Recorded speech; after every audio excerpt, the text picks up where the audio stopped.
Am I the meanest? Pawn's drunk. Am I the prettiest? Pawn's drunk. Am I the baddest mofo low down around this town? Pawn's drunk. Well, who am I? Pawn's drunk. Who am I? Pawn's drunk. I can't hear you. Pawn's drunk. AKA Mr. Moo Woo Shine himself. Of Harlem.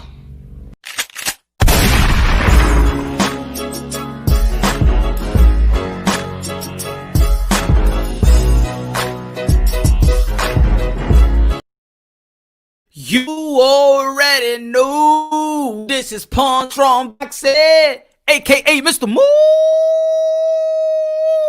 Shine himself. Happy Thanksgiving. Good morning, good afternoon, good evening, wherever you are in this side of heaven. God bless you all. God bless you all. Jesucristo con la chancleta, God blesses you all. Whiskey in the building was good. South was good. John was good. Carlo was good. Lump was good. Did y'all eat already or y'all still eating? Because the night just has begun. Has begun, ladies and gentlemen. Damn it, it has begun. This video is brought to you by Jack Daniel's Single Barrel Select. Oh yes, oh yes, oh yes. Woo, 47, almost 100 proof. Let me get in the system.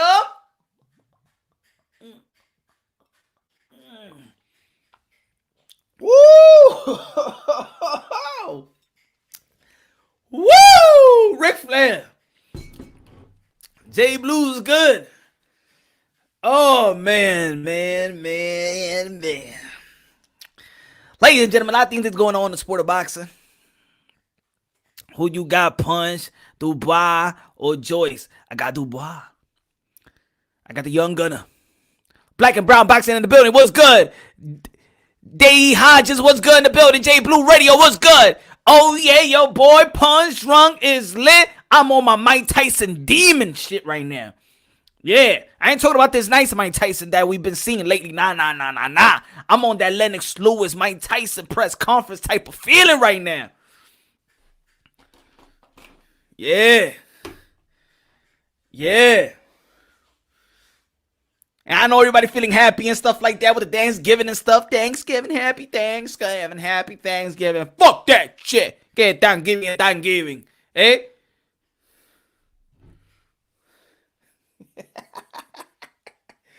Can I take a little zippity zip?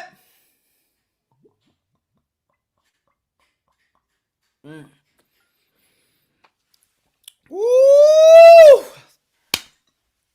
You hitting me too much, Papa. You hitting, I hear you back, my friend. Oh, yo, y'all already know this Friday we're going to have Daniel Jacobs fighting Gabe Rosado. And I did a video earlier today. Talking about that Daniel Jacobs stated in the press conference that Eddie Hearn, the Zone, was mad that he picked Rosado. They had champions on the table. There you go again. There they go again. Avoiding Demetrius Andrade again. You see, guys. You see, gals. You see, I ain't playing around. I'm telling you, they ducking. Well, I'm not going to say the duck word, but I'm going to say avoiding. They're avoiding Demetrius Andrade. Mike Tyson, Roy Jones Jr. again. My heroes, man. Well, nobody's really my hero but God, but I'm just saying, you understand what I'm trying to say. The reason why I love this sport, Mike Tyson, Roy Jones Jr. is a heaven matchup for me. It's heaven to me. Heaven to me. And then California Athletic Commission going to be talking about that they ain't going, there's no knockouts. Shut the fuck up, California. Shut the fuck up. Damn it. Mike Tyson's like, every time I go out there and promote this fight, he got to come. He come to fucking California Athletic Commission trying to put some rules. You're messing up the promotion. You're going, Every time they're trying to promote this fight, here comes the California Athletic Commission. Well, you know, there got to be some rules. It's exhibition, and if somebody is cut, then the fight is over. If somebody tried to go for a knockdown, the fight is over, I said. There won't be no judges. There will be a friendly ref. This is for exhibition. Shut the fuck up. You're messing up the damn promotion. Shut the fuck up. Getting no little zippity zip.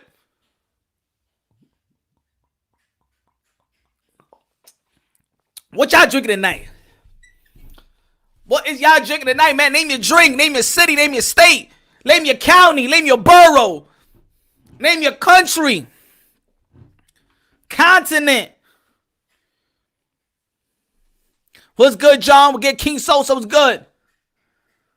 Haney will make Teofimo look like a paper champ. Haney will make Teofimo. Get out of here with that bullshit. Haney will make Teofimo look like a paper champ. Oh yeah, he made Santiago and Gamboa look like a damn prime fighters. The liquor's in the system. Ain't no more weaving around. Nothing like that. No more. We go straight to the point. Straight to the goddamn point, I say. Coquito, okay, my friend Kobe, Coquito. Ah, ya tú sabes, el Coquito está bueno. I haven't had Coquito in a long time, my friend. What's good, Kobe? Dímelo, mi hermano. I'm drinking beer. What kind of beer? Don't be calling me. I'm damn live. He said, I'm drinking beer. What kind of drink you be? The water beer, Presidente beer. You pretty the Presidente. Come on, you could get a little hard. You could get a harder beer than that. Feel me? Come on, man. That's soft. I like Presidente. Ya tú sabes. Esos son de los dominicanos. Pero también tú tienes que beber algo. Thanksgiving today, my friend. Hey. No hay galleta, Tú no tienes que decir, you know Thanksgiving. So you know you want to drink enough so you could tell your cousins the real shit in their face. Like, motherfucker, man, I grown out of y'all, man. Y'all my family, but I only visit y'all when the Thanksgiving. Fuck, I don't give a fuck about y'all, really, man. Y'all ain't done nothing for me. Huh?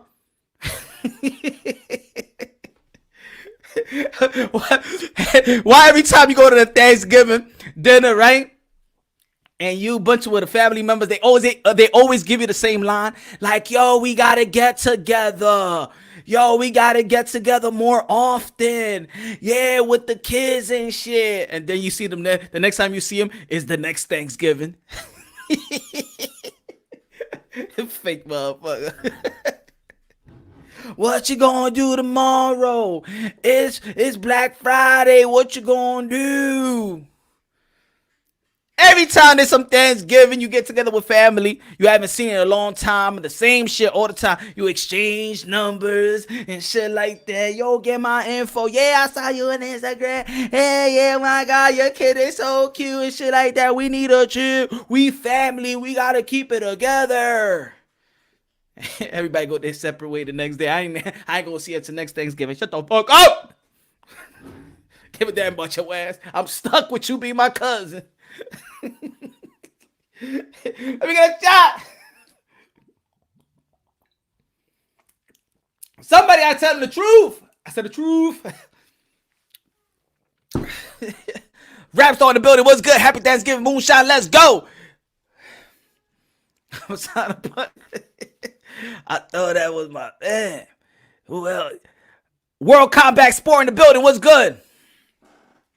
Smash the like button, smash the like button, peep the like button, make love to the like button, hey baby, wanna go to home, smash the like button, make love to the like button, damn it, impregnate the like button, give the like button twins, treat the like button good so the like button won't take you to child support, treat the like button good, hit it real good, hit it real nice, you know how it is. Don't let your girl catch you hitting the fucking like button, you damn stupid idiot.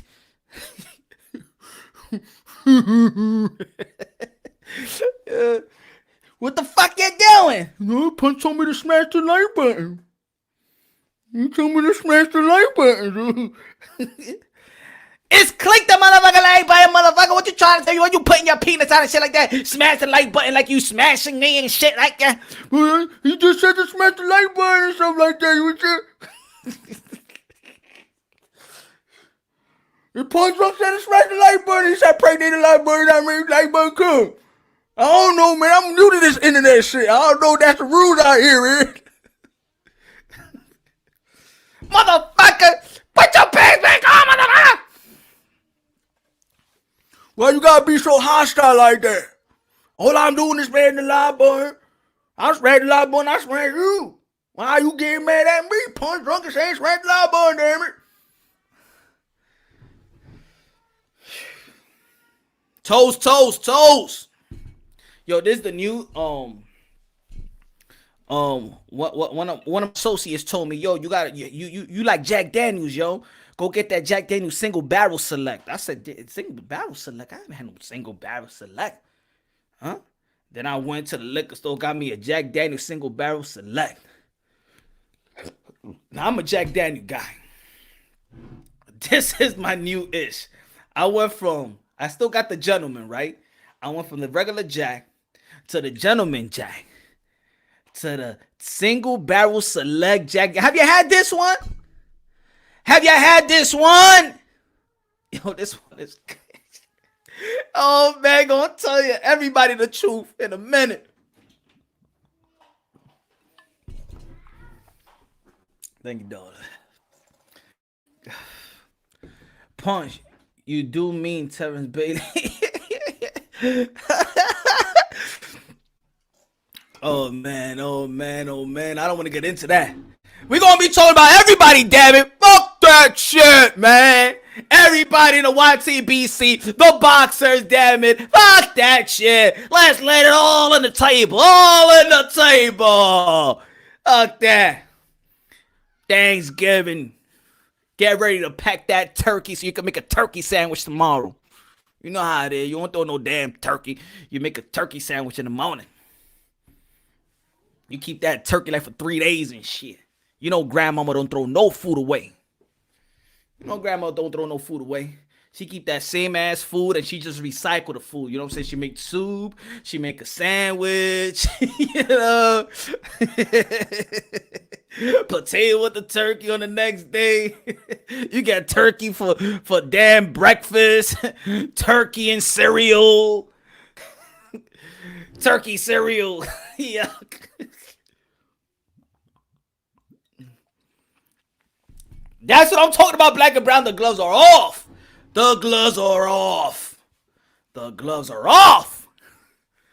Yeah, I said it, damn it.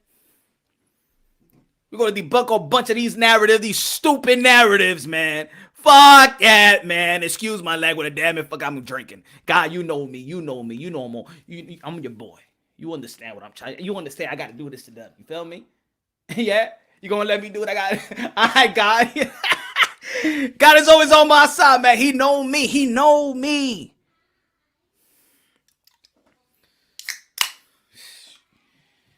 All these damn Wilder damn shit. Come on, man. Fuck. The whole damn year, man. Whole damn year with this. And the damn videos just keep on coming. It keeps on coming. How these people come with so many narratives, so many damn excuses? Only one man. It's only one man. Was good. King you be in the building? Was good. Shit. Yo, if I was Deontay Wilder, I would have just one excuse. I only need one excuse that everybody would have understood. Right? All I needed was one excuse that everybody would have understood, and they would have gave me props. And everybody be like, yo, give him the G match. Just one excuse that everybody would have respected. What's that excuse? Yeah, come on, put your thinking caps on. You know, like in kindergarten, put your thinking caps on. Come on, let's put the thinking caps on. What is this one excuse that Deontay Wilder could have used that everybody would have respected? Come on. Let's take a drink today. I give you a minute.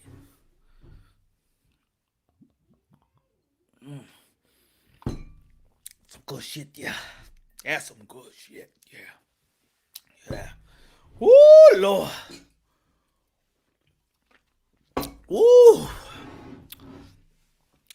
What that one excuse, right? Give me one excuse. One excuse that it would have worked. One excuse that would have worked.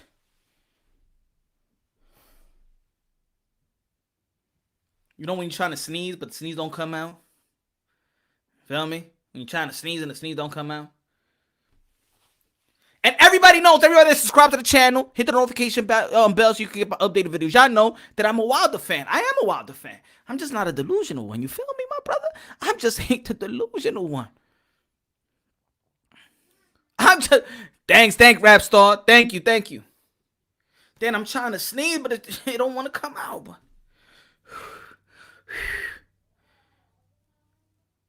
So... I'm trying to sneeze, but I can't sneeze. What the fuck?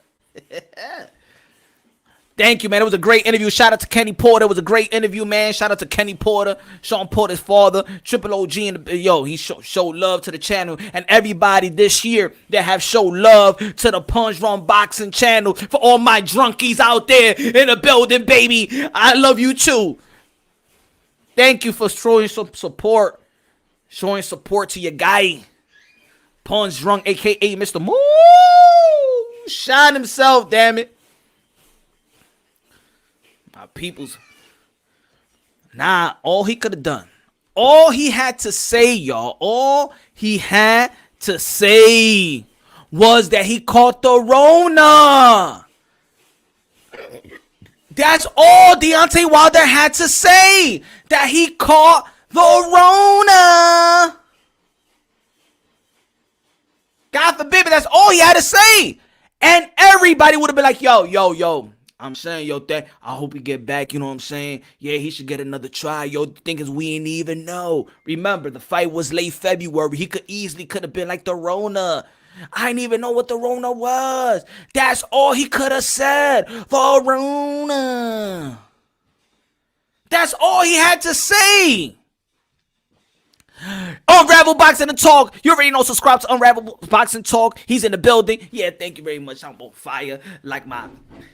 Yo, Marky Mark. I just got that, man. You already know I'm a Jack Daniel guy. I know you don't like Jack Daniel. You think it's soft, but this is a good one, yo. This is a good one. Unravel Boxing Talk. This is a good one. I ain't never buying the regular shit no more.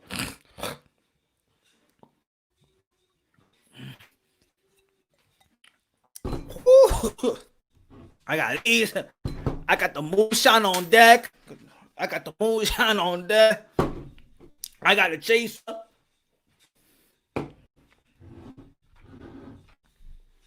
That's what I'm talking about. Rona was out in March. But I'm saying the fight was late February. Was the fight what? February 28th? He could have used the Rona excuse. And all this shit would have been good. Everybody would have felt sorry, like, yo, Deontay was the first one. Man, he was around a lot of people, signing a lot of autographs, all these people around him, shaking a lot of hands. Boom. All he had to say, that's what I mean. He need a marketing team, bro. He should have called Punch Drunk. And matter of fact, your camp was in touch with Punch Drunk. Y'all was in touch with Punch Drunk. And damn it, I'm going to tell it like it is.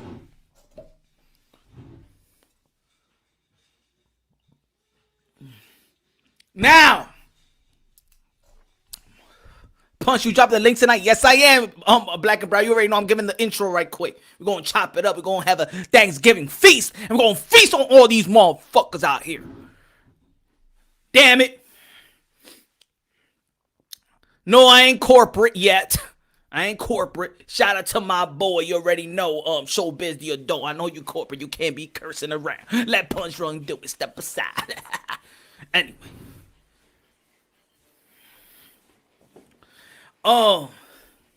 So y'all know your boy is grinding out here trying to come with good content out there. And shout out to everybody out there, man, in the YTBC doing their thing, man, trying to come with great content and following the damn sport and reporting the damn sport. But your boy right here is trying to do, trying to do good for the community, right? You know what I'm saying? Trying to get in touch with these boxers or boxing personnel, interviewing some good insight and stuff like, I'm looking out for us. You feel me? I'm looking out for you and I, all of us. We a family, right? We a family, right? So Pete, this. My boy Unravel, no, because I said it first in the channel, but I really didn't discuss this in this channel. But since I'm on the Jackie Jack Daniels, you feel me? He's smacking me. I smacking right back. I gotta tell y'all this. Now, I say it all the time. I don't got no ego. I got no ego. I push my ego aside, bro.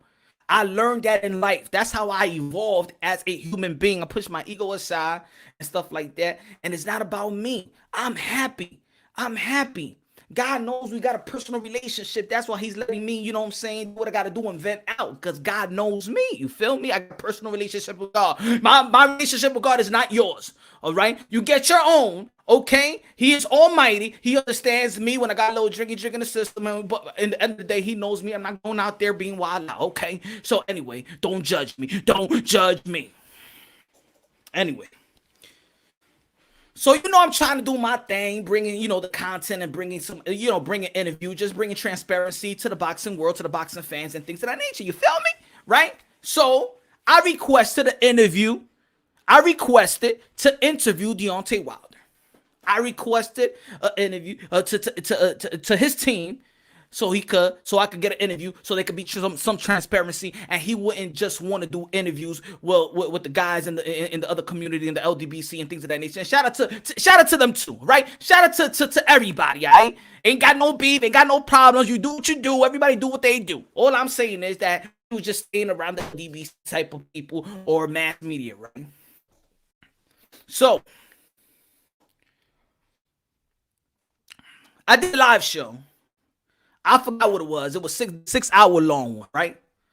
6 hour long one. And I ain't doing this because I'm trying to, I'm not, this ain't no disrespect, but I felt like I was disrespected in some way. So let Bones Drunk speak, damn it.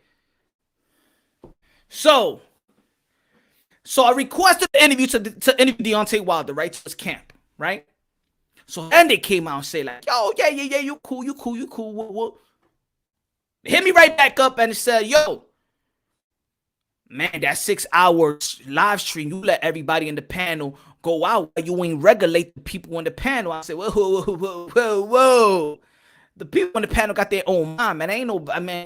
They grown ass men.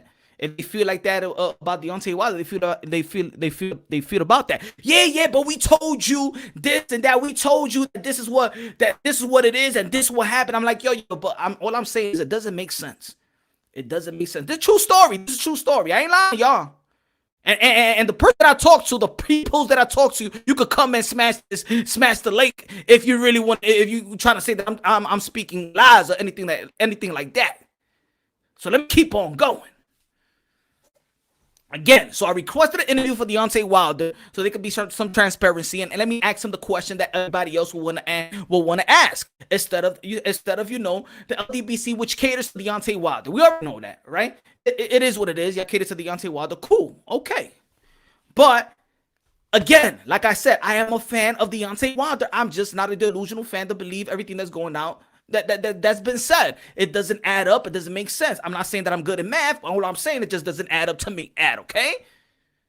So, I'm saying, I know what you're saying. He's telling me about what everybody else knows. And I'm like, yo, it doesn't make sense, all right? Yeah, the video that he put out, it just doesn't match what he's saying. It doesn't match the glove. It just doesn't make sense because I know the rules. I know the rules of the Nevada State Commission. And anyway, I was telling them, yo, you could check it out, especially the Texas Athletic Commission. I know it's not Nevada, but they have a YouTube page out there, and they tell you all the rules from details, from how does a fighter and the fighters look at the wrapping, the glove. If the person takes out the glove, put it right back. The same inspector follows the fighter to the bathroom, to wherever. If he's taking a nap, the inspector is looking at him like that. If he's taking a pee, the inspector is looking at his dick. Excuse my language, but that's the rules. When there's an inspector that's assigned to the two fighters. Even if you go to the bathroom, the inspector is looking at your cock while you take a pee break. Yes, the same inspector is the guy that follows you in the ring. The same inspector is the one that jumps on between the rounds. Is the same inspector looking like a hawk. The same inspector when you take your glove off and take your wraps off. That's the same inspector. Okay? So I'm explaining myself that it doesn't add up because you're not talking to a guy that doesn't know the rules of boxing. So of course, they don't like. It seemed like they didn't like that I know the rules. That they can't get got. That they can't spin this narrative and me to give it to the punch drunk boxing. My drunkies out there, bro. And I said, nah, I got integrity. I told them straight like that. I got integrity. If it don't make sense to me, I can't put it out there. I'm sorry. I can't spit narratives. I ain't do this for narrative. The reason why, and I told them straight like this. Yo, I'm not LDBC. And I'm not meaning LDBC like in a derogatory way. I'm saying like the LDBC caters to Deontay Wilder. Cool, that's on y'all. Cool, no problems. No problem. We all know that. I just said it in a way like, yo, I'm not going to spit this narrative that doesn't make sense to me, my brother. All I said, I requested for the interview to have a transparency, and let me ask the question that I want to ask. Let me ask the questions that hasn't been asked, right?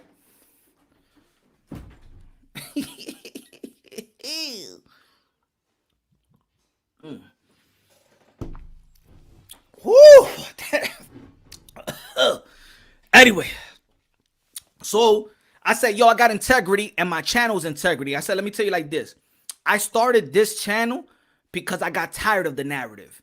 I'm not going to waste speaking narrative and take away from my kids, my wife, my friends, and time for myself to come up and lie to myself, to lie to the people and come up with this narrative that I don't believe. I'm sorry. No. I do think that y'all could go a different way about it. No. So they going about it like, yo, and this is what this person said. So I'm not bringing no type of family members. I'm like, yo, even the pops saw what you saw. Even these pops saw the 6 hour stream, and you and everybody on that stream was going ham, and you ain't check them. I said, check them about what? I mean, what they saying, that's their opinion.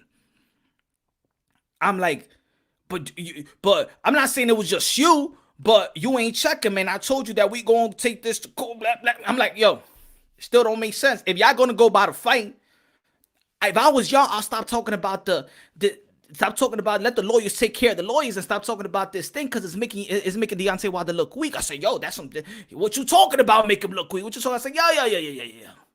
I'm just saying, to me, it makes him look weak. At the end of the day, yo, I'm a Wilder fan. Everybody knows that. But I'm not going to be sounding like this. It doesn't make sense. So then, boom. All right, let me see. Boom. He calls and say, yo, you punch drunk? I said, yeah, punch drunk. You've been talking to me for a damn hour. What you mean? What kind of question is that? Am I punch drunk? Yeah, I'm punch drunk. But you know I'm punch drunk because we've been talking about, we talked about this shit since fucking May. Right? The only thing I'm not spitting this fucking narrative, right? Because this is what a lot of people doing nowadays. Just they trying to give me some information to spit some narrative, and I ain't going to do it because your boy Punch Drunk is his own man, and I don't need no type of help to build my channel, okay? I don't need nobody to build a channel. I'm self-made. Now, so he goes, yo, he don't want to do it. I'm like, all right. And he said, yo, man, we wanted you to do it because we was looking somebody outside of the LDBC. So what, like, what are you talking about? So we could do it, right? Nah, he don't want to do it because he feels like you ain't being fair. I ain't being fair, no. I said, I ain't even say that. I said, I'm not being fair. I'm just being logical, my brother. I said, yo, all I could talk is logically, objectively. That's what I preach, man. I got integrity, you know what I'm saying? Like, And to be honest, bro, I'm gonna be honest with y'all. The interview videos are the one that makes the least views. So it's not like, yeah, let me say it like this. So to all the fighters, y'all my modern day warriors, modern day gladiators, I put y'all life on the line for pure entertainment. Yo, I love what y'all do. Is the reason why I do this, because of the fighters, and I want to be an instrument. I want to be a platform, another platform, you know. So I said, yo, at the end of the day, my interviews that I have, it's my least views. Okay. I'm bringing transparency, and I want y'all to get shine. I want to be a instrument. I want to be another platform for boxers. But in reality, the interviews are the ones that give me the least views, to be honest. Okay, so it's not like I'm desperate for it, but I'm doing this for boxing, right? So, dude said he don't want to do it, and then I'm like, okay. So I know there's been people going around in certain channels trying to throw dirt on my name, right? So I said, yo, because I know there was some dude that went on barbershop saying he was talking hella shit. There was a couple people that was talking hella shit. Yo, Punch, don't ever go to that channel, stuff like that. Yo, he spoke about Deontay Wilder. Yo, he don't like black fighters and da da da da da da da da, all that shit, right? They were like, word and stuff like that. So then I'm like, yo, I text back. I said, yo, is it because the shit that I've been hearing at these other channels when people was talking shit about me? He's like, nah, I didn't see it, but they was talking about it. These pops saw it. Alright, so y'all going by word of mouth? I'm right here. I'm talking on the phone, like, you know what I'm saying? Like, y'all see me, y'all see my face. So he like, man, he just don't want to do it. Alright, cool. So now I'm not gonna put this strictly on D, because I ain't speak directly to D, but I'm speaking to his team. The reason why I didn't have an interview with D is because I ain't spitting the narrative that they wanted me to spit. Point back, period. And you know who you are, my brother. You know who you are. I'm not saying there's no ill will feeling here, but I'm gonna keep it real with my peoples out here in my channel. The reason why I didn't get an interview with the ex-world champion is because I didn't want to spin the narrative. That was the reason. That's the first. I'm gonna let out the bag. That's the first one.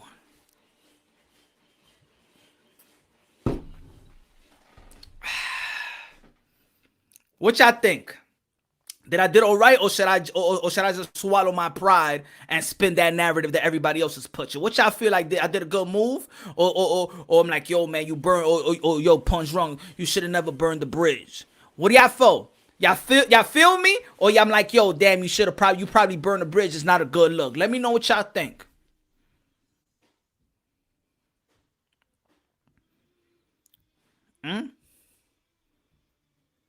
Thank you. I told him straight up, and I said it like on some firm shit. I'm like, yo, I got a little tight. I said, yo, I'm a man with integrity first, man, and my channel got integrity. I'm not here to push a narrative, bro. I'm not here for that. And I kept saying it, yo, I am a fan, bro. If you listen to me since day one, if you want to go back, I'm a fan. I picked Deontay Wilder to beat him first time. I picked him the second time.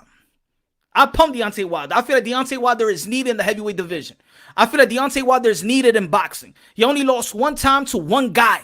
If everybody want to write him off, that's on y'all. I'm not writing Deontay Wilder off. I feel like he's needed in the sport of boxing.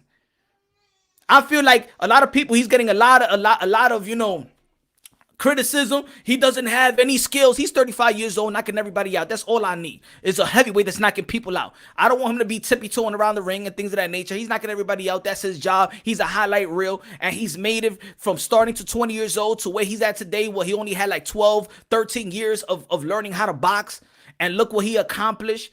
And he put it, you know what I'm saying? He did it for his daughter. So I rock with Deontay Wilder. I'm not rocking what the excuse. Maybe I'm looking at it like he can't take a loss. And for me being a fan of Deontay Wilder, I'm saying, my man, don't talk about that because it's making you look weak. We don't need you to look weak out here, my brother. We don't need you to look weak.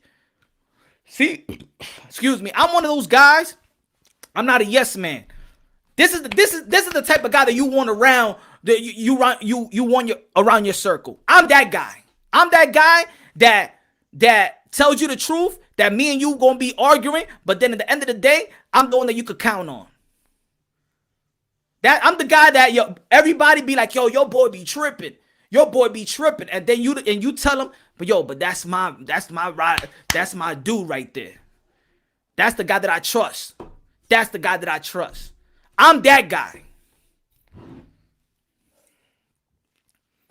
I'm that guy that if we in a club, look. This how I am, bro. I'm that guy. If we in a club, right? We in a club and you my boy and you got your girl and I know your girl and I know how special your girl is and I know you got a family with that chick and we in the club and you about to do some dirt, I'll be the one to be like, yo, my man, nah, don't do that shit now. Come on, man, don't do that. I'm that type of guy. And all my peoples know that shit about me. If I know your girl, now if I know your girl, I don't know your girl, you know, I ain't gonna do it. I'm gonna be like, yo, my man, you got a family, my man, just check. I'll be like, yo, go to the fucking restroom, fucking jerk that shit off for 15 minutes to see if you're gonna make this damn stupid mistake. You're gonna lose everything you got for a nut. I'm that guy. I'm that guy. That be like, yo, watch out. You understand what I'm saying? It's not worth it. I know you drink it a little bit, but she ain't worth it. You know what I'm saying? You slipping right now. You're gonna slip. I'm that guy. I'm that guy. You know, so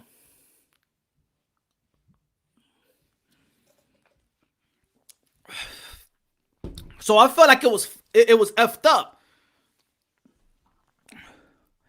Yo, good looking now. Keeps not spinning the narrative. 100% right. You still wrong on Serrano, but you my guy. Still. We gonna get into that later. Yo, we gonna get into that later, man. Shout out to Ring IQ, my brother, mi hermano de lo mío. So, you know what I'm saying? Like, look, I'm still wanting to do an interview. If you listening, because you said you saw my 6-hour live shows and you be seeing my live shows and you feel like I'm not giving his just due, I'm speaking real. I'm speaking like a real fan. Like a real fan. I'm speaking about it like, yo, maybe Deontay Wilder can't take a loss like George Foreman. Like George Foreman when he lost to Muhammad Ali. Like George Foreman when he lost to Young. It's hard. I understand because I try to understand the human mind. I'm not here to put down fighters. I'm not here to waste my time to put down fighters. That's not what I made the channel for. So maybe a lot of people out there, they're so used to seeing a lot of people that hate, and a lot of channels that hate on other fighters, I'm not here for that. That's a waste of my time. I'm here to uplift the sport of boxing. In my channel, I'm that guy that says nobody is allowed to call any fighter a bum on the panel. I'm that guy. I don't care if he's 10,000 rank. Do not call no fighter bum that goes out there in the ring and risk their life for pure entertainment, that's risking their life to take care of their family. Any fighter that step inside that ring, whether you're sparring or you going to fight for real, you get my respect, and they deserve everybody else's respect. I do this for boxing. I don't know what everybody else is doing it for. I don't know if it's self-soothing. I don't know if they want to be in a battle. Maybe they don't argue enough with their wives or their girlfriend, and they just want to go to every fucking channel and debate and have a debate show all the time. I'm here for enlightenment, to be enlightened, for educate, to educate, to be educated. Man, yo, my mind is open. This is a community. This is us. This is we brothers and sisters in Christ, baby. That's all I'm here for. You feel me? Let me get a damn shot.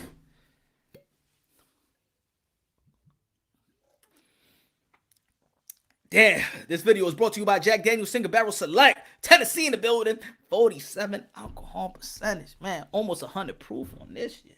Let me watch this down. Smash the like button. Okay. So, if you're listening, my brother Wilder, DD, if you're listening, I'm a real fan. All right? I'm here for you. Don't talk about that shit no more. Because it's only making you look weak. And you're not a weak person. I know that you're not a weak guy. I know you're not. Maybe you feel like you let a lot of people down. No, you just took an L. Muhammad Ali took an L. Mike Tyson took an L. Sugar Ray Robinson took an L. A lot of great fighters took an L. Hoya took an L. George Foreman took an L. Holmes took an L. Patterson took an L. Jack Johnson took an L. Lewis took an L. Don't worry, Wilder. We here. Don't worry. It's a loss. It's a loss. Get back into the gym, baby. Do what you got to do. You a fast learner. You could go back to the drawing board. You learn fast to go to the Olympics, represent America to the Olympics, win the bronze medal, represent us, then go to the professional level, knock almost every man out. I don't give a damn if you don't respect it. He knocked every fucking man out. And if you think you a bum, then you go fight Deontay Wilder and see where your ass is going to land. You lost to a better man. That's it. He went to the drawing board. He adjusted. He fired all his peoples to go to the Krung gym and stuff like that and just train for you and dial in for you. He came with an approach. Not even his fans thought he was going to approach him like that. He caught you off guard. He caught your trainers off guard. He caught everybody off guard, even his fans. Don't worry. You got the trilogy. You're going to go back into the drawing board and you got to do what it do. That's it.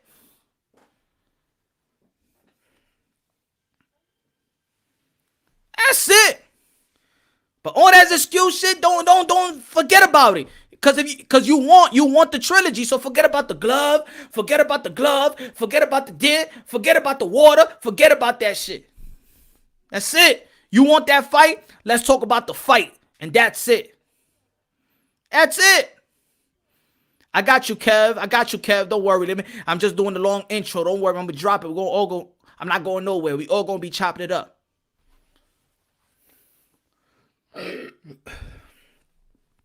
Briefly, we're talking about the evolution of boxing. This Saturday, we're going to be having Daniel Dubois versus Joy Joyce. And we're going to have the exhibition with Mike Tyson and Roy Jones Jr. Now, boxing to me is the only sport that's plateaued, that hasn't had an evolution. In everything in life, there's an evolution. Except for fucking, because I think that everybody could fuck the same way. Either you do it fast or like a bunny or whatever and stuff like that. Probably the only thing that doesn't have an evolution is you wiping your ass with toilet paper. Maybe. That's the only. There hasn't been no evolution. But I'm talking about in sport. In sports, you see from Michael Jordan to LeBron James, you see that athleticism, right? You see baseball and you see that athleticism and stuff like that. You see other sports, right? But in boxing, to me, there's no evolution. To my opinion, in the heavyweight division, and you're going to see it. You're going to see a 54-year-old be faster than a Joy Joyce. You're going to see a 51-year-old than Roy Jones be faster than a Joy Joyce and Daniel Dubois. So you're going to see the evolution. Damn, it was like this before. Look at them now. They're so slow and big and But look at them. The old guys are looking better. So that's when you're going to see that, damn, boxing has plateaued. And you're going to see it in one day. You're going to see it in one day. Take a little zip.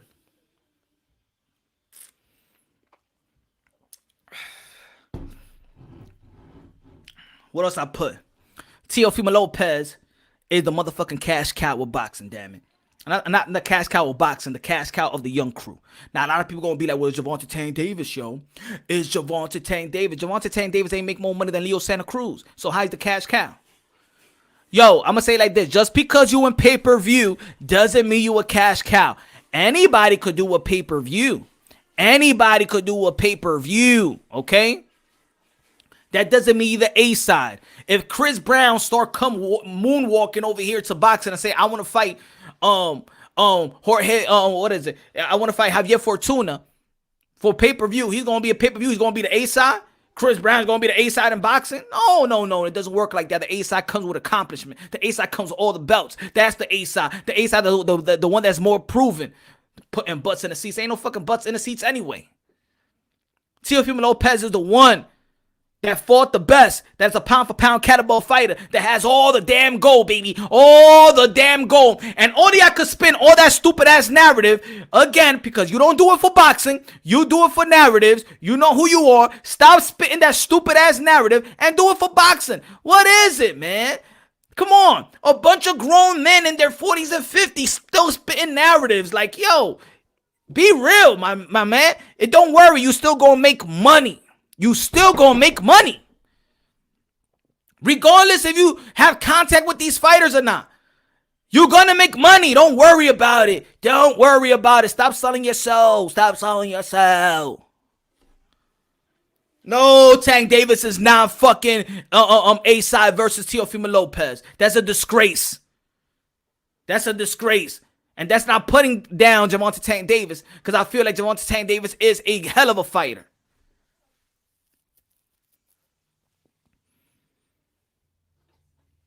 That's what happened when people are chasing purse. Teofimo Lopez is chasing legacy. Good morning, Larry. What's good, Iceman? What's up, Killer? What's good, Munchie?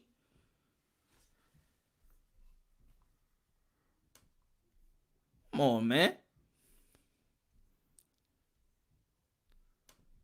This what an A-side looks like. Don't talk that shit that these guys are another A-side. This is what an A-side looks like. And if this ain't an A-side, and you saying that somebody else is an A-side, then you doing a disservice to boxing. This is what an A-side looks like. That's what an A-side look like. Do I want to see a Teofimo Lopez versus Tank? Hell yeah. Do I want to see a Teofimo Lopez versus Haney? Hell yeah. Do I want to see a Teofimo Lopez versus Ryan? Hell yeah. Do I want to see a Teofimo Lopez versus Camboso in Australia? Yeah. Do I believe he has do I believe that he has the right to choose who he want to fight next after going back to back with Richard Comey and Vasily Lomachenko? Hell yeah. Get that money. Just like everybody's talking about money, why Teofimo Lopez can't get that money? Right? Now he talking about money and y'all getting mad. The takeover. Dímelo, mi hermano, high low in the building. What's good? Good looking out. Dímelo, señor. Mi hermano, Flipmo, what's good? That's what a damn A-side look like. What it look like? What it look like? Jeff, what's good?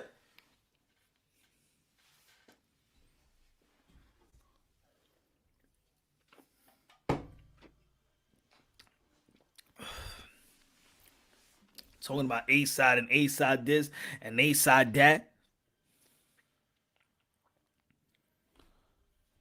He's ducking what? He's ducking what? Get the fuck out of here about ducking.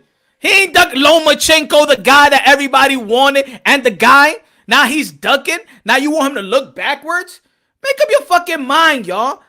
Too many hypocrites in these YTBC. Too many hypocrites, bro. Man, hypocrites. Man, hypocrites. A bunch of people that was bitching and crying. Oh my God. Lomachenko, he moved up and he got elevated as franchise and he ducked his mandatory Devin Haney. How the hell he ducked Devin Haney? He ducked Devin Haney. Oh my God. He ducked him. He was supposed to fight his mandatory. He was supposed to fight his mandatory. But Lomachenko going over there to get fucking to get another belt. But you want him to fight a mandatory because now we're thinking backwards. Just like I said a bunch of a live ago, ain't nobody saying, "Yo, Earl Spence, don't fight Bud." No, you gotta fight your mandatory. Your mandatory, Abdul Kokorov. You gotta fight Abdul Kokorov.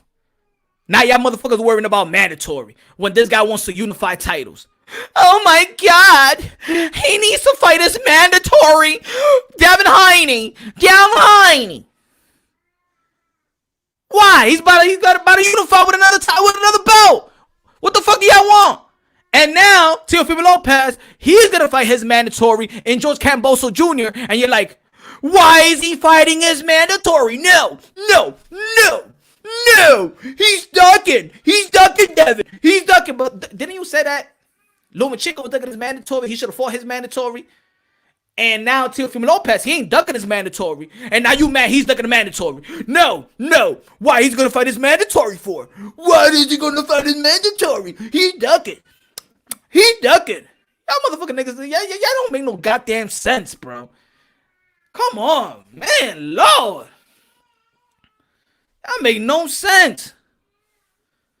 Hypocrites. Contradictory. Wrong accent for the ones who was crying. You know what I mean.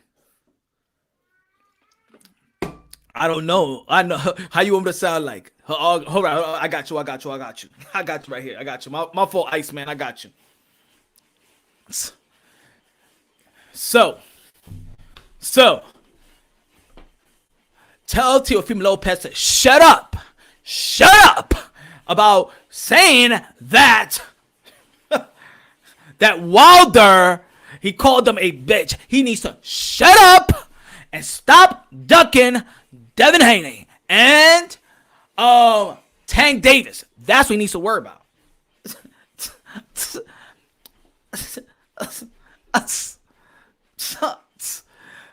He needs to stop. I mean, really? He wants to go to Australia?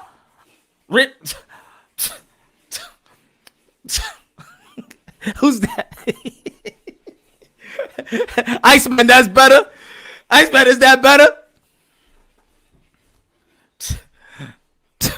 He needs to.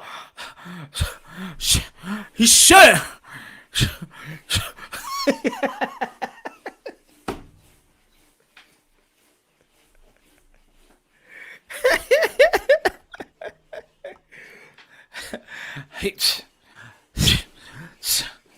He needs to, because hold on. He's a bitch. He is a bitch.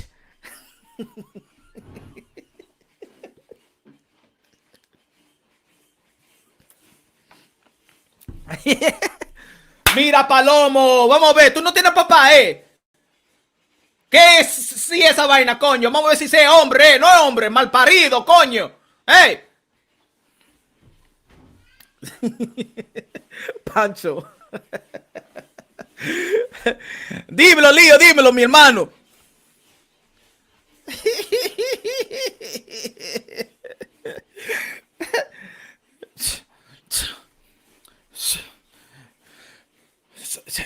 Now he wants to fight. Now he wants to fight Camboso. I mean, what? Mira, hombre, ¿qué pasa con usted, maldito palomazo, coño? ¿Qué? Con usted,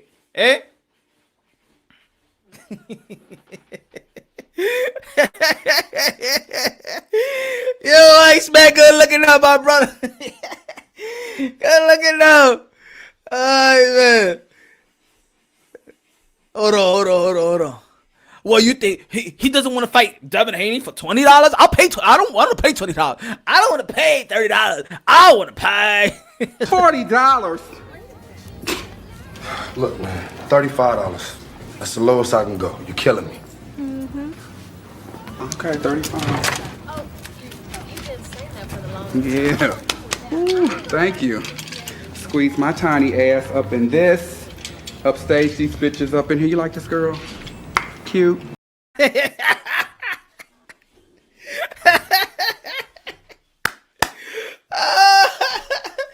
Oh, Dios mío, man. Oh, man. Play $40.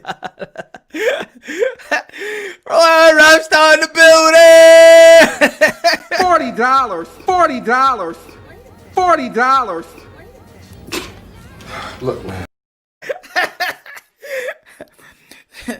I dare you, Teofimo, to go fight him for $40. Go.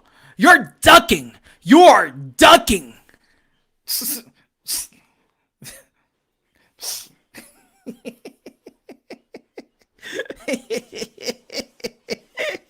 Good looking out, Rapstar in the building. What's good?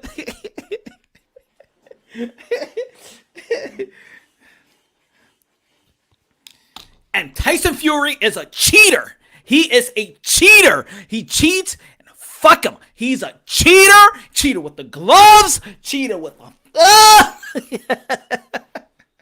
¿Qué pasa, muchacho? ¿Qué pasa con usted, maldito palomazo? ¡Coño! ¡Coño! ¡Puchi! ¡Coño, man!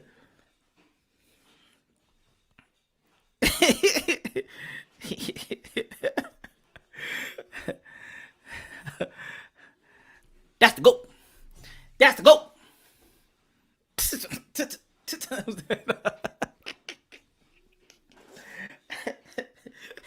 Let's get back to this work. Let's get back to this work. Fuck you fucking faggot. Let's get back to this work. Let's get back to this work.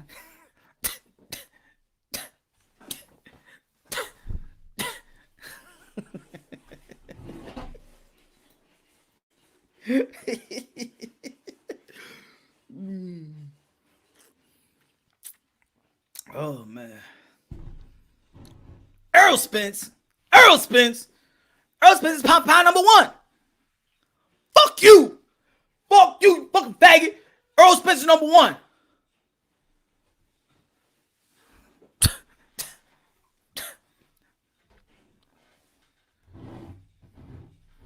Here we go. Smash the link. Here we go. Smash the link. Here we go. Here we go. Smash the link. Here we go. Cálmate, mi hermano. ¿Qué te pasó a ti, Cálmate, mi hermano,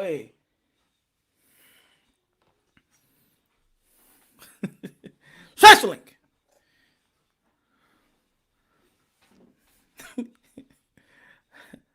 Get him. Everybody in the chat room. Get that motherfucker out of there. Get him out. You bitch ass nigga. Get him out.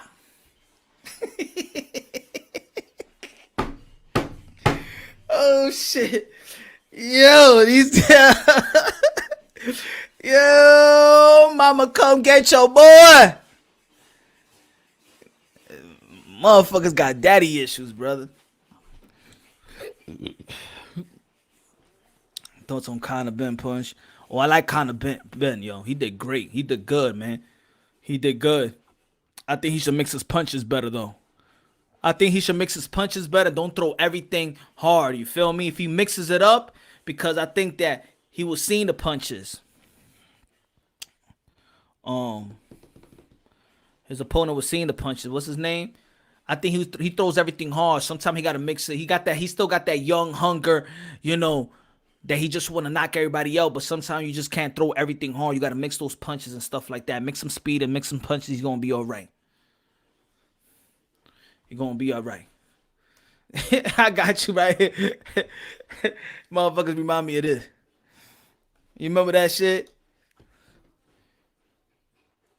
He crazy.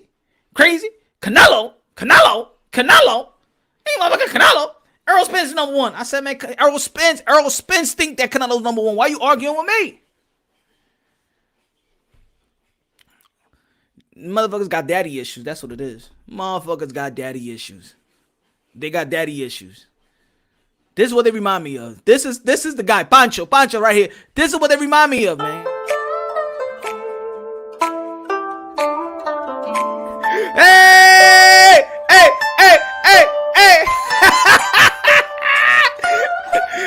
Yo! ¡Está activo el tipo!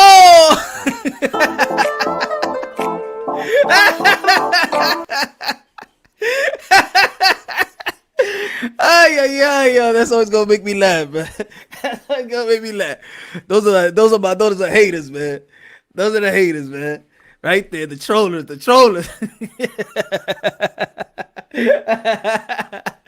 Ay. Major Key Box in the building. What's good? Ay. Pancho!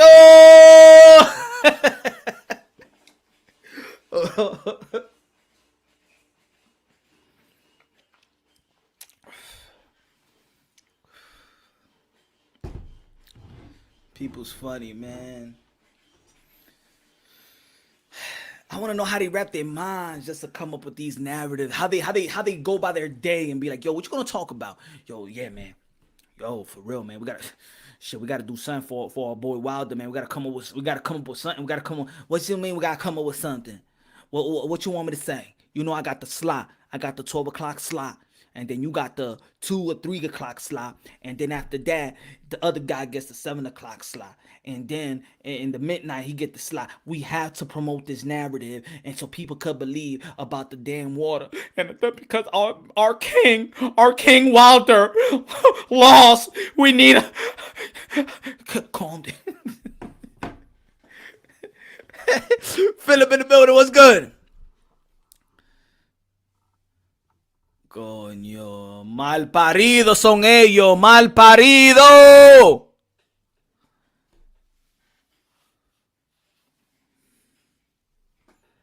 He's like a straight creep. I don't know, man. He do look. He sounded look. No, he sound like he trying to like he got beef with somebody. Hold on. And I see you bitches.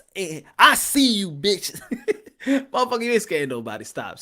Hire somebody to talk like that for you. And I see you in the comment box. Block, I don't care. Ay,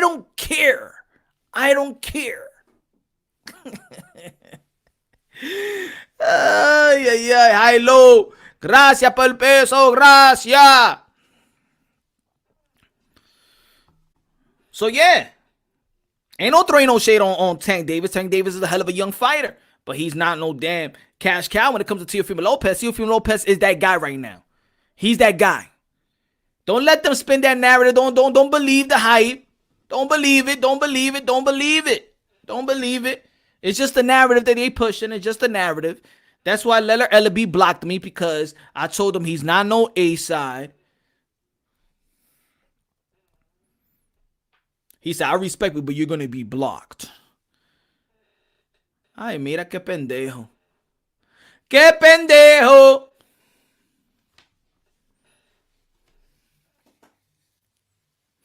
Qué pendejo ese tipo.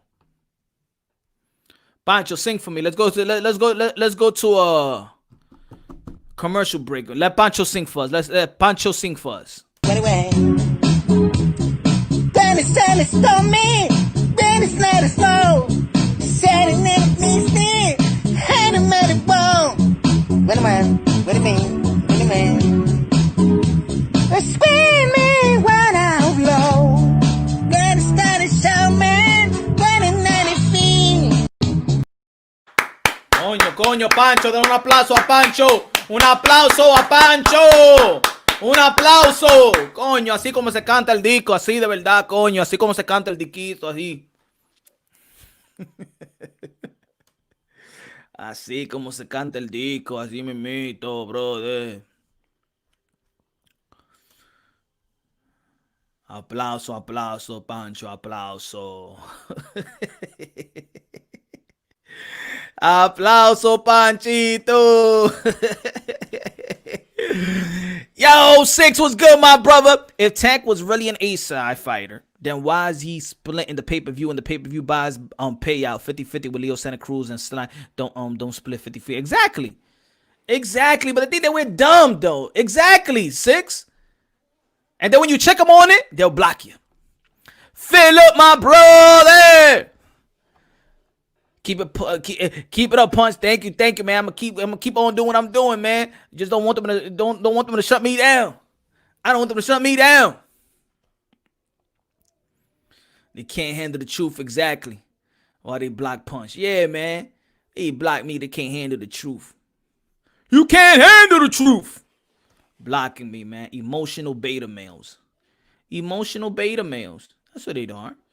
Emotional beta males. Y'all already know, ladies and gentlemen, I said it before, and I'm going to keep on saying it to 2024. I am running for political official. 2024, I'm running for political official. Y'all already know, man. Vote for me, and I will abolish child support. Vote for me, and I will abolish child support, ladies and gentlemen. Y'all already know I'm running for political official. I am running for political official, my peoples. I am going to abolish child support. I will crush the family court system. We're going to burn it to the ground. Vote for me. You're a new political official. We're going to abolish child support. We're going to bring the family court system down, all the way down to the ground. We're going to bring it down to the devil. We're going to hand it to the devil. If you bitches would dare take a man, a good father of court, you have 15 years to life. You're going to get sentenced to 15 years to life in prison if you lie to try to take a good father to court. A man should not be, he should see his son, his daughter, his kids whenever he wants. He has the green light, damn it. The kid came out of your belly. He only lent it to you for 9 months, but the kid's been in his balls for the rest of his goddamn life. His kid's been in his balls. He carried the kids for far too long. He only lent it to you for 9 months. You don't call the shots. When we take the blood test, it's the daddy. Who carried the last name? Huh? Who the sons and the daughters carry the last name? The fathers. We're more of the parent than the ladies. Yeah, I said it. If you want to call it toxic masculinity, I don't give a fuck.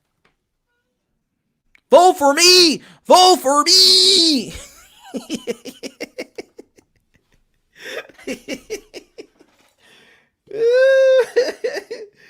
Let me get another shot. Can't get a shot, ladies and gentlemen. Tell him, my news, tell him. The new political official. Punch drunk. Vote for me. Vote for me. A ti te gusta, Pancho. A ti te gusta, Pancho, cuando canta, ¿verdad? Preach, yes. Another, you want to hear Pancho again? I got you with Pancho. Then it's stormy, then it's not a soul. Setting next me, and I'm at it bone. Wow, you singing very good, my friend. What do you mean? Shit, man. Screaming when I'm low. Wow. Then it's not a show, man. When it's not a thing. Coño, my brother. Coño, man. Yeah, Pancho.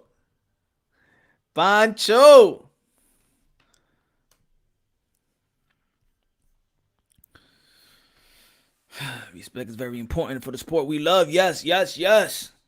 Gotta respect, man.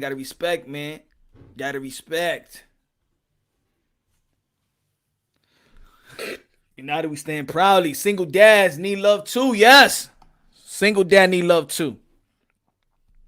Doesn't it feel sad? Doesn't it feel bad when you pick up your kids, right? I mean, I'm glad to have my kids. You feel me? I'm glad, but if I fought, man, it was a fight. You have my, thank you, Juan. That's what I'm talking about, man. Let me know if I got your vote, man. Vote for Punch Drunk and Vice President Jack Daniels. That's what I'm talking about, Toby. Toby, yes. First time here, love from Baltimore. That's what I'm talking about. Thank you very much, George. That's what I'm talking about, man. Welcome, George, to the Drunkie channel, to the Drunkies. The Drunkie family, baby. Happy Hour Thursday, karaoke night. If you jump in the panel, you got to sing me a song, man. You got to feel the spirit. When I send the link, you jump in the panel. You already know, man. You already know the drill. This is Happy Hour Thursday, karaoke night. We're drinking with Punch Rum Boxing. Let's go, baby. Team Drunkies. Woo! Ric Flair.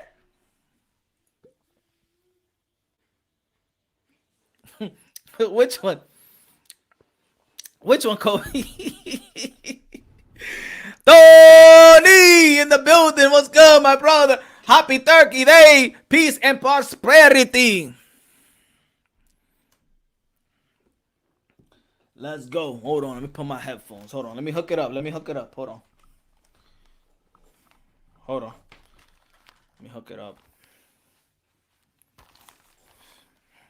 Dame ponerme los lentes donde me ríe. Vamos a hablar con la gente, vamos a hablar. Tú motherfuckers, everybody. We going to talk. Let me send the link, my friends. Motherfuckers.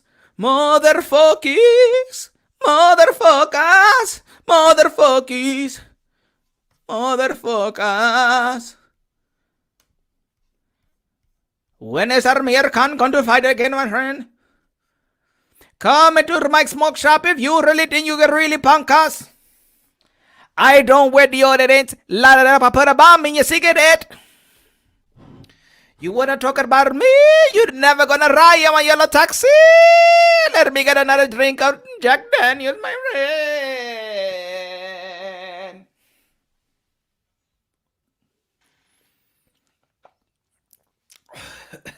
The bold dude you put last time. Which one? I be putting a lot of shit, Cope. We'll give you checks like Trump if I vote for you. Hey! That's what I'm talking about, man. Donate.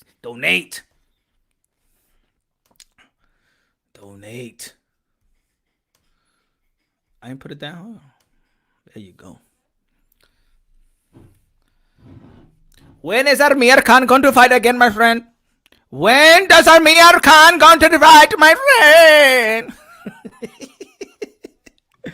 Yo, it's single barrel mode. That's what I'm talking about, man. Look, it's my drink. Yes, sir. Yes, sir. Yes, sir. Let me check that. Hold on. Eddie. 2024, Mr. Moonshot stops family crime. That's what I'm talking about, man. I stop it all.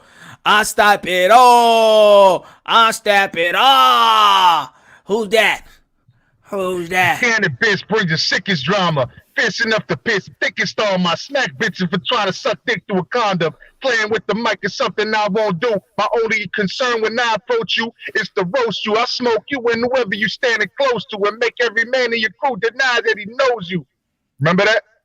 That was that Cannabis off of that Lost Boys album, the first hit. That's what I'm talking about, you feel? When you come into the panel, it's karaoke night, baby. Exactly. It's karaoke. Bro, let me show you what the fuck I'm sipping on, brother. Hey, what you sipping on? Y'all ain't that good shit right there. Look. Hold up. Where we at? Hold up. You telling me you drinking and driving? Remy Martin? No, I'm parked, man. I just got back from Thanksgiving, bro. You see that shit? Okay. Remy Martin. I ain't drinking and driving, man. How I'm driving right now while I look with the holding the camera and showing the. Because you could do it like that, son. You could drink, drive, go live. Drink, drive, and go live. Nah, bro, I ain't doing it like that, man. I'm stuffed, bro. I set the family up and I said, let me chill in the car for a couple minutes. I was watching what you were talking about. And shit, man. What's going on, though? Chill. Let me get Rap Star. Rap Star in the building. You already know it's karaoke night. Happy Hour Thursday. Let's go, Rap Star. Give us something, man. Give us a tune. I'll give you something, man. I mean, it's just be a UK flavor. Go ahead, man. Anything, bro. Yo, hey, ho, here I go. Move with a beat like so. Let's just sip in that red wine. We got Mr. Moonshine. That's what I'm talking about. You see how it goes. Happy Hour Thursday, karaoke night up in here. Good looking out, Rap Star. What's good, fellas? Hey, chilling, man. Chilling. I'm waiting to see who comes in the building and then what you want to chop it up about, bro. I don't think they want to come to the building because they know they don't. That's what. What's good, Rap Rap Star? What's good? They don't want to come in the building because they don't want to sing a tune, man. They scared of the karaoke night, man. They don't got they come on, man. I send the link, y'all. Yo, so what y'all feel about boxing? What y'all feel about Danny Jacobs? Who else? Danny Jacobs, Rosado, Mike Tyson, Phillip in the building.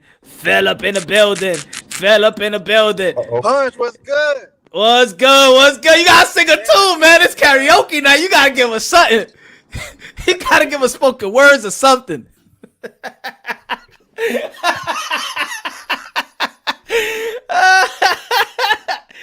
Oh man, yo, it's like the Apollo. All you gotta sing is a gospel song, and you ain't never gonna get booed. That was like you try to get on the bus and say, yo, I'm like a quarter short. The bus driver said, I don't care. You know what I mean? Like you need that extra quarter to get on the bus. Yo, what's good? Y'all, what's good, man? It was new. Drop something. Drop some, some boxing stuff. Go ahead. So, yo, when it comes to that Danny Jacobs, man, I think Danny Jacobs is a little too skilled for Gabe Rosado, but Gabe Rosado is a warrior. That's why everybody calls him a gatekeeper, even including Daniel Jacobs, because everybody knows he's rough and rugged. You know what I'm saying? And he's gonna put you to a test. If you're that if you're that much of a an excellent fighter, then what's going to happen is you're easily going to win that, but he's still going to try to win. Gabe doesn't come to just lose. You know what I'm saying? He comes to try to win. You know what I'm saying? But his grit has never brought him over that hump to where he can excel. Is what my opinion. You know what I'm saying? He's never been able to excel, but he's been able to go in there with the top-notch competition and give them a run for their money. And so you got to give Gabe Rosado respect when it comes to that. So, I mean, that's the first subject you brought up. I'll touch on that, and if everybody want to jump in, you know what I mean? What you think, Rap Star? Kobe in the building was good. Sing us a tune, Kobe. You got to give us something. Un merengazo, un bachatero, something, reggaeton, Spanish, Dominican style. Dame algo, coño. Kobe in the house. Yo, shout out to Punch Drunk. Déjame ver qué va a poner. Dale, activo ahora, dale. Put him up. Put him up. Put him up. Put him up. All Put him right. up. Put him up. Put him up. Put him up. Hands up. Shorty in the party with me. You going way past 2:45. I say hands up. I'm good in the VIP. I got my man Punch Drunk with me. I say hands up. That's it. Hey, good little size, Kobe. What's good, man? Yo, what you So yeah, Rap Star, what you think about Danny Jacobs and Rosado? Don't you think I think this is the first time I see Danny Jacobs like real cocky though, like real cocky, like too confident, looking like he's taking this fight too easy, huh? I mean, you can't blame him. Rosado, whenever he stepped up, you know that Daniel Jacobs knows that, you know, he feels like he got his number anyway. Maybe you're right though. He shouldn't get too confident. Because Rosado is still one of them guys that if you take your eye off the game, he can also be a guy that can win. Some of the fights he lost, he could have won those fights. But it's just every time he stepped up, Punch. I mean, if you think about it, like for 3 rounds, you could say that Chavez Jr. has some success versus Daniel Jacobs, right? Yeah, for sure. I mean, the first few rounds for sure, but then Daniel Jacobs kind of like, after the 4th round, started elevating in the fight. But look, Punch, I want to touch on something. Got a few friends here. What you said was very, very good today. A lot of single dads on this Thanksgiving. Man, go spend your time with your kids. And, you know, all those single dads, man, put your hands up. You guys need respect. It don't matter how hard it is to get there. Punch is showing you. Don't matter what it takes. Don't let any emotion get in your way. Don't let any integrity get in your way, because no ego comes in between you and your children. So just show all that love to the kids. And don't let any woman get in your way, because at the end, that's everything for you. How you show the foundation for your kids. Because I went through it, Punch. So I just want to touch on that before we get to the boxing, because that was very important. Thanks. Well, let me see who's in the building. Johnny boy, you already know. Happy Hour Thursday, karaoke. You gotta give us something. Let's go. Give us something, man. Don't shy on me now. I'm your boy. Don't shy on me now. Oh, you on the mute. Head buster, heart stopper. You don't want to start, partner. Creep up slowly and it's loaded, nigga. Plus they all choppers. Lil' daddy, you can't win. I'm tripping, drinking, hand. My conscience is to the curb, so you better think again. I was raised in that cave in that south where I stay. Treat niggas like slaves. I don't use whips. I use K's. My temper is like a bubble. You bust it, you in trouble. Want to play me since I'm small? Bet you ain't gonna play another.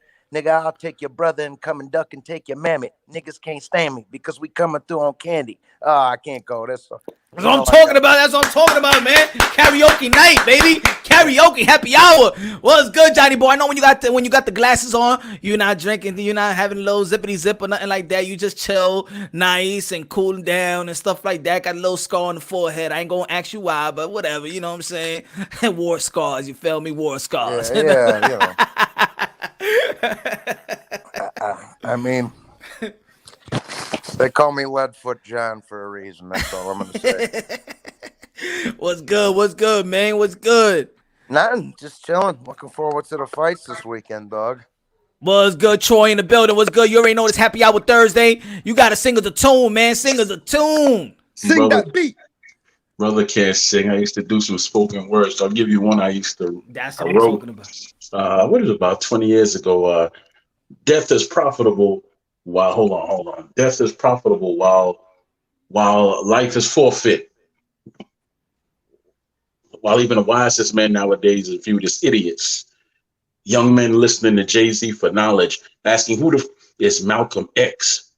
Our kings are now chalk outlines, while our kings are now chalk outlines while mama scream and her and some, man. It's been 20 years. It's been 20 years since I touched the all right, you try. You try. But yeah, I got spoken word, you already know. What's good, Troy? What's good, man? Yeah, I mean, you know what? Everybody's saying he's cocky. He's coming off cocky, Danny Jacob. But if you listen to him speak, he keeps saying over and over again that, you know, he understands that this.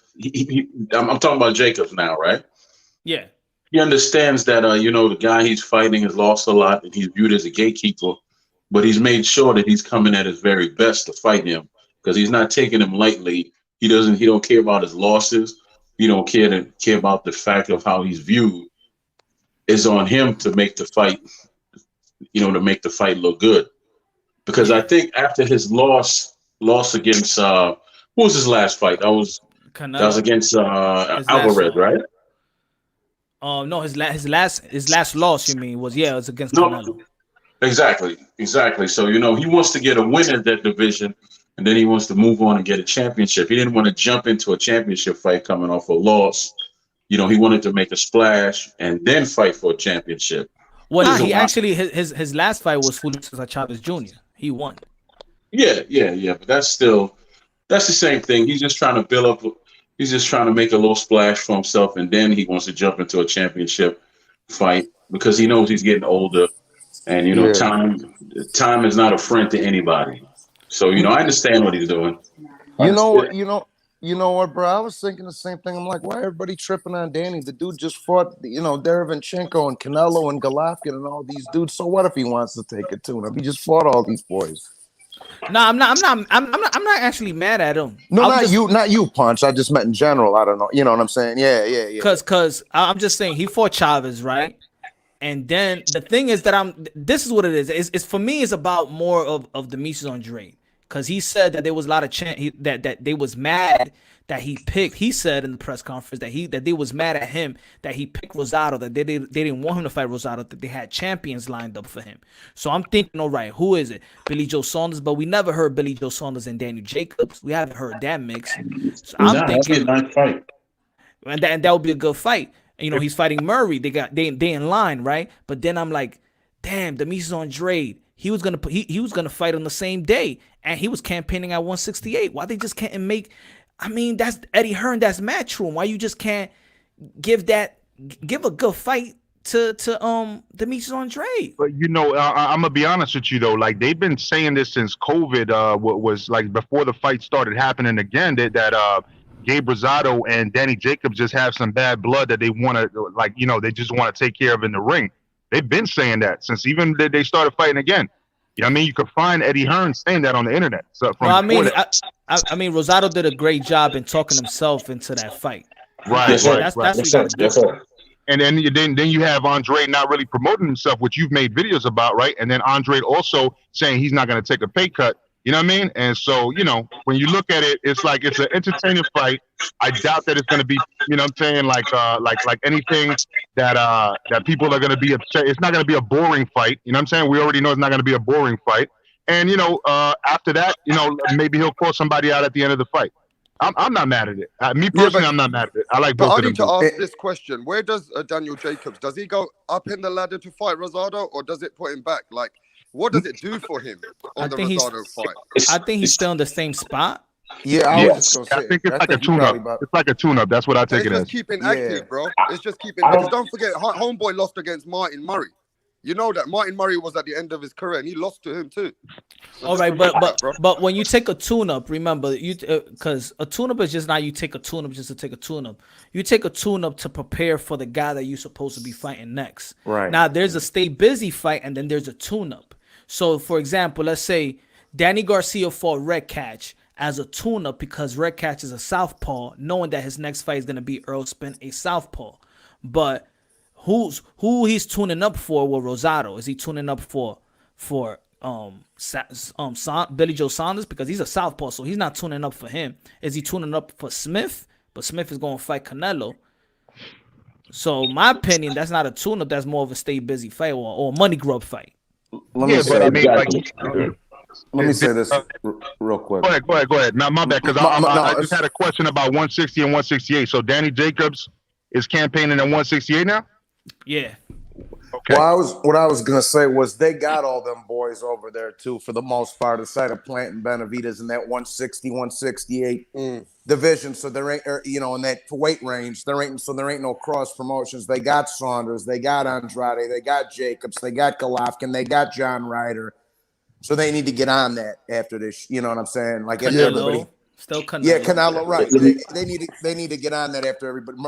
Saunders is having a tune-up. Danny's having a tune-up, etc. After that, they need to jump right into that kind of shit. Yeah, but Andre and Jacobs are kind of like sparring friends. They're not even looking to fight each other. Eddie Hearn's not even looking to put that fight on. But I'm saying those 6-7 guys right there, they're all with the same promoter, in the same weight class, etc. Thanks, Tony. Thanks, Hilo.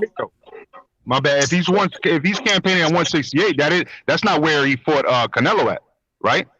No. He fought him at 160. He fought him at 160. That's my point. So it could be a tune-up to see what he does against a gatekeeper like Gabe Rosado, to see who he wants to challenge next. See what I'm saying? Yeah, but Gabe Rosado's still 160. He's still ranking. He is 160.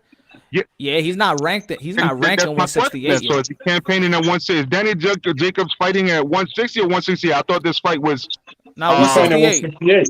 Fighting at 168. But so then there's a gatekeep fight. Well, like Punch said, it's a stay busy fight because this cat comes to work all the time. He might lose, but he comes to work. I tell you what I respect about this brother here. He doesn't matter about who he's fighting, of course he cares about the pay, but he'll take a fight, right? Yeah, but he comes and gives his all. Like a lot of these young cats, like you threw out, Andre's name, right? Yeah. He won't take certain fights. Him and the Charlos and all that, they won't take certain fights for certain pay, but they should take a page out of his book. I'm not saying to go lose a fight.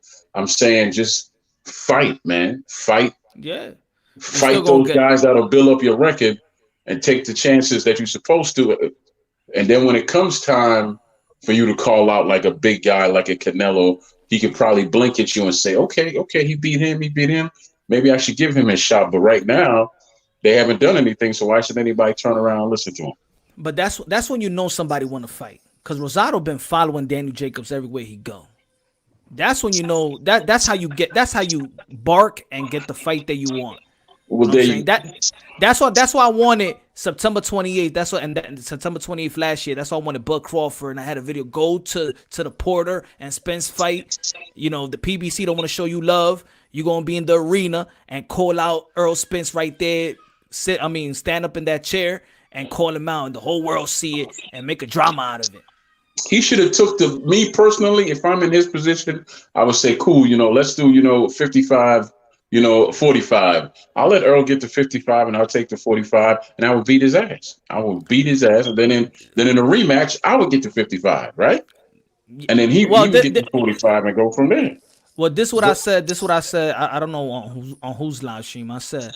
Right. I said since Bud always had his purse is always bigger than anybody else's. It's guaranteed is bigger than anybody in PBC. It's guaranteed.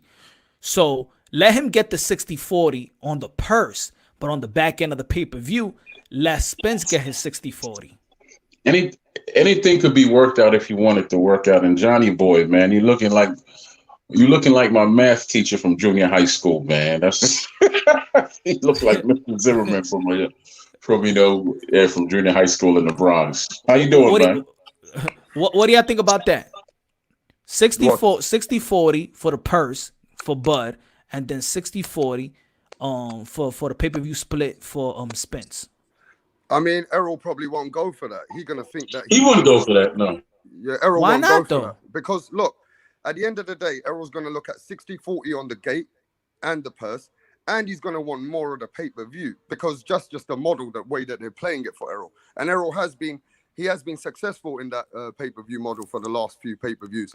And I actually think they can make a lot of money where Bud can get paid 3 times more than he's ever been paid too. You got to consider that into fact, Punch.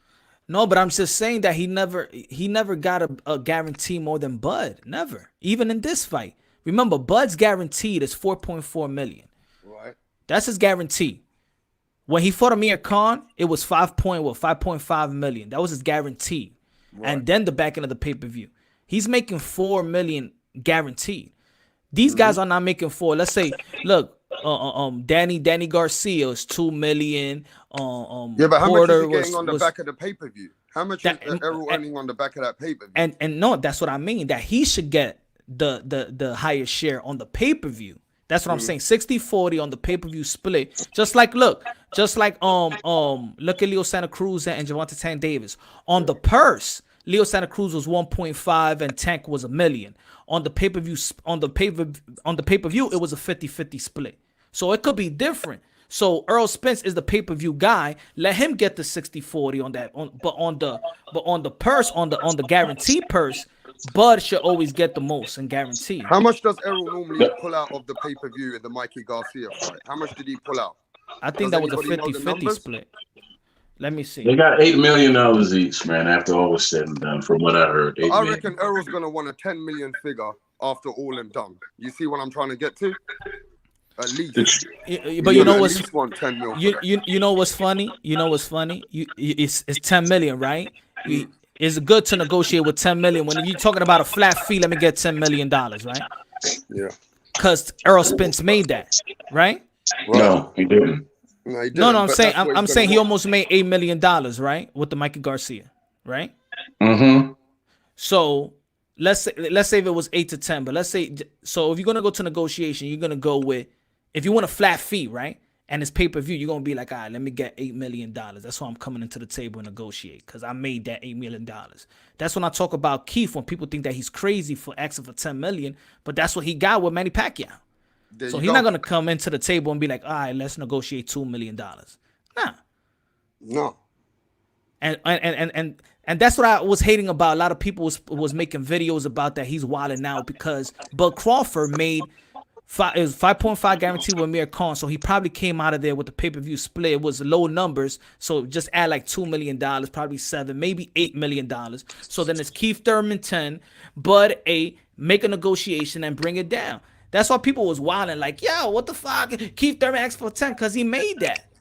Yo, my whole thing, Punch, honestly speaking, bro, is as boxing fans, bro, we don't care about the numbers and all that. They need to make it work the same way Lomachenko made it work with Teofimo. You know what I'm saying? Like, and people just need to make it work. You know what I'm saying? Keep that out of the public view. Make it work. Stop talking about numbers in public view. I know that social media right now, yo, all the content creators, yo, are keeping like their knees on their necks and just like bringing the pressure to them.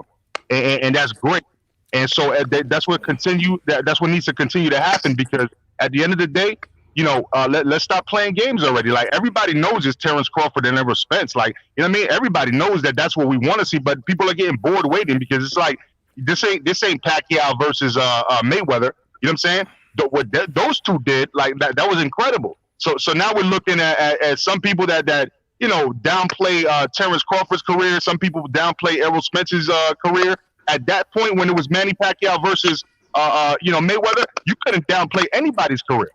Glenn, you know how I look at it, bro? This is how I look at it, bro. All right, because it ain't nowhere near as big as Manny and Floyd. This is how I look at it. I look at it as it like it's the welterweight version of Golovkin Canelo. That's the way I look at it. You know what I'm saying? Like, do a couple of buys, man and a half, something like that. You know what I'm saying? That's the way I see it anyway. I could see that. You know what I'm saying? Yeah. It makes sense. That makes sense. Because it ain't nowhere near as big as Floyd and Manny. Let's just keep it a buck. You know what I'm saying? Nah. Yeah. I'll be honest with you, man. Any fight, like I said, any fight could get made, but you have to think about who you're talking about. Spence is coming in with the mindset and being told that he's the A side. He's not going to negotiate anything. He's just going to want what he wants and go from there. And no fighter, and as far as you making $10 million with one fighter doesn't guarantee you $10 million with another fighter. You should know that fighter and know their market and all that stuff before you throw out a number out there. Yeah. And then on the flip side to that fighter should be like, look, man, you ain't getting no $10 million, but we can negotiate. and go from there. Because the truth is, I think where Bud feels more like disrespected in a sense is that how you go half and half with Porter. If you go half and half with Porter, that means Porter had a belt. Porter had a belt to the table as well, though. So does Bud. Bud got a belt. But now Spencer's got 2 belts. That's the difference. If Spence had 1 belt, he might negotiate the 50-50 and say, fuck it, let's get this fight on. But I think Spence, where he got the IBF as well, he holds weight with that IBF. He's saying, give me a little bit more now. I've got 2 belts. But that goes back to my point. So is the A side, don't you think is the A side to make the fight happen? Yeah, he should push it. If Spence pushes the fight, he will get psychologically to Bud. If Spence shows that he's willing to take a little dip on the purse, that will get the fans excited. That will show that Spence is ready for everything. And Punch, this is going back to my point. See, Loma had 3 belts, and he made the fight happen. That's what I'm talking about. Like, you need to be just like a champion and make it. You know what I'm saying? I like Errol Spence. He had to make the fight happen, Major Key. Exactly. I know. I like Bud. I like Errol Spence. I like both of them dudes, bro. You know what I'm saying? That's an interesting fight to me. You know what I'm saying? Yeah. You know, but damn, like, why y'all playing it out so long? You know what I mean? Spence needs to talk to Heyman and just be like, look, Heyman, I appreciate your advice. You're my advisor. I appreciate all that, but we need to make this happen. Let's put it this way, you know what I mean? Major Key. It is what it is. Yeah, but Major Key, Loma didn't make the fight happen. Teofimo made that fight happen. Teofimo went to the other side to put him into a trap. And that's where Loma had to step it up because Loma had to take a pay cut. Belts up. So he didn't take a pay cut. I'm gonna fight this guy. Well, I'm saying, like, you know, like he let more money go in because remember he was demanding more. They had to renegotiate for that. Yeah. Anyway, before you guys continue, this ain't about boxing, but everyone knows about this. Rest in peace to Maradona. Keep continuing, bro. Rest in peace to Maradona, bro. Who the fuck is Maradona? Maradona, one of the best football soccer players ever in the world, bro. He died the other day. I heard about that. Maradona, bro. One of the best football soccer players. I didn't know who he was neither, though. So Johnny. Okay. Yeah. No disrespect. I've seen a video about it, though. Yeah. All right. Was he a Diego? Yeah, Diego Maradona. No. I'm saying. You heard what Johnny said. Johnny being wild, man. No, I'm saying, was he Italian, bro? Was he a Argentinian? Argentinian. No, I just heard Maradona. You know. Yeah. But no, you know, as fans of this thing, man, as fans of boxing, at least, I'm getting. I honestly, I can say I lost a lot of passion for the sport. I might still love it, but the truth is, you can't really love something that doesn't put out as much passion as you put out. There's too many fights that are not getting made, and not because somebody got injured, somebody got tired, retired or anything like that. It just boils down to money and pride. And as fans, you get sick of that. That's why when we have fights like Lomo and Teofimo, we get all excited. Tyson and Jones, they setting pre-sale numbers? I've never heard of that. Fans are still excited about that because they bring excitement. If these young cats would just swallow their pride and just say, okay, we're going to fight, we're going to make money, and we're going to make glory, we're going to make something out of it, then the fans will be more, it'll be more boxing fans. The thing is, boxing keeps playing itself. Boxing can have that momentum. You see how right now boxing almost every weekend got a fight? Like, I love this momentum. But if they make this fight with the fight that the fans want to see, with a momentum, boxing will be back in the forefront of in America. It's just that. Yeah. Go ahead, my bad. Go ahead. No, go ahead. I was going to piggyback off of that. You done with yours? Because I'm going to piggyback off of that. Yeah, go ahead. Yeah, so I'm because I was actually talking to my homeboy today, one of my best friends, dog, and this dude is a casual, and he knows he's a casual. He always calls me to ask me about the fights, and he was asking me about the fights, right? About Mike Tyson specifically versus Roy Jones. And then he's telling me, "Oh, you heard about this Glovegate thing?" I'm like, bro, they've been saying that since like a month after, like, you know what I'm saying, the fight. Like, he just learned about that, you know what I mean? Because he doesn't really follow it like that, you know? So that's how casual he is. So I'm trying to tell him, yo, that's a great fight. But then they could have had some great prospects in that undercard, but instead you got a YouTuber fighting a basketball player. You know what I'm saying? No, you got Badu Jack on the undercard. You know what I'm saying? Versus Blake something. You know what I'm saying? And it's the point is that they could have made that undercard so much better to bring some kind of exposure, because it would have brought the old school fans that are saying boxing is dead. It would have brought them back and said, oh shit is going on, like a Berlanga under there knocking people out. You know what I'm saying? You know, Jaron Ennis. You know what I'm saying? Like showing his skills. Glenn, you know what I'm saying? Glenn, you know what they should have done, B? They should have had Badu and Pascal run it back on the undercard. That's true. That would have been nice too. You know what I'm saying? But showing the future though, because those two are out the door too. You know what I mean? Like just showing like something. You know what I mean? Like where they could expect something in the future again. You know? Yeah. Like so they could jump back into the market of boxing pugilists and give their opinions, because they can compare. You know, they think boxing is dead, and they can compare the old school talent versus the new school talent. You know what I mean? Nah, but I tell you the truth, the COVID-19 did really mess up the momentum, because we was gonna get we already got Wilder and Fury, but right after that in April we was gonna get Casimero Inoue. Yeah. Then in May we was gonna get Tio and Vasily Lomachenko. So, yo, this year could have been big. It could have been big. It could have been game changer. It had it not been for the virus, bro, we probably would have had Taylor Ramirez already, bro. Yeah, you know what I'm saying. Oh, and we would have had Amanda Serrano and Katie Taylor. There you go. See, those shits would have been happening like now, like October, November. If everything went according to plan, those would be happening now. No, that was May. Remember, the first date was May 7th. Where's Clarissa Shields at, man? You know, where's Clarissa Shields at? The best female boxer alive. Where's she at?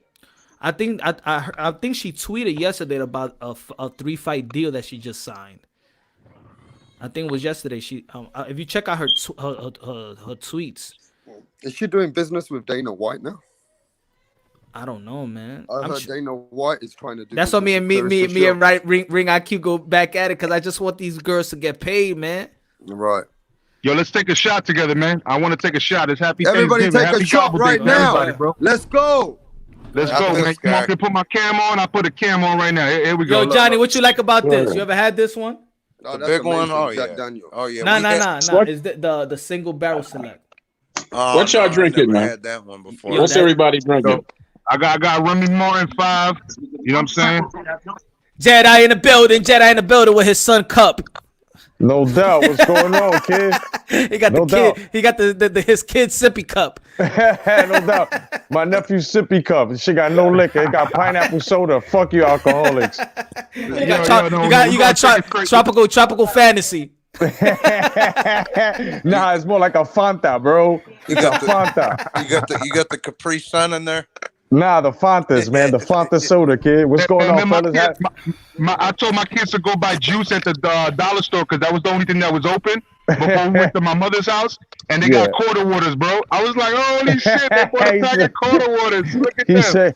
He said quarter waters. I haven't heard that shit in the longest. I'm talking about. I tell y'all what, man. What are y'all drinking? Because I got something that'll beat. I got something that'll beat everybody, but I don't drink. I'm drinking Jack Daniel's Single Barrel Select. That's 47%. I can beat that. You know who's next? Hey, I just want to ask everybody this question: do you think Mike Tyson has got a chip on his shoulder? Because hold on, rap star. Let Troy. What you got, Troy? Ray and nephew from Jamaica, man, is 150 over proof. Get the fuck out of here, bro. That shit is disgusting, bro. I grew up on Ray and nephew. That shit is disgusting, bro. I'm from Yard. What do you mean it's disgusting? What do you mean it's disgusting? Back up. Back up, man. What you mean it's disgusting? Hey, Wagwan, virgin. Listen. Yeah, I know what I say. Yeah, piece of shit. You know what I'm saying? Listen, that shit is potent, but it's disgusting, bro. I'm gonna drink turpentine, and then I'm gonna beat that shit. Right. That's the only thing you can drink. You know? Come on, man. It don't do nothing to me. It don't do nothing to me. I actually put it in some of my ganja tea in the country back in the day. I don't know if y'all ever had any ganja tea, but what part of the Bronx you from? Oh man, I grew up over there by I don't know if you know Parkside and Allerton Avenue, Burke Avenue, over there by State Key and all of that. I went to 135. I went to 135, man. Yeah, you know, when did you? I'm going to. What's good, Joshua? 50. Oh, okay. So you went there like 10 years before me. But yeah, I went to 135 and I went to Clinton and I lived over there on Gun Hill Road and Boston Road. So you already know. So Okay, you know good, God good. drank that Ray and nephew, bro. I was over there Sunday. For 214 Yeah. Street. You know, y'all used to, y'all used to come down a block about 75 deep every Halloween to get your asses beat. Yeah. That's when Halloween was Halloween. Yeah. Now we were shooting each other with Roman candles and using M80s like fucking and pineapples like fucking bombs and shit. You fuck around. You fuck around on Halloween. You get smacked in the face with a Mama Lucci. Remember those joints? Yo, I got sprayed up with a paintball gun one time on Halloween. You dog. remember I was like 031? You get sliced up on Halloween? Oh hell yeah! No. I used to boil eggs and fire them off the roof of my building. That's what I was doing. Shit, I went to CS 129 off of 180th Street on Mapes, and there was a dude that used to hang out there in a homie the clown suit and hit people with rocks over the head. Wow, that's dirty. That's dirty. No. But you know who that was, right? You know who that was, right? Johnny Boy. That was Johnny Boy doing that, man. That was Johnny Boy dressed up as Homie the Clown. Probably. That's crazy. That was Halloween. Yo, let's take a shot real quick because I gotta go upstairs, you know what I'm saying, and charge my phone and all that. Let's take a shot, y'all. No doubt. Yo, hold on. Let me make a first toast. Here's to the panel, everybody, for looking like a fucking rap group right now. Hell yeah, yo. The Wu-Tang, the new Wu-Tang. Word up, yo. Panel. God bless, and everybody in the chat, man. God bless. Enjoy your turkey day, motherfuckers. We're not having turkey in London, but salute to you guys. Salute. Yeah, you ain't got no turkey in London? Man, it's not Thanksgiving. You guys celebrate 2 fucking Christmases. We're waiting for Christmas, bro. Okay, we got fish and chips, so you know you all right over there. You got fish and chips. Fish and chips, bro. And Rapstar, you wrong. You wrong because you know what? Latinos also celebrate 3 Kings Day on January 6th, so we got 3 Christmases. That's right, bro. We waiting for all we got to do is leave out some palms, kid, from a palm tree, and we get our gifts. Hey, I'm gonna start sharing those holidays with you guys. We also celebrate the 24th. Hey, listen. Yo. Is there something I want to ask you guys about Mike Tyson when you're ready? Go ahead. So, do you think Mike Tyson's got some demons from the past? Because this training and this stuff he's doing, I think it's something to complete himself, bro. Because you know he was never happy with the end of his career, bro. I think what I said that on the title was that just like he said, he's always saying that he's scared for success. You know, he's scared when after this, you know, depending how it turns out, he's gonna be back in that limelight. You know what I'm saying? Depending if it turns out is a good pay-per-view, and just let's say that it's not a boring exhibition, that is actually an exciting one. He gonna get that 10 million, and then you know it's gonna come back. People gonna stress him out and turning pro and all of that stuff. So, you know, remember his success is what made his demons come out. All that success, the leashes, and all that stuff. So, you know, I hope that he's strong enough that he's prepared. He's preparing himself for what may come. Yeah, but also, but you know, Mike never left the limelight, man. You know, whether he was boxing or not, he never left the limelight. He's still the most well-known, you know, athlete on the face of the planet right now. He never left the limelight.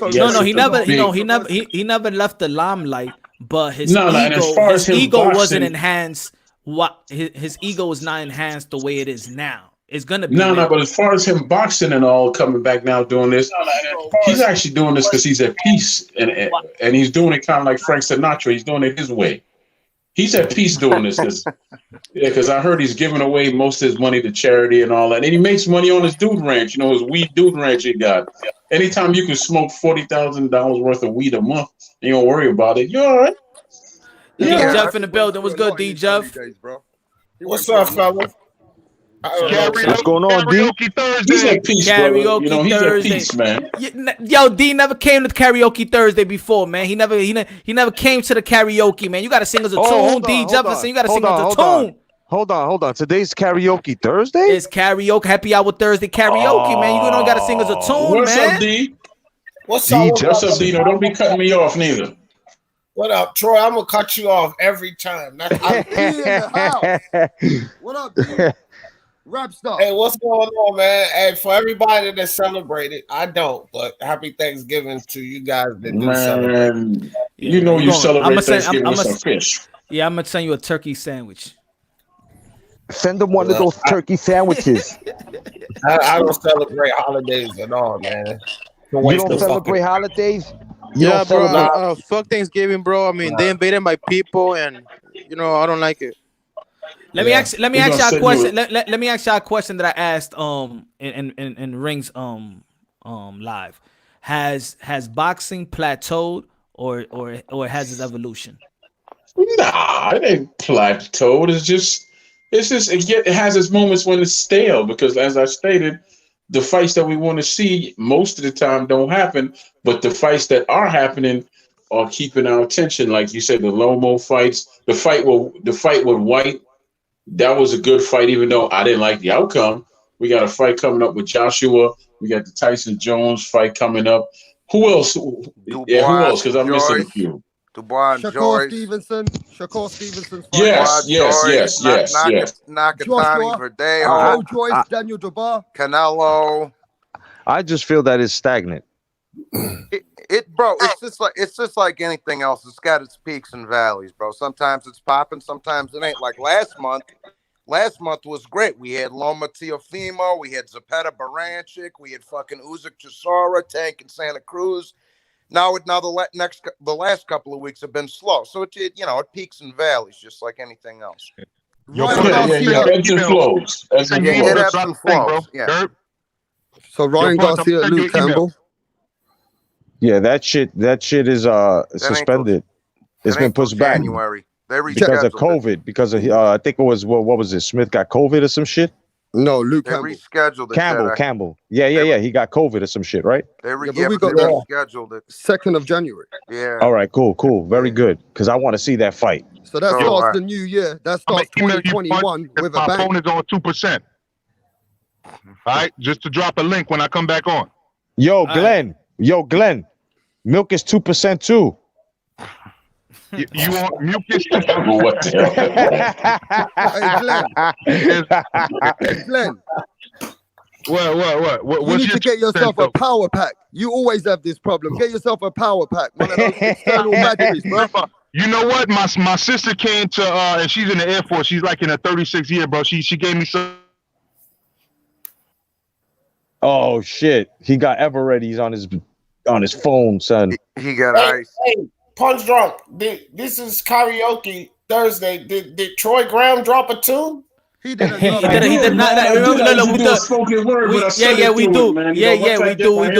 do. You could do rap. You could sing a spoken word. So Troy did a spoken word, even though it was halfway. But I did boozy. He felt the spirit. D. Now it's your turn, D. Let me see. Let me hear something, D. Yeah, man. I did a freestyle for D. For D Jefferson. I called it the Cutoff Man. Everybody perform. Everybody perform, my brother. Yeah, I did boozy, D. Yeah. Well, Kelmon having. He got to go next too. He got to give us a little tune too. Oh shit. Kelmon, you got to drop your tune, bro. Spanish though, is that right? You got to drop your Enrique Iglesias. Yeah. Drop the Enrique. All right, let's all help D out. All right. Everybody know this one, right? Socrates' philosophies and hypotheses. Somebody else coming with the backup. I'll go first. Go ahead, Kelmon. Go ahead. Okay.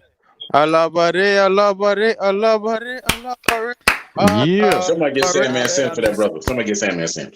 That's it. Hey, you already know he can't get booed. He's singing a church song. That's like the Okay, Apollo. I'm sorry. You never get booed when you sing a church a Baptist song in Apollo. That's the trick. So Troy can't shut it down. You can't even let the man sing in peace, man.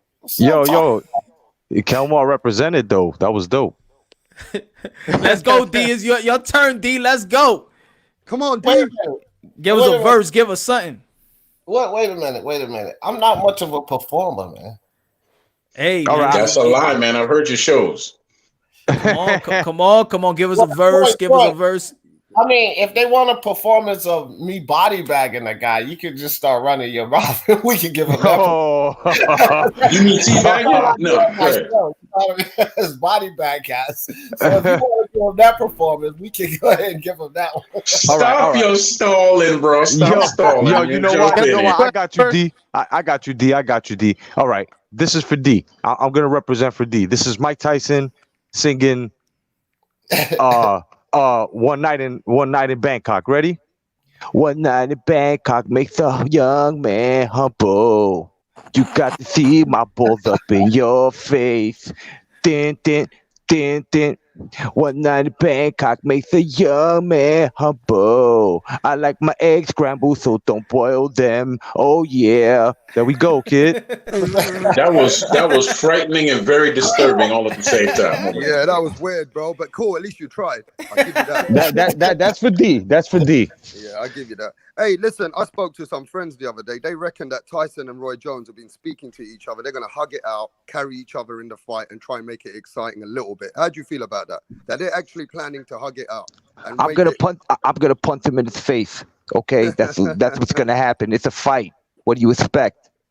What do you I'm expect? gonna pay $50. I hope they don't hug it out though, because I'm not gonna hug him. I love Roy and everything, but I don't get down like that. You know what I'm saying? Yeah, but what do you expect, bro? I mean, these are I 50-plus-year-old feel fighters. They're gonna hug it out, you know what I mean? I mean, they are, but I think they're gonna give it their all. I just don't agree with that no knockout shit that they tagged to it. That's some crappy rules, man. Jedi, they changed. I don't care what the rules are. You know, they're gonna fight. I think they're gonna carry each other. I think they're Hold gonna on, carry each other. Repstar, hold on 1 second. Yeah, they changed it, homie. They can knock each other out now.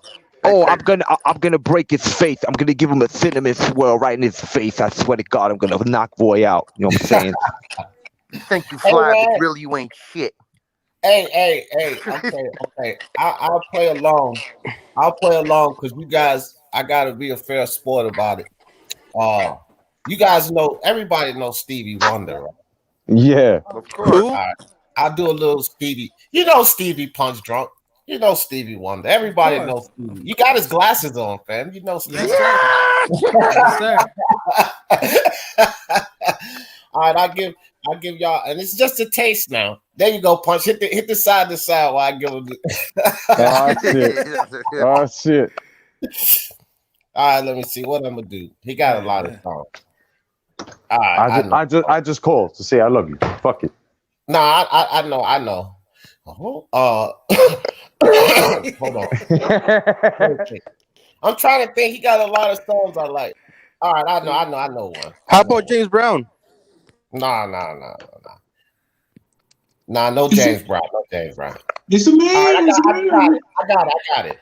Over time, I've been building my castle of love. Oh shit. Y'all know that one? Oh shit. I'm about to throw some draws at you. Keep singing like that, bro. Hey. Oh shit. You know what, D? It's too far for me now to say that I've got to throw my castle away. All right, that's it. Dirty Clone Camper right now. Let me find out. Oh Lord, D Jeff. Give it up for the sensational D Jeff. Give it up for the sensational D Jeff. For the people, man. You know what, D? You know what? There's a ribbon in the sky for love. Yeah, I was thinking about that one too. I was thinking about that. You should go on the Apollo, D. You should go on the Apollo, D, and serve popcorn. Nah. I don't do no performing, bro. You sounded so awesome. I swear to God, you sound awesome, D. Hey, D. I had to be a fair sport about it. What's up, Rap Star? So who we're putting our money on, because the big money's going out there on Daniel Jabbar right now for Saturday. Big fight in my country in London. So who you got your money on, D? Jefferson, who you got your money on? Joe Joy's going to pull off the upset, fam. Holy shit. Is that what you're saying? Yes, sir. Okay. A lot of people picking Joyce on that one. I got Dubois, but yeah. Joe Joy got Dubois. I mean, Joe Joyce looks very composed, very happy going in this and fight. slim. and he And looked slim. very, very composed. And he said, "Look, man, I know what this guy's bringing to the table. Don't think I ain't got that experience. What I've done in 10 fights, this guy hasn't done in 15 fights, and he's a young boy." I mean, Joe Joyce seems to he seems to have everything in the right place. He wants to get this fight. He wanted this fight, bro. Yeah. So, But as makes sense. I mean, a lot of people talk about how slow he is, but he is more of a high volume puncher than Daniel Dubois. He throws more punches than Daniel. Yeah. I was gonna say that he's slow, but his punches come in bunches. You know, he's very consistent. Boom, boom, boom. But if I was him, I would, if I was his trainer, I'll tell him to straighten up his punches and beat those arms and beat those hips up to keep him, to keep him from wanting to even fire back. You beat them arms up, beat them hips up, and just keep him busy. Because if a puncher can't really fire back because he can't lift his arms, then you won the fight, right? He's like the Tim Duncan of heavyweights. Yeah, I mean, it seems like Joe Joyce is his game plan seems to be he wants to take everything what Daniel Dubois brings to the table early, and he says once I'll be able to take his shots, Daniel Dubois is going to get lost in there. And he goes, what they don't realize is I know he's got power, but I'm going to be able to take this shit. So that's what he knows. He knows that he's got to be able to take the storm early on in the fight. And then he's going to think that he's going to edge the fight and win it later on. I think that's his game plan. Either which way, it's a good fight though, bro. It's a real good fight. I'm looking forward to it myself, bro, because they both, up and comers and this trying to make their bones. So yeah, I'm looking forward to that one for sure. And it's the same. See, that's a nice thing for we got that in the afternoon, and then we got Tyson and Roy at night. So it's like a double whammy that day. So you guys definitely think it's going to be a knockout in that fight, or it's going to be a unanimous decision or something like that? TKO. I think it's a TKO. It's going to be a knockout or unanimous decision? It can go either way. TKO. I think Mike is gonna sleep Roy and Dubois is gonna sleep Joyce. Hey, I was gonna throw something out there because I just read it today about Oscar saying that Triple G would be an easy fight, and he could make the weight. He's on crack. Yeah. Is he? He's on crack. Is he? Crack. I think at this point in time, he's point, on crack. Yeah, he's on crack. After the La Hoya, bro, it's easy work for him. I think he'll beat Triple G. You're on crack. Oscar De La Hoya at the end of his prime couldn't beat Manny Pacquiao. Yo, Oscar De La Hoya. Two weights. Yeah, Oscar De La Hoya needs to. He needs to Oscar De La stop. Hoya was having trouble with Steve Forbes. Remember that Steve Forbes guy? Yeah. After the La Hoya, bro, he never dug no smoke, and I could see it happening. Oscar in his prime would smoke most of those guys. Oscar would beat Jamal Charlo brothers too, all day. Kelmer, he's 50. Kelmer, he's 50. Yeah, but he doesn't care about that, bro. He still wants to smoke. I mean, he's 50 and he hasn't boxed professionally. Hold on. He's 15. He's 50-something years old and he hasn't boxed professionally. Give me 1 second, y'all. Give me 1 second. Give me. Yeah. No, I think he's the same. I think he's not 50 yet. I think he's the same age as me, Johnny. I think he's 49 going on 50. But I think in Oscar's case, his mind over matter at this point because he hasn't done it in so long. He sees something. Yeah.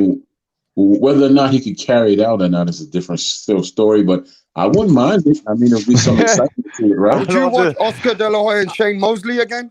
But I wouldn't pay that shit any mind because this is the. I wouldn't pay that shit any mind because this is the same man that said that he would like to fight Conor McGregor.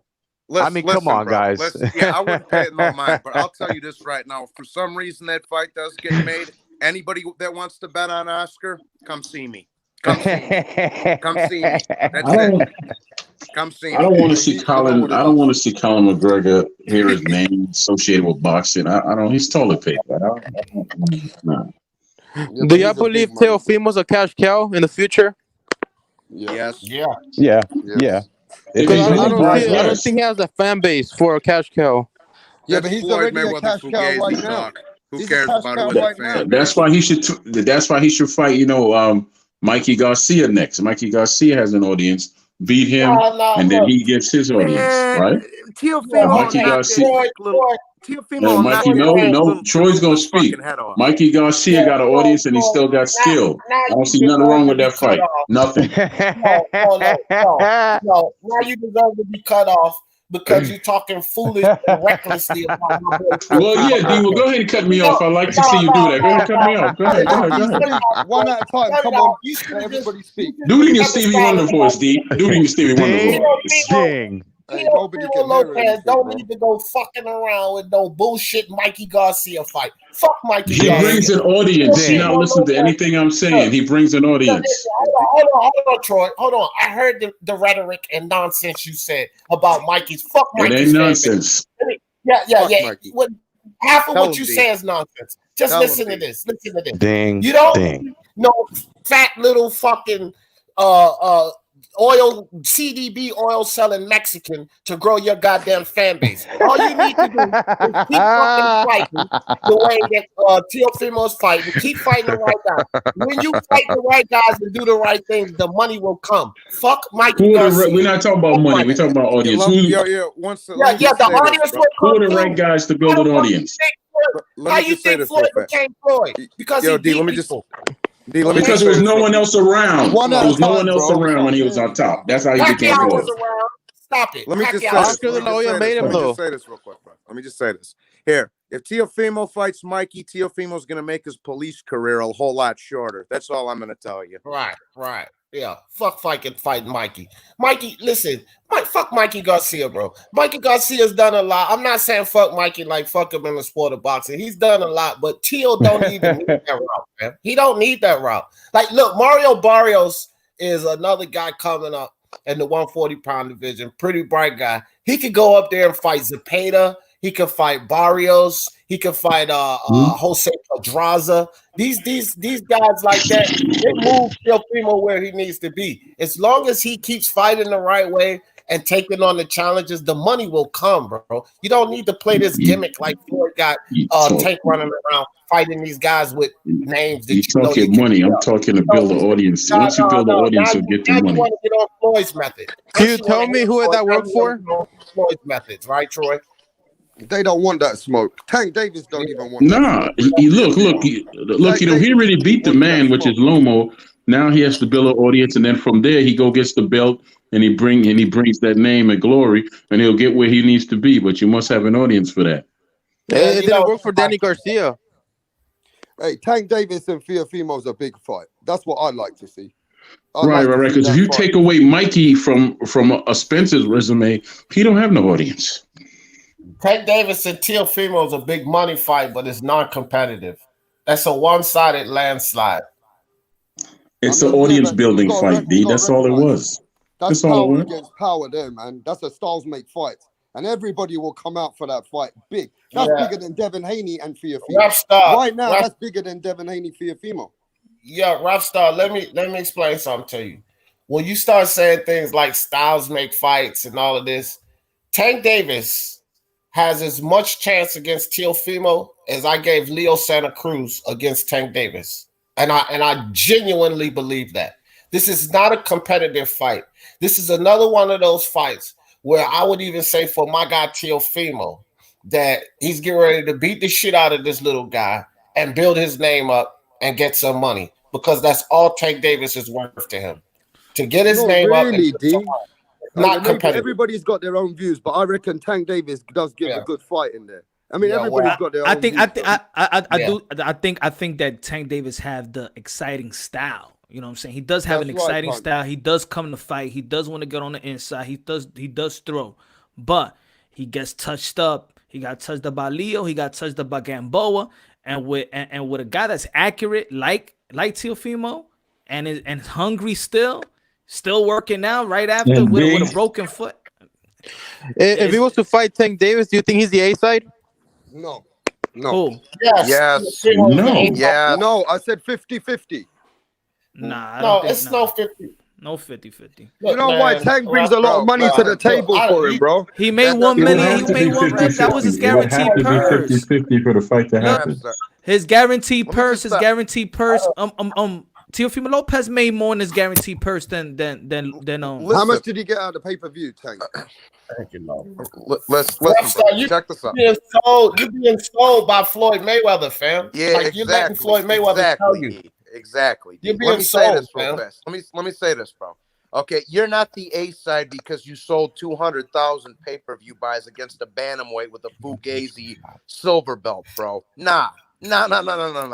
This man just went in here and beat a lot of people's pound for pound #1 and became undisputed. Get out of here with it. It's not even. I made a video about this the other day. It's not even a debate, dog. It's not even a fucking debate, dog. It's not even a debate. Remember, he got belts where he needs to pay sanctioning fees. You think he's not gonna be paid more than Tank Davis? Right. Yeah, but exactly. To make that fight, Punch, they can make a lot of money, and Teofimo's got to budge because Tank Davis ain't gonna want to budge, and Mayweather ain't gonna let that happen. So if they play fair with the Mayweather camp, they will get that fight. But you got to give Mayweather and Tank a little bit more, or they're not gonna allow it to happen, bro. Man, Tank got to lead. Tank don't need Mayweather, man. Tank don't need Mayweather. Hold on for a second, Rapstar. Where's all of this playing fair with Mayweather? Shit, fuck Mayweather and Tank Davis, man. Like, say that again. You want the fight? Can you repeat that, D? Teofimo wants the fight. Rapstar, hold on. I gotta get this off. No, Rapstar. I know you always about this, uplifting the sport of boxing. But Mayweather and Tank Davis don't deserve respect. They've been disrespecting the sport of boxing, fam. The way he's moving them and that fucking facade they're building, lying to the fucking fans about valid fights and shit. And you're talking about be fair. Fuck Mayweather and Tank. Fuck it. There's no be fair to them. They have to bow down to the fucking king of 135, which is Teofimo. Ain't no fucking negotiations, Rapstar. They're B-side. Let me piggyback off what D was saying. Let me piggyback off that real quick, bro. Listen, fair and Mayweather don't belong in the same sentence. First of all, fair. Wow. This is the biggest coward in the history of the sport we're talking about. You think he's gonna throw his little boy in there with a killer like that? You're crazy. He could give him 80% of the cut, and he still won't throw him in there, Rapstar. Yeah, so what I'm saying is that fight's not going to happen then, bro. It's just not, it's all talk. It's not going to happen. Who said it was? I know. Well, there's a lot of fans, a lot of people want that fight now. They want that fight, Johnny, more than Haney fight. They said that we rather have Tank Davis with Teofimo Lopez, even I'll get that in England, than the Haney fight, because they feel that Tank Davis brings a good style, the excitement, and everything else with the Mayweather bullshit and all that. You know what? And you know what, Rapstar? You know what I want to see Teofimo do? I want him to say, fuck all you. I'm going to 140. You want to see me? You can come see me up there, bro. That's what I want to see. Yeah, well, say, fuck all y'all. You want to see me? You can come see me up there. Fuck Loma, fuck Tank, fuck Haney, fuck all y'all. Straight up. I mean, Teofimo's entertaining the conversation, Johnny. He's also saying that, look, if they start to lose their ego, I'll fight Tank Davis. And he already said that on the other interview just the other day. So it seems like Teofimo wants that fight with him before he moves up, Johnny. Yeah, cool. Well, that's cool. Well, that's cool. Yeah, hold 1 second, D. Well, that's cool. That's beautiful. But it's up to him, isn't it? He's the man with all the belts. He's in the driver's seat. It's up to him, not them. You know what I'm saying? Rapstar, I got to tell you this. What fighter at Teofimo's caliber wouldn't want to beat up a little fathead Tank Davis? That's an easy night of work, fam. For all the money that's going to bring. Is that easier than Ryan Garcia? Hold on, Rapstar. Hold on, Rapstar. Let me get it off, Rapstar. I don't blame Teofimo for wanting an easy paycheck, because that's what Tank is, an easy fucking paycheck. And it'll be a healthy paycheck. Easy work. My thing is this. I'm not trying to hear shit about Floyd Mayweather in this A side. And I'm not trying to hear anybody talk about we got to be fair to Floyd. No, we don't. Teofimo's the A side. There's no fucking negotiation. And what all of you people really got to believe about Floyd Mayweather is this, and this simply. If Floyd Mayweather really wanted Tank Davis to fight Teofimo, he would have never came with that A side bullshit. He would have at least started negotiations off with 50-50, because it's not 50-50. A side for Tank is absolutely ridiculous. So there's no being fair to Floyd Mayweather. He's fooling all of you. He don't want to put Tank in there with Teofimo. He's fooling you guys. If all of you entertaining this bullshit like he really wants that fight, that's you, D. Thank you, D. That's all bullshit. Thank you, D. Yeah. So they're clout chasing. So they're clout chasing Teofimo, yeah? Trying to show that they want all these fights. What's going on? Yes. Yes. Okay. Well, let me ask you guys this. A lot of boxing world think that if Ryan Garcia beats our Luke Campbell, he deserves the next shot at 135 because of the caliber of opponent that he's fought. Do you guys agree with that? Here's what's going to happen. But do you agree with that compared to the Devin Haney thing where Ryan Garcia's fighting Luke Campbell? Listen. Hold on 1 second, bro. Listen, here's what they're going to do. Or here's what they should do. They should make the winner of Ryan and Campbell fight Haney because they're all with the same promoter. Okay, you follow me? Now, what Floyd and Tank are going to do, and you can mark my words on this. Remember, I'm the first one that told y'all this. What they're going to do is they're going to try to put Tank on another pay-per-view. Who's it going to be against? Take a guess. Rene Alvarado. Nope. Gary Russell Jr. Yep. Look at that. I read your mind, bro. Yep. That's what they're going to do. They're going to throw Tank in another pay-per-view against Gary Russell. Watch. Okay, but again, right, that's not a big thing for Tank. I mean, he's pulling a man up from the... I mean, that's a good name, though. It's a good name. But still, again, they're pulling him up in weight. No, I didn't say I liked it. That's not a good fight for Tank. I mean, it's a good fight for my area, but it's not a good fight for Tank. Okay. Yeah, I mean, look, bro. Who do you think's the best fight for Teofimo if he stays at 135 after the Cambosis fight? Who should we want? Nobody. The best competitive, if you're talking competitive wise. Yeah, give us a competitive. Competitive wise, the best fight for Teofimo at 135 is the Lomachenko rematch. That's the best fight for him competitive wise. I don't think none of those guys beat Lomachenko, fam. So don't give Devin Haney the shot. Not to give Devin Haney the shot. Rapstar, you asked me a question and then you said, so don't give Devin Haney a shot. I never said that, fam. You asked me who was the best competitive fight. That doesn't equate to not giving Devin Haney a shot. I never said that. Also, I don't think they'll put Devin Haney. Hold on, guys.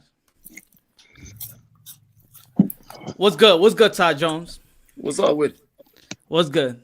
What I was lying about? Bro, you just completely told a lie saying that you had an interview saying that some bullshit like we turned you down because we wanted you to spin the narrative, bro. First of all, I told you Deontay heard the video himself. It's still in my text messages, my nigga. He heard the video himself of what you were saying, bro. And then on top of that, it was actually about some shit that you said about some black people, bro. That's what the shit is about. So when you talking about this boxing shit, bro, I told you that, homie. I said, bro, at the time, I did not know what it was about. Only thing I could tell you was why he said he wouldn't do it. That's the only thing I know, bro. And I told you that. And it's in the messages, bro. So don't lie on me, say some bullshit like goddamn trying to spin the narratives, nigga. You ain't got to spend shit for me, and you ain't got to spend shit for him. And I told you that, bro. And I just set you that, bro. You ain't got to spend shit. No, I said we had a conversation. We just ain't had a text message. You said when I had a conversation with you, you said that y'all saw the 6 hour stream, right? And you right? said some shit on there too. That's what I said. But at the time, I did not know exactly what you said, and I told you that. Well, but you told me that at the time. You said that I ain't checked the people on the panel that they was talking shit about Wilder. I said, yo, I can't tell grown men how to talk. Right. And then you told about what you said. I wasn't talking about the people. I'm talking about what you said. And I told you I don't know what you said because I haven't heard it. But I heard it now. I know exactly what happened now. But at the time, bro, I told you I don't even know what it's about. So what did I say then? Because at the end of the day, he came back to me and asked me, bro, who was the person that wanted to do an interview? Because like I told you, bro, you text me and I told you I would tell him. He came back to me. I ain't have to go back to him, bro. He came back to me. And I asked, I said, hold on. Let me check. And I said, bro, that's why I text you. Are you punch drunk? You said, yeah. Cool. And I told bro, and he told me, well, this would happen. So at the time, bro, I didn't know what the fuck was going on. And I told you that. No, but you was telling me that they said that they seen the 6 hour video, the 6 hour stream, but you was speaking. And no, the part that you said that you didn't see was when I text you right back and I said, oh, is it because what they in the barbershop conversation, there was a bunch of dudes that was talking shit, that was calling in talking shit, and you said, nah, you haven't heard it. That's when you said, well, you haven't heard. The dudes that was talking smack in the barbershop conversation, live, and you said, nah, his pops heard it though. Yeah, his pops heard it too. That's why I was trying to say I didn't hear none of that. At the time I didn't even know what the fuck was going on. But that's what I'm saying. The dude that was going that was saying I was saying something about black people. That was not out of my mouth. That was that dude that was calling in talking man shit about me. But that's why I told you, bro. I didn't hear any of it. That's what I'm trying to tell you. And I told you, I don't know what was going on until I had to go back and look for myself. So I'm asking you, what did I say? Bro, you said some shit like I don't want to hear about black people complaining about working hard. And then you also had said my coach and we come over here and work hard too. You said that out your mouth, but bro was just like, well, damn. Like he asked me if you was black. I said, shit, I don't know if he black. He looked black, but I know he's Spanish as well. That's what I told him. Bro, at the time, I didn't know what the fuck was going on. Only thing I could say was, bro, dude wanted to do an interview. Nah, and I heard what you said though, bro. You said that. Yeah, I said it. There's no disrespect. I'm telling you, that's no disrespect. Where was that? I said something bad about black people. Bro, you just said, bro, I don't want to hear shit about them complaining, my nigga. But if you, like you said, if you ain't black, my nigga, you won't know what the fuck we've been through, my nigga. What's that? What that's supposed to mean? I'm here now, and I adopted the struggle. I was born and raised here. See, this is what it is. You was, but from a different spectrum, dude. From a different spectrum, you can't when you say shit like that, my nigga. You don't know how that shit affect other people, dude. Man, you guys are too sensitive. That's all I'm saying. Fuck does it You matter? can't speak for all black people, brother. Wait. No, hold on, guys. Hold on. No. What I said was, I come from knowing both history. When I said is, I know the Latino history. And where they come, where let's say for example, where Latinos come from a third world countries, when they have to make it over here, already leaving from that country, and I was talking about Cubans too, that they don't want to come over here and listen to nobody's complaints because they already was dealing with the shit over there. They're not gonna feel sorry for nobody. That doesn't mean that and I said during the video, it's unfortunate that they think like that because they paved the way here for everybody else, but they just don't think like that because they're going through the same struggle. They're not going to come here and stop. I said they're not going to stop and say, you know what? I'm not going to open up shop because, for the African Americans to open up shop in their own community. That's true. And look, if y'all, but you ain't saying like that though. No, I said it like that. The only thing is when I do say it like that. I said it like that. The only thing is when I say it like that, it does hurt because I'm coming from the both. I'm giving you the Latino from the island perspective, and how we come over, and how my ancestors also has come over here, and what people say throughout the community. I'm just telling you, we're in the same community, so I'm telling you what Latinos will say. I'm telling the Latinos how black people feel, because in the end of the day, with this color, I have adopted the struggle. I understand the struggle. That's what I'm saying. The thing is, I'll say shit and people get fickle. But that and the end of the day, put it this way: when that guy went to the barbershop conversation and he was saying all of that shit, you know what he said in the end? And you know what? And it's and what he was saying is all true. That we got to stick together. So I'm not lying. The only thing is that it hurts when I say it. When you justify things among each other, people don't like that. But that's like if I say black on black crime. Like I told you from the beginning, I didn't hear any of it. So, but for you to go say that a nigga trying to get you to spend a narrative, bro, I asked you to do shit. I asked you. Only thing I told you told me was that you wanted to interview, bro. I did what the fuck I was supposed to do, bro. I didn't know about all this other shit going on. I give a so why are you hiding from the interview? Why you hiding from the interview then? No. It's not even about that rap stuff. Because if a person don't want to do an interview, they don't want to do an interview. I'm not. I told Ty Jones and I said it to everybody. I'm a fan of Wilder. Everybody knows I'm a fan of Wilder. The only problem is that it doesn't add everything that is being said. It doesn't add all up to my knowledge for me to say it to the public like that. Because it doesn't all add up to me. Right, and that's your opinion, bro. Everybody got opinions. That's your opinion, my nigga. You know what I'm saying? But don't say a nigga try to get you. I ain't ask you Punch, drop the link. Drop the link. I ain't ask you for shit, bro. And D Jeff where's D Jeff gone? Yeah, my bad, bro. I kicked my cord out, but much respect D Jefferson, carry on. Yeah, much respect to the dude Tay Jones. I don't know much about you, bro. I see you with Team Wilder or whatever. At least that's my assumption. Look, man. Here's my thing.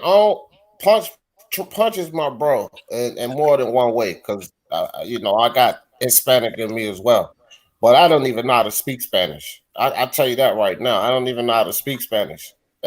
But at the same time, man, that man didn't say nothing wrong. As far as Deontay Wilder is concerned, take this from a nigga that grew up in the hood. A lot of the shit this dude said, fugazi as fuck to me. And that's just my opinion on it. It's fugazi Right. as And fuck. everybody got their opinion, my nigga. Yeah. That's your opinion. You feel Yeah, me? well, all due respect, no disrespect or nothing. It's Yeah, just a lot of this shit sound bro, listen, fugazi. at the end of the day, and I even said this, bro, I ain't trying to change nobody's mind, because I don't give a fuck what a motherfucker think, honestly, because I know what's going on. You know what I'm saying? And I feel bad for whoever lost. You know what I'm saying? It is what it is. What's going on then? Can you Shit, let us know? I Can ain't you tell told us no what's lie. going on? You know what I'm saying? I ain't told no lie, so I give a fuck. Now, what a nigga gotta say. Feel me? so I'm what's just going saying. on? I'm just saying on the conversation that we had that time.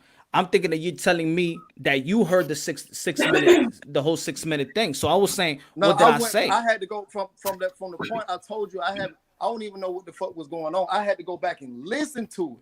I know now, but then I didn't, bro. That's why I said, bro, I don't know what the fuck you talking about. You even asked me and text me and said, was it about a Bible? Some dude said on Bible Show. I said, nah.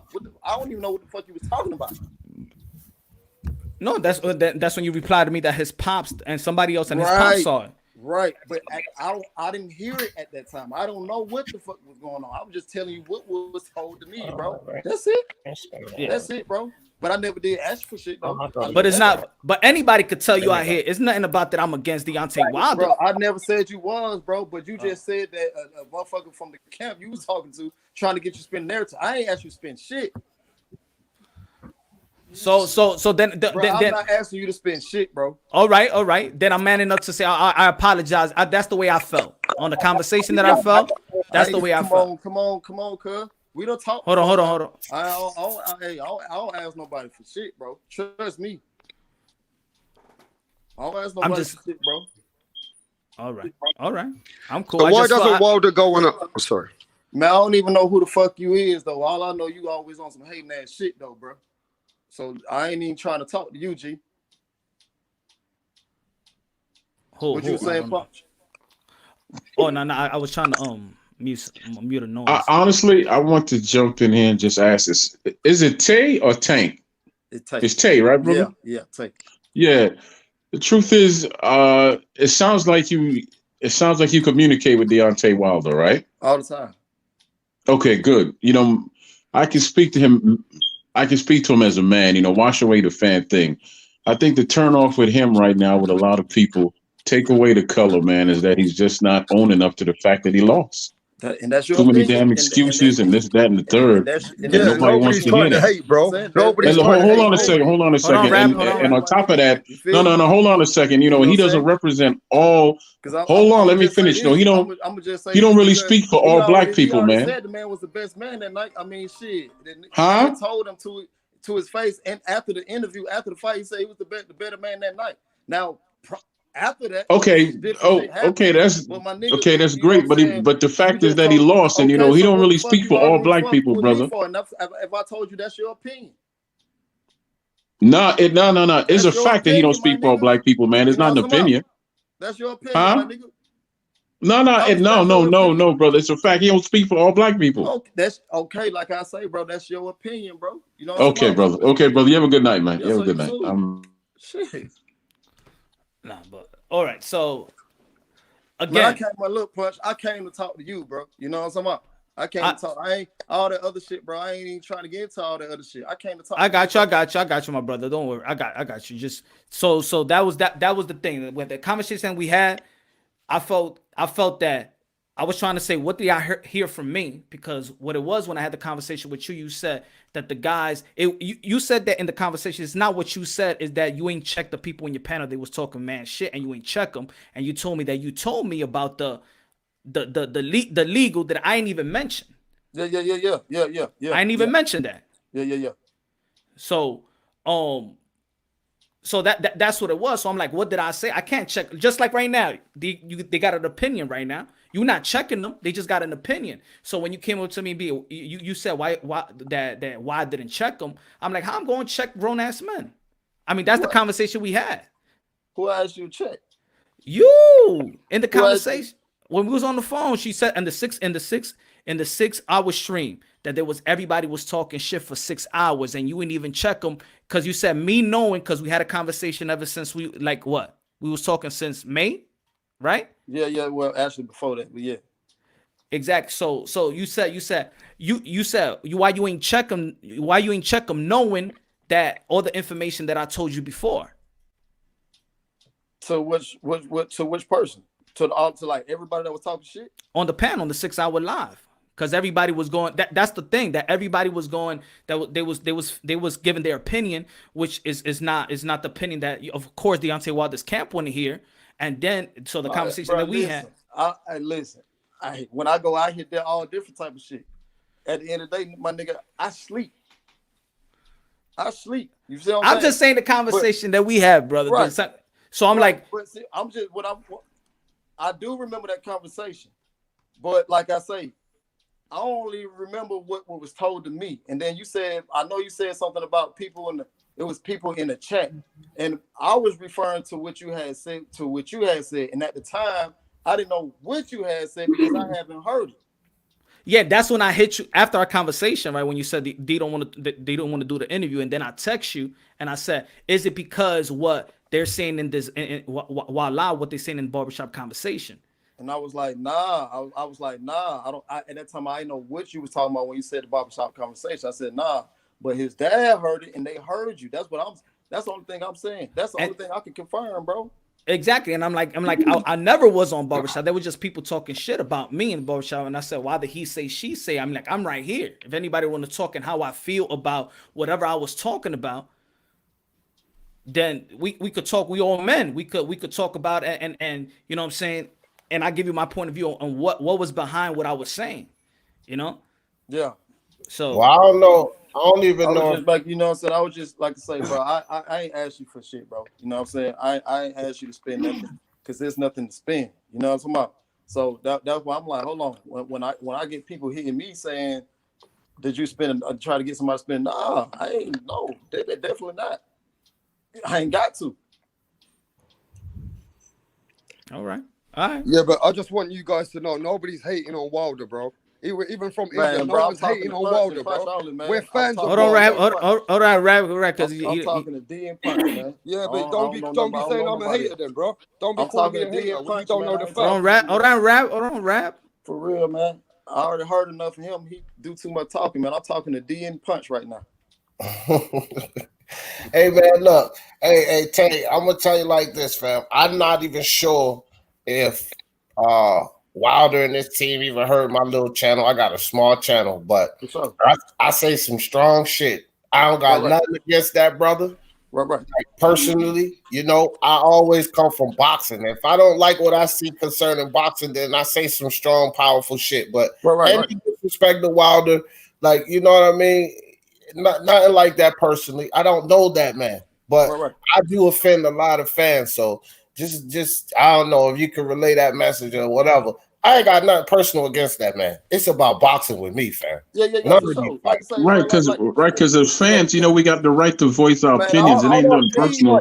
Because Troy, hold on, Troy. I don't need you to. I don't need it, man. Go ahead and talk. Go ahead and talk. I don't need it. Go ahead and talk. But no, all I'm saying though, like, bro, I respect your opinion, my nigga. You feel me? Like, people say shit all the time. I can't get offended by everything a motherfucker say. No, can I defend everything a motherfucker say? You see what I'm saying? So whatever you say, bro, that's your opinion. That's how you feel. Salute to you. Dig what I'm saying? D, like, come on, bro. I ain't even that type of nigga, bro.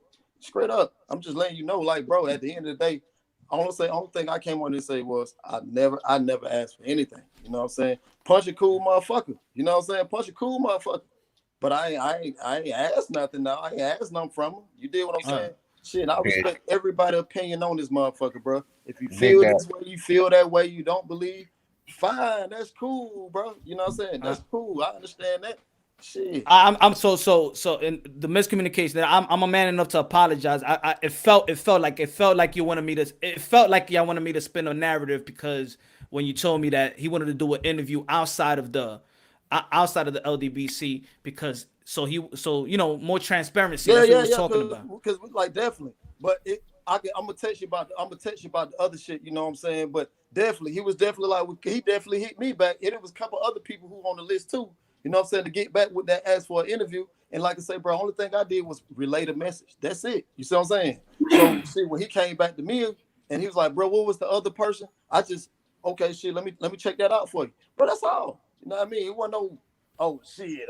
No, it wasn't none of that. It was just let me check it out for you, bro, because it's not just you. It's others that's, you know what I'm saying, that want to talk as well, or do an interview, or however you want to say it as well. You know what I'm saying? So that's it, bro. You know what I'm saying? But at the end of the day, hey, but you know, I to D, bro, when you say the word bitch, now I understand you say powerful shit, and that's cool. Yeah, but bro, nigga put on his drawers just like you, my nigga. A nigga wake up and take care of his kids just like you, my nigga. So when you say the word bitch, my nigga, like, hey, come on, bro, you better. Shit, if Oh, you talking about the Teo? You talking about the Teo? No. He ain't talking about Teo. He talking about me. Yeah, no, All right, no. well, let me. No, okay. That's all it is. That's all it is with me, bro. Oh, cause I never caught. Now let me address that. Let me address that, because he was talking about me. He won't talk about no Teo, what I said about Teo. He was talking about what came out my mouth. So let me address that. Straight facts, bro. Straight facts. That shit was disrespectful. Like, I can't even lie. Like, I ain't trying to back out of that. But again, tell him, no disrespect, man. It's just passion of boxing. And I'll be honest with you. The guys that I like, whether it be Teofimo, Canelo, Aerospace, I would do the same to them if they came out and said some bitch shit, and I felt like it's some bitch shit because I'm from the street. But I'll retract that. Hold on. When you say the word bitch, though, bro, when you say the word bitch, you talking about the bitch shit, or you say Listen, Tay, I feel you, and I'll retract that. I'll retract that right here on Punch Drunk. I ain't got no problem with that. That was some disrespectful shit. But let me say this. The shit that he was saying coming out after the fight, after losing the fight, breathing and all of that, and I ain't really trying to get into all of that. Right. It just strike me as some hoe shit, right? This is something from the streets. So calling the man a bitch, though, like flat out calling Wilder a bitch, that's some disrespectful shit. Retract it, fam. I retract that. Like straight, I don't got no problem saying that. That's all. That's cool. That's cool. That's over the board. You know, of course, you know, this is how I see it. You know, motherfuckers can, you know, talk about, you know, well, it took him so long to say something. It took this and the third. Okay, shit. I've been saying exactly what the fuck he had been saying since when, Punch? Since April. So you know what I mean? So shit, at the end of the day, when had, like I said before, when has this nigga ever came out and talked when it wasn't about boxing besides showing up to a fight? Y'all ain't heard from that motherfucker, man. Y'all ain't heard from him. Y'all don't hear from him. He was twerking after the fight. You know what I'm saying? Video twerking. Hold on. Let me. And you want to be funny, my nigga, while you saying that shit, he was with his family and his kids. So if he can't do that around his family and kids, nigga, what kind of man that makes you, nigga? You see what I'm talking about? Okay, Tay, let me ask you this, right? You talk all that shit behind that goddamn camera, homie. You did what I'm talking about. I ain't cut like that, nigga. I ain't cut like that, bro. Tay. All right, Tay, let me ask you this, right? I came on this motherfucker to talk to me and Punch, nigga. I don't know nobody else, bro. I got you. I want to speak. Truth is, man, I would like to see him going. Tay, I ain't talking to you. Look, I know, but I'm talking to you though, brother. I'm trying to talk to you though. I invited Tate. I invite Troy. I invited Tate. I got you, man. I'm just trying to ask your brother a simple question, Punch. Shit, bro, you already said your piece, and I said I respect your opinion. So to keep I got you. I just want to ask you a simple question, brother. Let it go. I don't know where all the aggression is coming from, man. Fam, like, I ain't trying to get in the middle of it. He don't want to talk to you, fam. Like, this is what the man's saying flat out. I don't need a second voice to tell me anything. I simply want to ask the brother a question. Man, the nigga keep telling you he ain't trying to talk to you. He came to talk to me and Punch, fam. Like, let the man breathe, fam. Damn. I'm not stopping him from doing anything. As I stated, I just wanted to ask the brother a simple question. So I don't know where all the aggression is coming from you or him. What you was saying? I don't have no aggression with you, but you ain't hearing the man. He's not trying to talk to you, fam. Like if he's saying, I can hear him clearly. I can hear him clearly, man. We just Well, you keep I can hear him clearly. I can hear him clearly. Trust me, I can hear him clearly. I hear you clearly too. Okay, well, Troy, it's like you're not listening to him. Then you hearing him, but you ain't listening to shit he got to say. If the man say you don't want to talk to D, I would have stopped asking him fucking questions. Cause I don't need you to tell me anything, man. I'm good. I don't need you to tell me anything. God damn. All right, so So we at the place. All right. So I what I was gonna say. I forgot what I was gonna say. So I felt that it was almost like spinning that they were trying to make me spin a narrative because it's almost when you told me I told you what I told you. I understand where you was coming from. There's a miscommunications there. I thought you actually saw the host the 6 hour stuff. I ain't see all that shit until after, bro. Like and actually I didn't even think about that shit until days after, bro, and went back and looked at it. Come on, bro. Like I say, bro. Honestly, I hardly ever be on the Instagram anyway, bro. You know what I'm saying? Like only time I've looked at your videos is when shit. I know you was going at it with some dude, and I text you about. I said, bro, come on, bro. We Black Kings. Other than that, that was like when I text you that was like the first time in a long time I had got on YouTube. Then other than that, bro, I have other shit going on, bro. Like, oh, here, you feel me? Right. Hey, much respect to you, fam. Like much respect to you, Tay. Guys like Batman and all of that, because a lot of motherfuckers don't understand this shit on YouTube.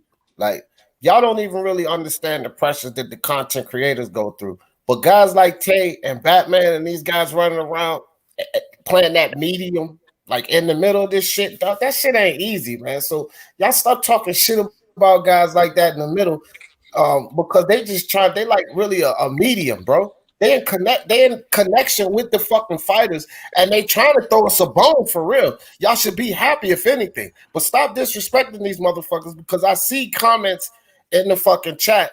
Bro, this dude Tay just up here trying to talk, bro. He playing the medium. Fuck y'all disrespecting him for?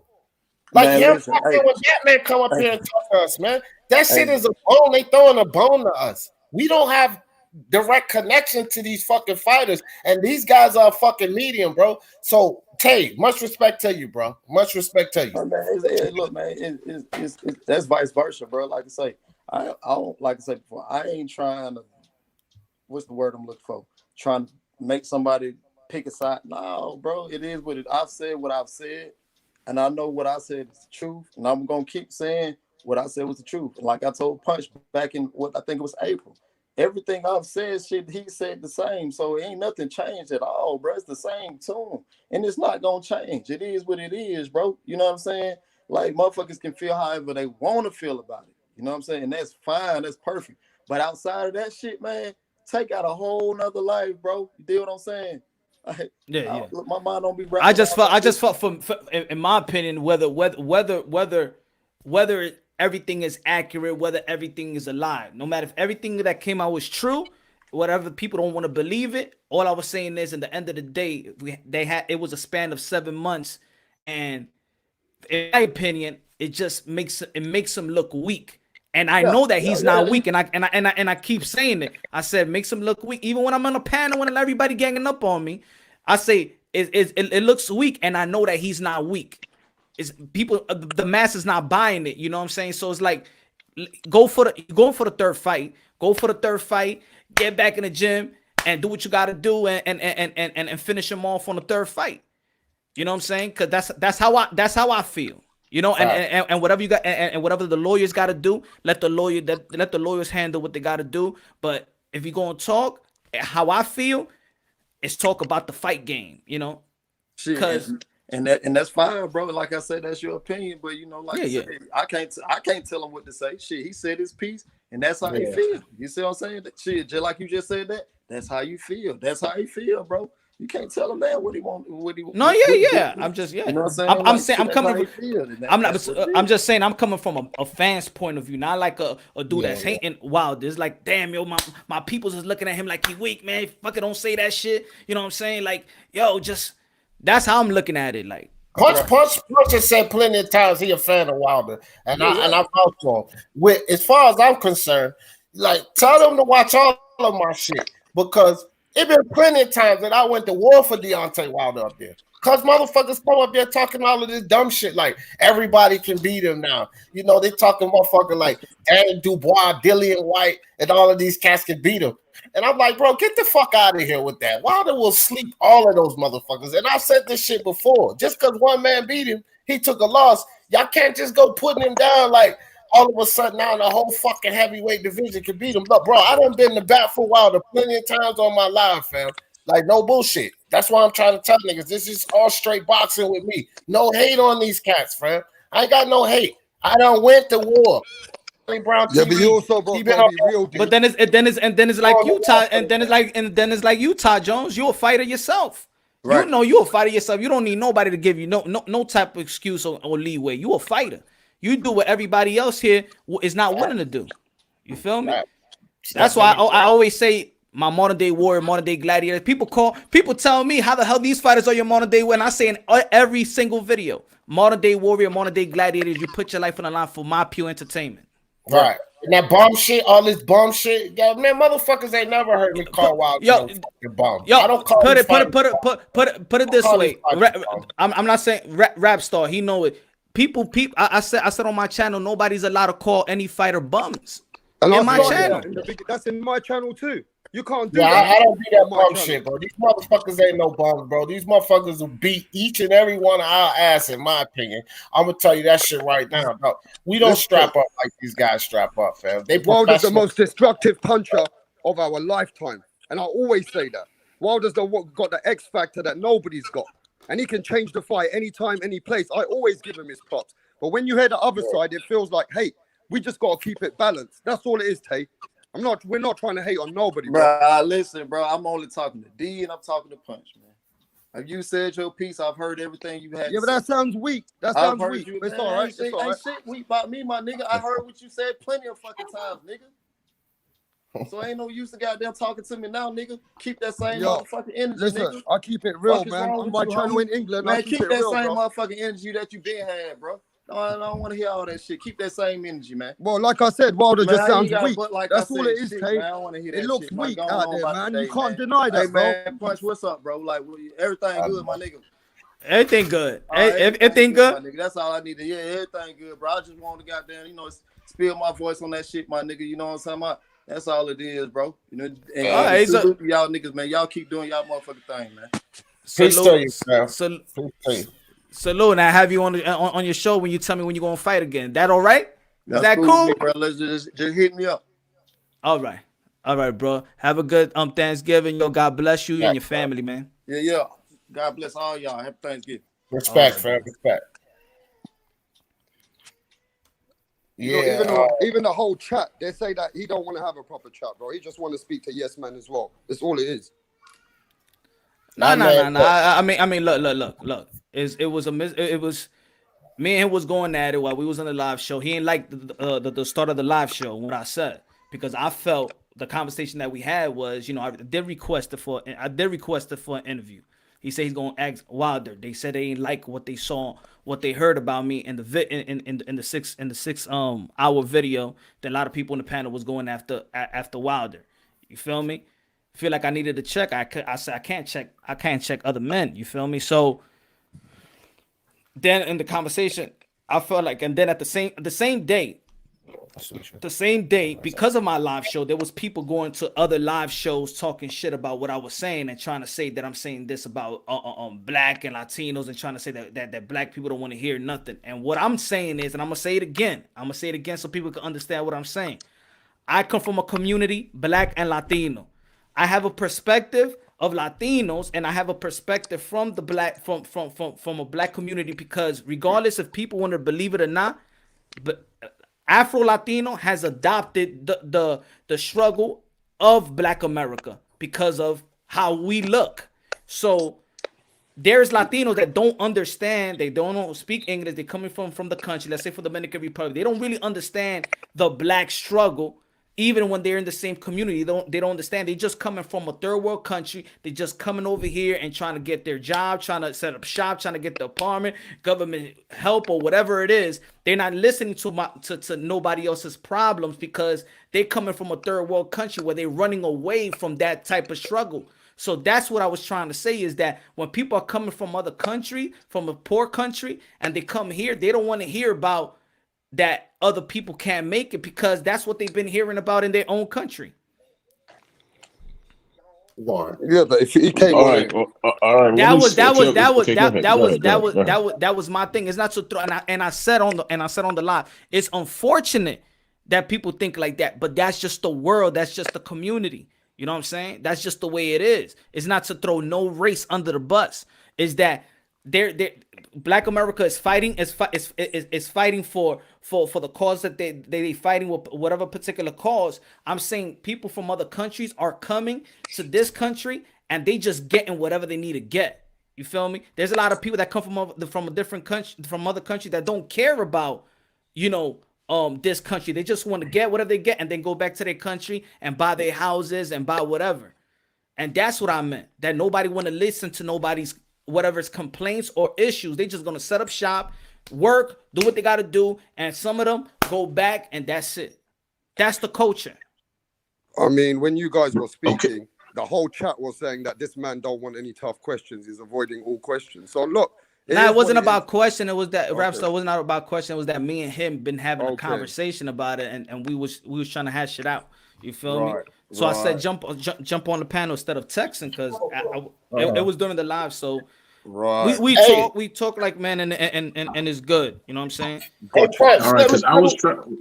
What I was trying to say was this. What I was trying to say was this before. He was telling me I have the right to speak. He was telling me I have the right to speak. I simply was going to say this. To be fair, right? Why don't you just ask Wilder if he could come on and go to D show? That's the neutral show. And then you, Punch, could get on that show with him, and both of y'all could talk to the man at the same time. That's all my comment was. I didn't need anybody to tell me not to speak. You understand what I'm saying? Look, I saw no. I'm not done now. I'm not done. That was my whole point. I didn't come here. I didn't come off as aggressive. I didn't come off as disrespectful. I don't recall ever raising my voice past this point. I simply just wanted to say that. But when you get to a point where you only want to hear what you want to hear, then I have no reason to speak. I don't need anybody, to tell me not to speak and to explain what somebody else is saying, because I clearly understand them. I have an aggressive personality, it's just subtle. I get it. Trust me, I get it. He has an aggressive personality. I'm just a little subtle with mine. That's all. Nah, what it was. Let me defend myself real quick. I got you. It's real quick. No, what I was. All right, go ahead. It was just that I just wanted to clear the air out with him, so it wasn't finished. So when everybody else was asking the question, we're not getting the undivided attention, me and him, about what the miscommunication that we was having. That's why. So yeah, but he thought you were disrespecting black people. Yeah, that's what it was. Yeah, okay. Hold on, Rockstar. Let me jump in here right quick. Troy, it wasn't about me trying to tell you shit, fam. It's not about me trying to tell you don't have the right to speak. It's not about that. The man himself, this is all I was saying. Tay Jones himself, this is the first time I met the dude. He did not want to talk to you guys. I don't care if it don't seem right or whatever, but the man was clearly saying, look, I didn't even know how he inserted me, but obviously he was willing to talk to me, right? Because I'm just new. I just met the guy just like y'all. But what he was saying himself is, look, man, I ain't even come here to talk to nobody but Punch and D. Which means he didn't want to entertain what your question was. That's all I was trying. And you keep saying you don't need nobody. He also said this, D. Hold on, Rapstar, He said that people were hating. He said Troy was hating as well. Rapstar, chill out. Let me talk, fam. Yeah. And you and Troy got a knack of cutting motherfuckers off, fam. Here go the thing, Troy. I won't trying to tell you shit, fam. I'm not your keeper. I'm not your fucking pops. But what I'm saying is the dude was saying he don't want to talk to you. And all you kept saying was, well, let me just ask this. He don't want to entertain your question. This is what he was saying. Yeah, I'll tell you why he said that. I'll tell you why he said that, because Troy asked him. It don't matter why, bro. Yeah, like y'all got the right to speak, so he got the right not to want to talk to y'all. So let me tell you why he said that. Because when Troy spoke, Troy said, "We're not riding with you guys. Don't talk for all of us." And he goes, "When you're talking, talk for yourself." And he didn't like that. And he knew Troy wasn't a yes man. He knew Troy wasn't a yes man. That's why he didn't like that. And that's why he what said, up, fellas? Hold on. Jem, hold on, guys. Hold on, guys. Hold on, guys. Thanks, Jem. Thanks, man. I appreciate it, my brother. I appreciate that. What's good, L Dog? Yo, Black and Brown, what's good? I appreciate that again. What up? Jim J, yeah, respect. But Rapstar, I get what you're saying, and there might be reasons behind it, but all of that's irrelevant. If a dude just don't like you because you white, which none of us are, but I'm just saying, just if he don't like you because you Chinese or you white or you, hey, what about me? Matter what his reasons are, he don't want to talk to you. Yeah, but as soon as Troy asked the question, he didn't want to talk. Soon as Troy said the question or said something, he didn't want to talk after that because it don't matter, Rapstar. Yeah, but what I'm saying is you can't pull up on a panel thinking that people are not going to say something because you're representing Wilder. No, but hold on. The thing is all right. The thing is my for the when we go in the panel. Remember, I put myself on mute. I'm having a discussion with him. So I say, yo, just jump on the panel, but it wasn't really on the panel, so he could be on the panel like all of us. I should have let y'all know what it was. Yes. You feel me? So, but during the conversation, he let it be known what was all about. You feel me? So. I understood everything the brother was saying. It's just that, as I stated before, you talking to two aggressive people. I'm just not loud. I'm just subtle. And I heard what he was saying, but my point is this. You know, his point was he didn't want to hear me, but my point is I'm still gonna speak anyway because that is just who I am. Like you can't. His point was he didn't want to hear me. My point was let me speak. I'm going to speak anyway. I didn't need to hear your voice as a second party. I really did, to be very honest with you, because I understood his point of view. No. I understood his point of view. I just know how I am, and I understood my point of view. I was never going to be. I don't raise my voice to carry on like that. I might do it for fun, but he was getting aggressive. I was staying who I was. But I just wanted to make that comment and go from there. Because you can't come onto anybody's live, nor can you do your own and not expect to get some pushback. Because if all you want is for people to say yes, then you in the wrong business. Plain and simple. Yeah, and I just want to say this. As someone who was listening, Tay Jones was actually being quite disrespectful to Rapstar and Troy, in my opinion. And you know, Tay Jones, if you did that to me, bro, I would have slapped you. Hey, L Dog, you talking crazy? You ain't gonna slap nobody, bro. What are you talking about? Why are you talking like that, bro? That's what I mean. L Dog, that's a person online or anything. That's what I mean. There's certain times to troll. There's nigga beat your ass. But we're having a serious conversation. He was here. I didn't let y'all know why he was coming to the panel, so people just felt that he was just coming here just to chop it up. Nah, it wasn't about that. It was for me and him to air something out. You feel me? Yeah, it next wasn't time about that happens, you should just put us straight. And we won't get involved, bro. It was. But I'm just saying during the dialogue that we was having, he was saying it. You feel me? He was saying it. So. Yeah, that's but when what you call people haters, they're gonna defend themselves. If you're gonna say something, then you can appreciate that punch, right? You can. Of course, I understand, but it's almost like, put it this way: you got a channel, Rapstar, right? If somebody you gotta hash it out with somebody. You don't want, and I'm in your panel. You ain't gonna want me to ask them, yo, but you know what I'm saying? You gotta. I'm gonna put myself on mute. Let me see what y'all gotta hash out, and then you feel me? Look, man. At the end of the day. Some people getting the wrong end of the stick. Half of the boxing world is talking negative about Wilder, whether they like it or not. You got to get used to this. It's just out there, man. You can't avoid that shit. So it is, but not everybody has the same approach. You feel me? Let's say I'm doing this just like we talk about this all the time, Rapstar. I'm doing this to uplift the sport of boxing. I'm doing this to be a platform and an avenue to uplift boxing and boxers. It's not to put them down. I'm going to give boxers the benefit of the doubt. Whether people like it or not, I even said that. I even said, even if I don't believe everything, we know, and I had a video talking about this. I said we know that boxing is the most corrupted sport in the history of America, right? Yeah. So even if we hear a scandal, even if we hear some type of whatever we all may feel that is an excuse, you still got to have your ears open because we know that this is a corrupted sport. It could happen regardless of how extreme it may sound. We still got to listen to it. And also, a lot of people appreciate your platform because it's an open platform. Everybody can come here, and there's no ducking nobody. And you have to appreciate not many platforms are made like that, you know. And you know that's the way to go forward. And Lusher, Johnny, he ties people out because he gets his feelings hurt. Ain't that right, Johnny? Hold up, man. We ain't talking about that right now. We talking about Tay Jones or whatever. Yeah, man. I just thought he was coming off as disrespectful. He didn't want any hard questions to be asked, and I didn't like the way he was talking to people. No, I understand. To me, he's not. He wasn't here to answer people. Yeah. That's what it was. I understand from the outside looking in. I understand where you're coming from, but he wasn't here to answer the question. It was me and him having a conversation. Well, then Tay Jones don't need to make comments on other people. Then he need to keep quiet about that. Oh, my fault, Kobe. My fault, Kobe, man. And Tay Jones, if Wilder is looking for a neutral platform, I've been supporting Wilder since day one. He can come over to my channel and do an interview. Oh, why you soliciting? Y'all soliciting or something over here? Yeah, they soliciting like a Eldo, you ain't never supported the champ, Eldo. He didn't even ask.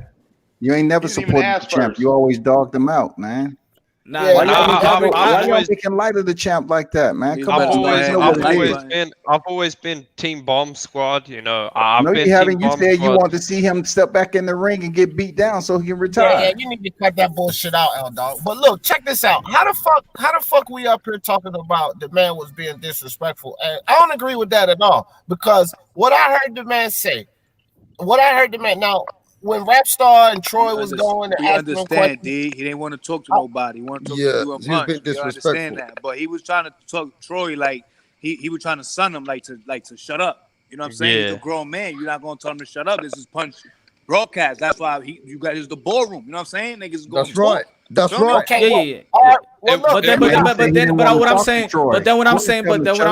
to talk to him. But then what I'm saying, but then what I'm saying is my response is my responsibility. Well, D. Jefferson handled that well. No, what I'm saying, what I'm saying is my responsibility. So I apologize to everybody on the panel because it was my responsibility to let everybody know what it was. I just put him on the panel right away. I asked him like, what. Because I'm just finishing the conversation. I'm saying jump on the panel. He said send me the link. Send the link so we could hash it out. You feel me? So that's what. Let me finish this statement too though, real quick, guys. Because like with Punch Drunk, me and Punch done talked about this shit behind the scenes. This Punch Drunk live, bro. This is Punch Drunk live. This ain't my live or nobody else's live. If that man or anybody else come on this live, Teofimo Senior, Bill Haney, don't matter who, and we on this fucking live.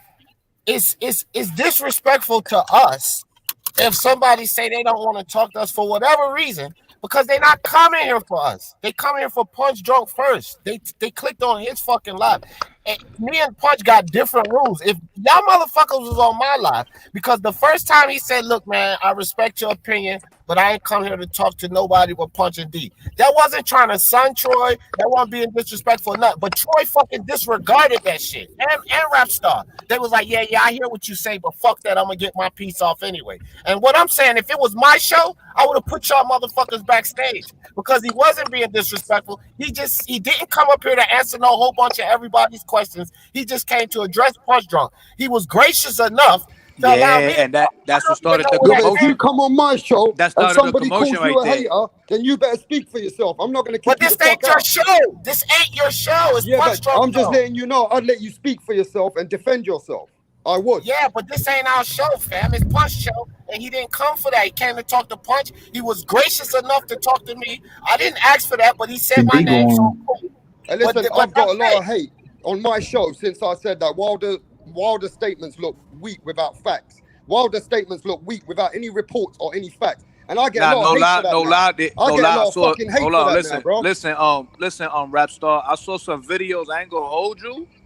It's looking like Wilder got some like he's saying something. So I ain't, it's gonna be a third fight. But the thing about Punch Drunk's broadcast is like he came in the chat and then he was listening to Troy. Like he accepted him in the conversation. If you're not gonna talk to him, don't accept him in the conversation. And then when he's about to get intellectual and technical or something, you know what I'm saying? Turn it up. Then you want to put the brakes up. You know what I'm talking about? That's what I'm saying. Hey, just the way the way he was coming off the rap star, man. I don't know. I felt like he felt threatened, bro, for some reason. Like I said something bad. All I said is Wilder's statements, L-Dog, they look a bit weak without facts. And I get a lot of hate for that now, Punch. Everybody else is saying the same fucking thing. A lot of people are saying the same. Hey, Rapstar, who is everybody else, bro? Because we talked about this. Who is everybody else? Me. Already 3-4 times. I saw a video. Listen. We talking. I'm in the hot room. This is straight facts, factual, straight facts.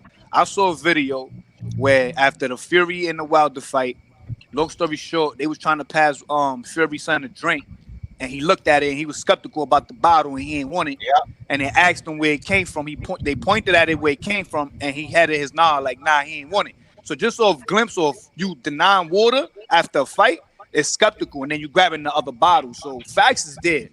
So this is just facts. So if people gotta know and they don't know, now y'all know. Let me explain something real quick. Let me explain something real quick, Rapstar, because I can body this whole narrative easily. So because it stands out though, bro. So they gonna play how they gonna play it, bro. They gonna have to fight regardless. Hold up, bro.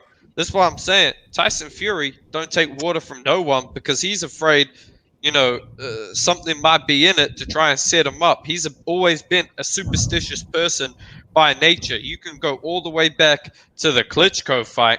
He didn't take any water then either. That's when they were saying something about that he was eating certain type of meat, though. Am I lying? Interrupting me. So they always been skeptical about him. My bad. Hey, stop interrupting me. But I'm going to say this.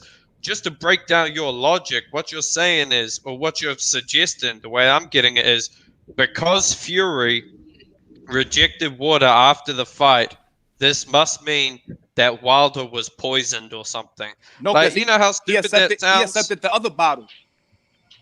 Yeah, so why maybe it was a bottle. Maybe it was a bottle. But why is you skeptical after a fight? That makes no sense, Brody, and you just won. That makes no sense, and it's coming from your camp. That's like me and your camp. I'm your trainer, man, and I give you a bottle of water, and you tell me where it came from. Are you gonna keep interrupting me? That are makes you gonna keep interrupting me, bro? Or are you gonna shut your mouth and you might learn something? You trying to talk for Fury? I respect it, bro. I love Fury. And I ain't love trying Wilder, to talk bro. to Fury, bro. I'm just pointing it out. There's a logical I'm telling you what I see. Yeah, what you see is what I saw. Your interpretation seems a little illogical to me. Because Fury rejected water, this must mean that Wilder was poisoned. No, he's a superstitious person. He didn't want to fail a drug test. You speaking for him, though. You speaking for him. For the superstition. Wilder should have rejected the water. Wilder should have rejected the water. All Fury was doing was being careful. He was just being careful. Wilder should have rejected water because now Wilder's the one using water as an excuse. That it boils down to that. These guys are scared to drink water. They're going to use water as an excuse. Wilder should have been more skeptical of what water he drank if he was going to be using it as an excuse afterwards. But why? Listen, hey, let me ask you a question. Let me ask you a question. How come Wilder never failed a drug test? One question, please, real quick. All right, go ahead, fam. Go ahead. So if the intensity of the fight, everybody is on some scary shit. That they worrying about water and this and that and the third. Thank you, High-Low. Thank you, High-Low. Because they already overview somebody's cheating, right? So if they already expect somebody cheating and they already been looked at it before, and he got trainers saying that he eating certain type of meat or whatever. I'm not saying it's legit. I'm not saying it's facts. I'm just saying what people around his camp who's not obviously there no more, let out. So if they already got that, that picture already that you got to be skeptical with him, you know what I'm saying? It makes sense when they got the camera on you and the way you do your body language after a fight. Like that makes no sense. If I'm giving you a water, what's the reason, bro? It's a bottle of water unopened. They just opened it right there. You know what I'm saying? So me as a grown man, seeing as a grown man, I gotta also feel for Wilder. You know what I'm saying? Because I gotta be able to see that as well, bro. You know what I'm saying? So I'm not gonna go with both sides. I'm just saying what I was there, bro, in videos, bro. You feel me? Let me ask everybody a question. everybody on the panel, and I think most of y'all old enough to know this or heard about it. Carl Lewis versus Ben Johnson in the Olympics, right? Man, that man swore up and down. His whole team swore up and down. Somebody handed him some water and slipped something in this shit. Look, I honestly think that Ben Johnson beat Carl Lewis, set his record and everything. And the U.S. did set him up with that bullshit dope in the water. Why shouldn't these motherfuckers be suspicious? Why shouldn't they? This was long ago, fam. This was Carl Lewis and Ben Johnson. The man beat Carl Lewis. He set his record. Next thing he know, he drinks some water and he popping dirty. But he was clean the whole fucking time. Why shouldn't they be suspicious? But that's what I'm saying. To first and foremost, is boxing the most corrupted sport in American history? Facts. I disagree. I say no. I disagree. It's one of them. If it ain't the most, it's one of them. I like what Jay Blue said. It's the most exposed. Let me go real quick. It's the most exposed. So when boxing does something corrupt, everybody knows about it because there's so many sanctioning bodies and so many boxing commissions involved that they air each other out. So boxing is the most exposed when it comes to corruption. The other sports, NFL, NBA, MLB, we don't know about their corruption. Look how we have to find about the NBA being corrupt 10 years ago or 20 years ago when the Sacramento Kings got robbed by the Los Angeles Lakers and the referee ends up going to prison. That's how we have to find out through NBA or through MLB. We don't even know the shit that they got going on. Yeah, but boxing is the oldest sport. It has way more corruption. Like, it's not even overseen by government like that. Hey, my 2 cents is this. Look, that we know about. Black and brown. You talk about Phil Donahue. Let's let Glenn go. Okay, hold on. Exactly. Yeah, you're right. You were talking about Phil Donahue's situation in the NBA where he admitted cheating and everything. But think about how Bob Aaron got knocked off for paying off a fucking judge, fam. Hey, look, let Major Key go, and I got something to say. For this, bro. Go on. Yeah, man. I wanted to talk. They're not popping after you. But look, I'm gonna say this. Well, there's more corruption in curling, right? Does anybody disagree with that? I don't know what's curling. Okay, that's good. I was just fucking around, but yeah, that the point is that there's not a lot of cameras on it, right? So we don't know. But boxing right now is not a popular sport. There's not a lot of eyes, really. They're just trying to promote the sport. So some people may have a point when it comes to that, as far as like what's going on in the backgrounds there when they're trying to promote the sport. Even though I believe that this particular situation is not like the smoking gun per se. You know what I mean? Like me personally, I think that when you think about the fight, you're talking about Deontay Wilder, Tyson Fury. There's been a bunch of allegations, you know what I mean? And at the end of the day, shout out to Showbiz, to be honest with you. Showbiz like kind of debunked, and just like you did Punch Drunk, he debunked a lot of this shit, you know what I'm saying? And when it comes to the and World Combat, shout out to you too, because when they said that he dropped something and you called out that it was a piece of the tape, was it? The piece of the what do you call that shit? World Combat was there. Yeah, he made a video about this already. World Combat. They call it gauze. The gauze, yes. There we go. The gauze. My bad. I'm not. It had no blood on it. But yeah. But yeah, but I'm saying like so it is what it is. Like people want to try to like draw shit out of it, to make a case. And you when you look for things, you're gonna find anything that you want to find to make a case. But why is it not in the courts? It's not in the courts. Let me tell you like this. It's not realistic. It's not realistic, and that's the whole point. Well, I'm not talking about like the where is that right now, but I'm just talking about from the beginning. From the beginning, no, I'm not talking about you specifically. I'm just saying. I'm just saying in general. I'm speaking. I'm speaking in general in the way that we all jump into conclusion in the beginning, like, oh, that shit is bullshit. What the fuck is going on? Why the fuck is he saying that? But then, and I did a video when I got a lot of dislike for it, but I'm like, yo, but let's take a step back. This is boxing here. You know what I'm saying? Yeah. Like there's a lot of times that we felt there was a lot of people that felt dumb with Cotto. There's a lot of people that fell dumb with Cotto. Exactly, bro. Let me make one last point. One last point. I promise. Let me just promise. One last point. At the beginning of the fight, one of the things that Showbiz showed was who was the person that was feeding him water at the beginning of the fight? It wasn't Breland. Exactly, it wasn't Breland. That's what I'm saying. Like so you know all these accusations, bro. You know what I mean? Like, man, dog. Like, as a person that is really trying to see what's really going on, because dog, I've been promoting Deontay Wilder for years too.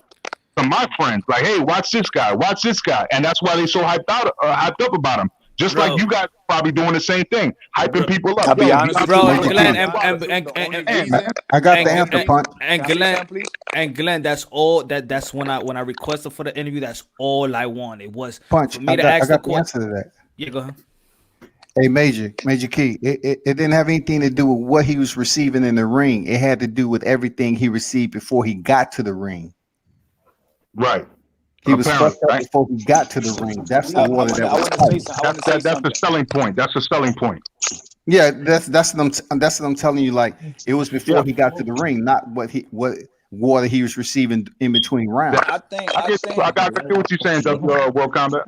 I think honestly, I think the first fight, bro. I think Wilder really won. Like, he did enough, bro. He just didn't do enough to seal the big fan base that's coming behind Fury. So they're gonna have to give him another fight. So then the second fight, you know what I'm saying? I feel like Fury was moving a little better than him. You know what I'm saying? I'm not gonna lie, but you know what I'm saying? When I was not going to think about that. When they said that Spike Water, I was already like, nah, they bugging, they tweaking versus the glove. Then they saying this, nah, bro, the fans is wilding right now. That's what I'm thinking, right? But then when I seen what I told y'all, what I seen, that made me skeptical. You know what I'm saying? Now I gotta put mind to it. You know what I'm saying? Because I'm seeing him deny something. I understand. You know what I'm saying? What y'all said about he sponsored whatever it is about Fury. But listen, it's after the fight, my brother. You already won. You feel me? Yeah. You already won, bro. So that makes no type of sense for me as a grown-ass man, knowing that they putting their life on the line. Like my punch says, modern gladiators, and they do it for pure entertainment. That's a fact. We also got to take care of the safety of the boxers, bro, as well. So we got to peep. Kobe, do you have a channel or do you have a channel or you just kind of float around different? You got a channel? Nah, bro. I just got this is just the Kobe Vino shit. I'm gonna just punch. I just follow punch and a couple other shit. Hold on. You gotta understand this. Let me say something here, though. Let me just say one thing here, bro. I won't finish for the love of Pete. Man, you always do this, DJ. Jefferson, carry on. Okay, thank you, brother. Thank you. Look, for all the channel hosts, outside of Troy and Kobe here, because everybody else got a channel. This is the thing, man. I got a question to all you guys, the channel hosts. Do y'all think it take more of a man to stand on some shit he said and stand on that? Or does it take more of a man to revisit some shit he said? And if you got to fall back, you got to fall back. Which one is it? Is it more of a man to admit, you know what? I might have overstepped my bounds. Which one is that? That one. When you overstep your bounds. Number two. Okay, and this is my thing.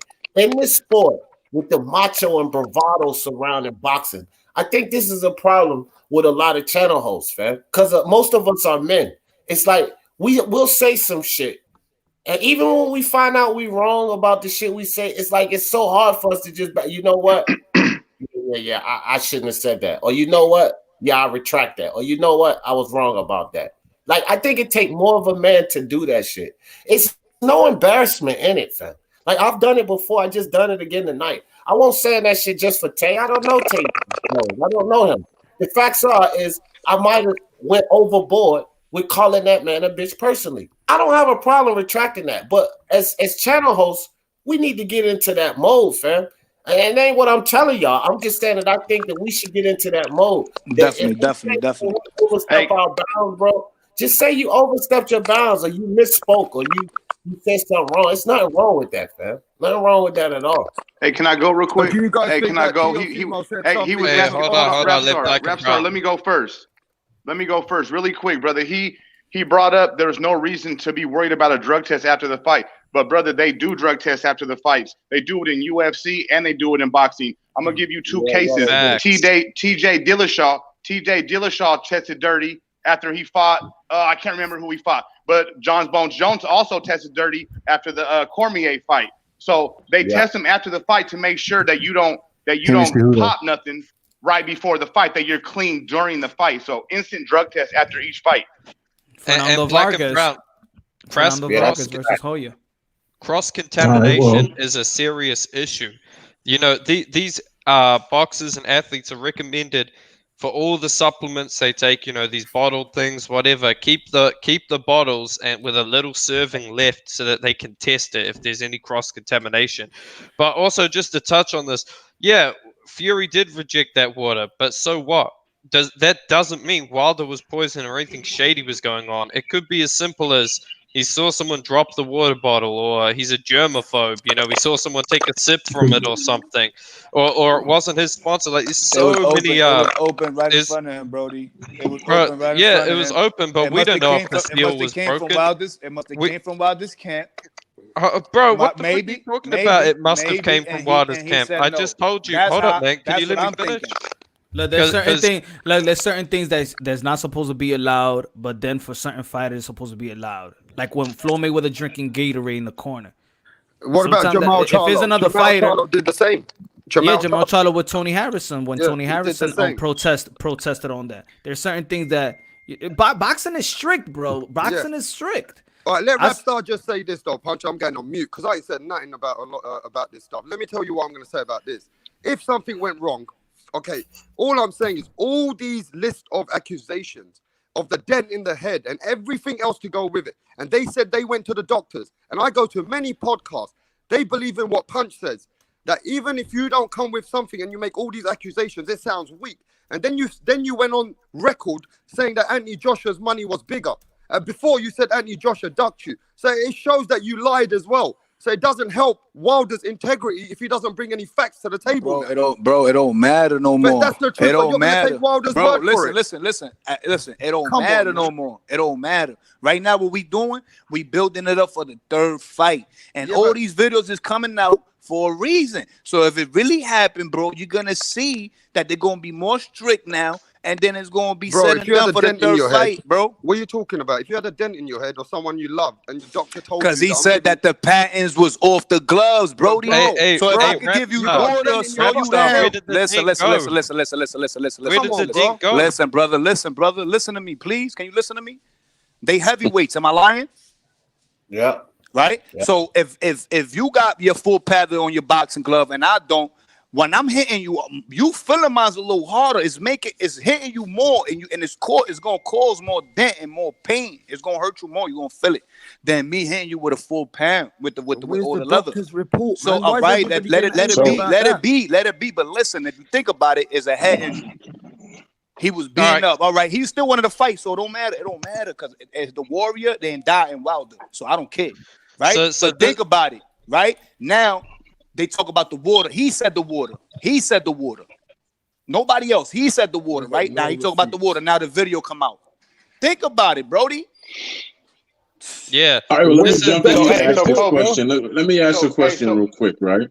Let me ask you a question. I heard that Tyson Jones is selling, like, the pre-sales is breaking records. Why do y'all think that is, that these two 50-year-old fighters are coming to retirement, even though they're legends, and they're selling this much right now? Hey, Troy, the numbers are you said it. They're not true. They're not raw numbers. They're just to boost up the fight. Those numbers are inaccurate. How they're not true? I mean, what kind of proof do you have to prove that the numbers are lies and all that? I'm just telling you. They're gonna make numbers. They're gonna make numbers, bro, because they two iconic boxers, bro. And they're saying that the numbers are bloviated to sell the fight, though. Yeah, they're still projections at the end of the day. Good build up. It was good build up. A lot of footage. A lot of good, hype for the fights. You know what I'm saying? Everybody got opinion on it, so that's why. Bro, if Floyd Mayweather can fucking sell Leo Santa Cruz versus Tank Davis, fucking Roy Jones and Mike Tyson is gonna sell, man. Like, come on. Idiots. That don't even compare. Look, I understand that they're legends, but the point I'm trying to make is this: are they selling? Honestly, no. It's a 2-point thing. One, Tyson and Jones are legends and people still have a lot of respect and love for him. And boxing is just in a place where 50-plus-year-old fighters can come out and make this big splash. Like Oscar, if he plays it right and gets a couple of fights under his belt, and then go fight whoever he wants to fight with a name, whether it be Triple G or whoever, that would make a big splash. You want to know why? Because these youngsters ain't fighting. That's why. Those are fairy tales. Those are fairy tales. Hold on, D. Let me go real quick, D. Those are fairy tales. And the only reason that this fight is making as much noise as it is because it's Tyson. People love the name Tyson. We are in love with that name. We're in love with that character. We're in love with that fighter, Mike Tyson. All of us are from this whole generation. So that's why this fight has the buzz that it has. And De La Hoya is not going to get this much buzz. De La Hoya will not get this much buzz. And look, bro, this is all I was gonna say. Black and Brown kind of touched on what I was gonna say too, because it's Mike Tyson. And look, this is the thing, man. Boxing, a lot of boxing fans, I see that. Look, the world of sports don't revolve around fucking boxing, fam. We gotta understand something here. This is something that is iconic and traditional in sports. A lot of fucking great athletes come back and do little fucking exhibition basketball games or little football camps or whatever.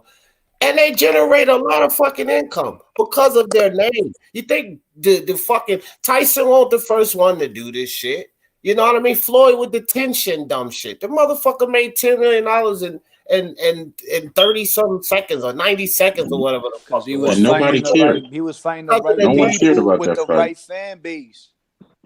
So, I'll play devil's advocate. Hold on for a second. Troy, that's where you gonna come with that dumb hate shit. And that's why I say the hating shit.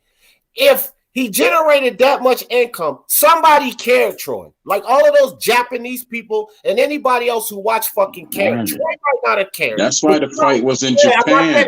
I'm not finished, Troy. That's why it was in Japan. You don't generate those kind of funds if nobody cares. Okay? So if you don't care, fine. But people care. This is how these fights generate money. There's a lot of people that said, I'm not even watching that Mike Tyson, Roy Jones shit. But it's going to sell because a lot of people do care. It don't matter if you don't care. Money is not made by Troy not caring. People care. It's not about me. I'm simply saying to compare those two, they just don't compare because they're on different levels. They're on different scales. No. On a worldwide level, people Tyson and Jones on a worldwide level is a very interesting fight, even to this day. Floyd and the Japanese guy was not an interesting fight whatsoever. It wasn't the comparison I was making. It was about star power and athletics. I put Michael Jordan. Right, and Tyson has more star power than Floyd will ever have. Okay, well, Michael Jordan has the star power that fucking Tyson had. Okay, and so Troy, no, he doesn't. Okay, look, Troy, I'm not going to debate that with you. The fact of the matter is this. When you have star power, you can come back in old age and acquire money off of it. That's my point. That's the comparison. Floyd Mayweather built star power, and he can come back and capitalize off of that. Can I play devil's advocate for a second? Just for a second, because obviously, when the Charlo fights came up and we heard the price point on that, it became a big debate about who's paying for that. Like, really, are we going to pay for that? And then Mike Tyson and Roy Jones said, "Oh, they're going to come out to fight," and then we learned it was an exhibition and things like that. And so it was like a big deal, oh yeah, I'll pay $49.99 for that, but I wouldn't pay $74.99 for the Charlos, right? And so, but at the same time, it was because, those are household names, Mike Tyson, Roy Jones Jr. You know what I mean? Everybody knows them. Of course, I would pay $49.99 to watch them fight. But then after that, we started getting a bunch of good fights. So now we're at the point where how many people paid for other fights that are not willing to pay for this fight? So that's just a question. You know what I mean? Like not saying that I wouldn't pay for it. I would pay for the Mike Tyson versus Roy Jones Jr. But did all this other shit that, all these other fights, for example, and I'm gonna speak to you directly, D. Jeff. I was trying not to address you directly, but like you even said, like a lot of people, did expect more out of the Leo Santa Cruz versus Gervonta Davis. That was pay-per-view. And then, you know, these other fights that people don't expect, you know what I'm saying? Like for somebody to lose, they already know the other person's going to win, but yet they hype it up so much that the other person's going to give them a big challenge. So then we look at Mike Tyson and Roy Jones Jr. and we're like, oh shit, like these are older dudes, you know? So maybe we get more of our money's worth with this, you know? And so it's one of those situations where it's like, you know, you get what I'm saying. I'm sure you guys get what I'm saying. Like it's just one of those situations where I get it, and this is what I was saying about star power, bro. Because look, Ice Cube and his partners, they build a whole fucking league off of X star power. Look at it. The big three is all about X NBA stars. They build a whole fucking league, and they're making fucking multi-millions of dollars now off of old star power. If you have old star power, you can acquire money. It's just that simple, bro. If you have established star power, if you have established, which is what I think you meant to say, but yeah, I think that as far as pay-per-view goes, as far as pay-per-view goes, you know, $49.99 I think is what all fights should be. I don't think it should be no $80 fights or none of that. That don't make no sense to me in these trying times. If anyone want to drop back for a minute, because there's mad people that want to get on too. Feel me? So I want to drop back for 30 minutes, so I'm not dropping back. I'll tell you that right now. I'm gonna drop off. I'm gonna drop off. Take it easy, fellas. Come back later then. Whoever y'all want. All right. Whoever. And mind you, I sang a song too, so you know what I mean. Like nobody else sang a song, so I deserve to be on this panel. Fuck that shit. Yeah, bro, I sing too, fam. Whoever come up here gotta sing something, man. You know what though? I'm sharing this show with all of some of the England channels, bro. So I'm sharing this shit right now. All right, man. Tell us subscribe. What's good, Kev? What's going on? I just want a couple quick points to mention. Hold up, Kev. Karaoke night. Drop a tune. Drop a beat. Drop something. Yeah, you got a spoken word, a rhyme, a hook, something, my brother. Let's get this live right back. That I don't got gasolina, and that I got so. It is right there.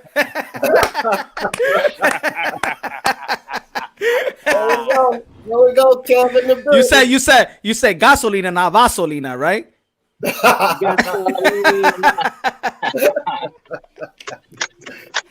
stuff.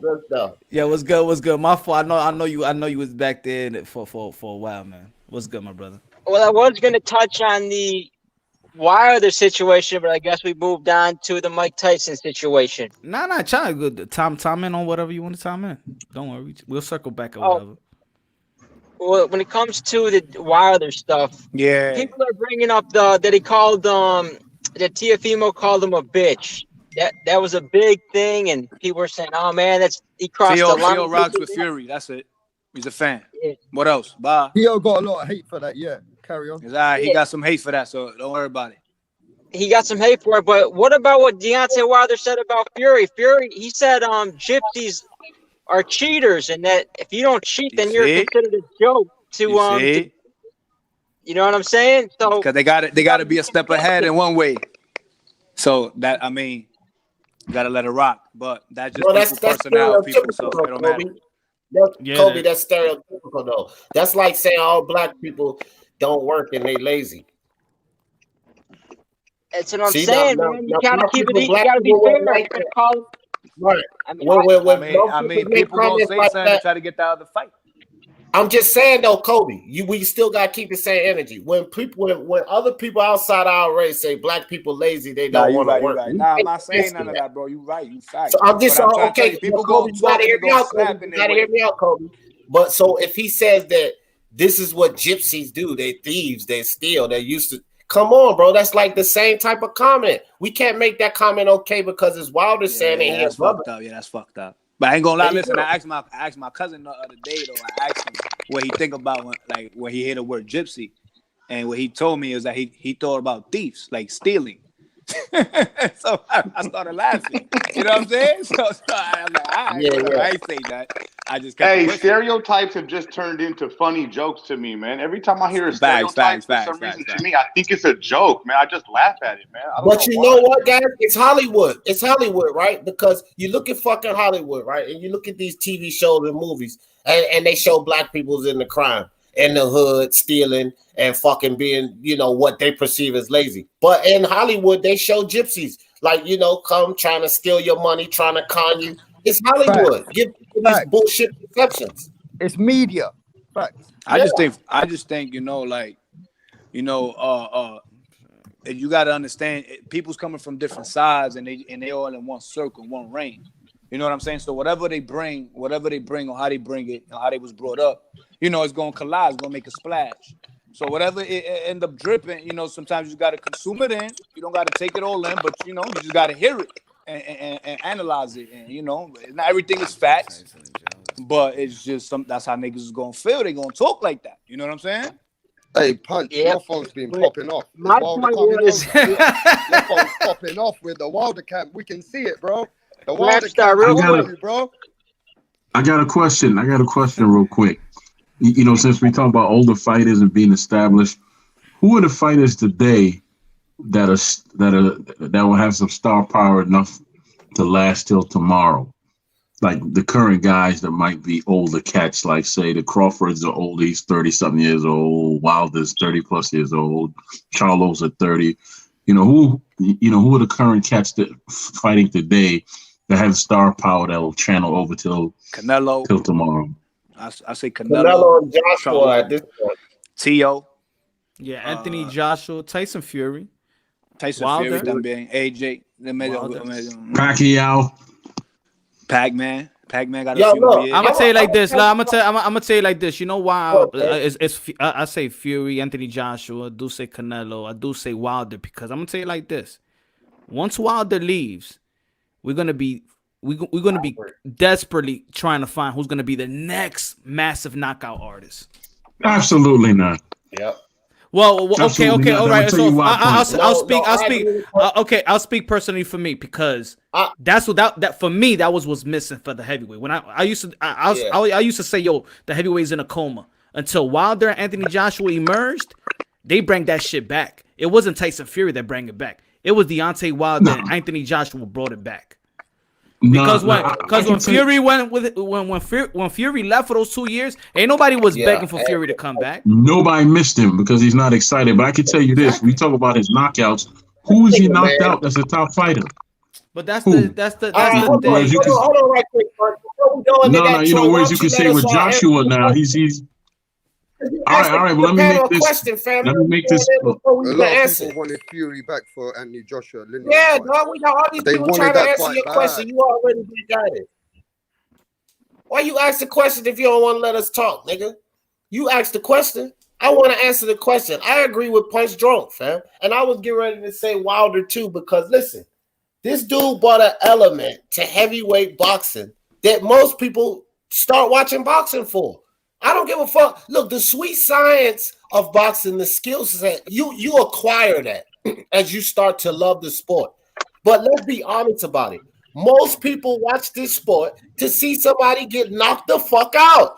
And then you start to acquire the taste of the sweet science. You start to acquire that along the way. But we start watching this sport to see somebody get knocked the fuck out. And nobody can say that Deontay Wilder did not bring that element back to the sport. And you got to realize this. When we go into the record books and they say, damn, he knocked out 40 out of 42 guys. Damn. They don't know about Arthur Spilkers and Areolas. All they know is this was a motherfucker who fought in this sport and was knocking motherfuckers the hell out. I gotta actually agree. I gotta actually agree with that, man. Sorry to cut you off, but I gotta actually agree with that because I was talking to my homeboy again, the Casual, which is one of my best friends, dog. Like one of my best friends. Like he always calls me to find out. And this motherfucker right here, I'm the one that told him about Berlanga, and then he said that Teofimo versus Loma was a boring fight. That he thought the Berlanga fight was better. And I started laughing at him like, you're a fucking Casual.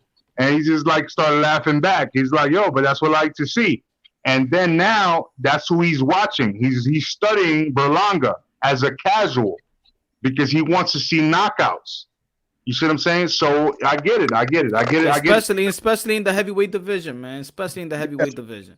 Yeah, right. Heavyweight division. You know, this is 168 that we're talking about. But you know, with Berlanga. But you're right. In the heavyweight division, that's what we expect. We expect knockouts, and so I can't really get mad at somebody just expecting that. You know what I mean? Even with Wilder and Klitschko was doing. With Fury and Klitschko was doing their thing, right? People were still clamoring for who's going to be the next Mike Tyson. They were saying the next Mike Tyson because they were trying to say who's going to be that next knockout artist that's just blowing people away. That's why. Well, it wasn't good. Let's go, champ. It wasn't him. I'm telling you, he brought the element. Heavyweight was in a coma. It was supposed to be Wilder in that first fight. Here's the difference, though, y'all. Wilder and Joshua. It was Wilder and Joshua. Here's the difference, though, when you talk about Joshua as well. I agree that he has the knockouts, right, Wilder? Yeah. Hold up a second. I agree that he has the knockouts, and I enjoyed watching them too.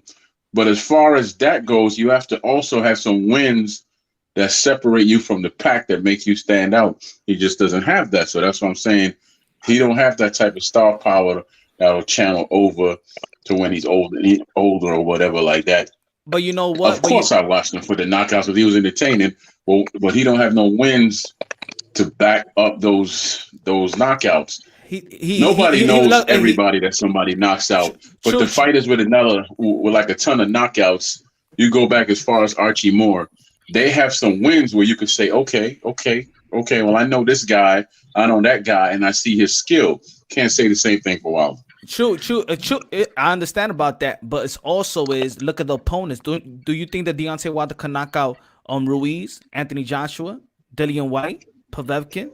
Could you think he could do that? Of course he can. He never fought them, man. So it's not like there's other heavyweights that like is invincible. They all been knocked down. They all been right. But the fact is that you have to fight You have to fight the top fighters. And my point is, a lot of knockouts, but none of them are top fighters. That's why he won't translate over. He knocked down the top fighter in Fury. He knocked down the top fighter in Fury. He didn't stop him. Fury did get up and win that. He didn't stop him. All I'm saying is he has can't that, win a round for knockdown without knockdown. All I'm saying that he has that element. He has that element to put somebody away, even if you're the top dude at the heavyweight division. Like even I understand a lot of people feel look. I feel yes, he got outboxed in the first fight, but in the end of the day, there's a trilogy. You know why there's a trilogy? It's because that same element what he did in the first fight is that element that keeps that trilogy that keeps that trilogy. Because what if the thing is, what if he doesn't get up when he got knocked out in the 12? So that image right there. That's what brings the trilogy. If let's say Deontay Wilder would have just got outboxed and would have never knocked down Tyson Fury, right? And that 12th round never happened, or the 5th round never happened. Then people will be like, fuck the trilogy. But just because of that first fight. So we're going on the trilogy over the first fight, not the second fight anymore. So the second fight, because there is no trilogy. The second fight was a one-sided show. Let me get this straight. You all want to go for the first fight because that's where the momentum comes from, right? Right? Yeah. The momentum comes from the first fight, but that Tyson Fury has also changed his style. That Tyson Fury, like D. Jefferson knows, he's also improved, like he says on his show, right? Yeah, Tyson Fury has also come with a different game plan. So doesn't Deontay Wilder need some real trainers aside behind him to be able to come with a good game plan? Or is he just a one-trick pony? Because everybody got the best trick. Everybody needs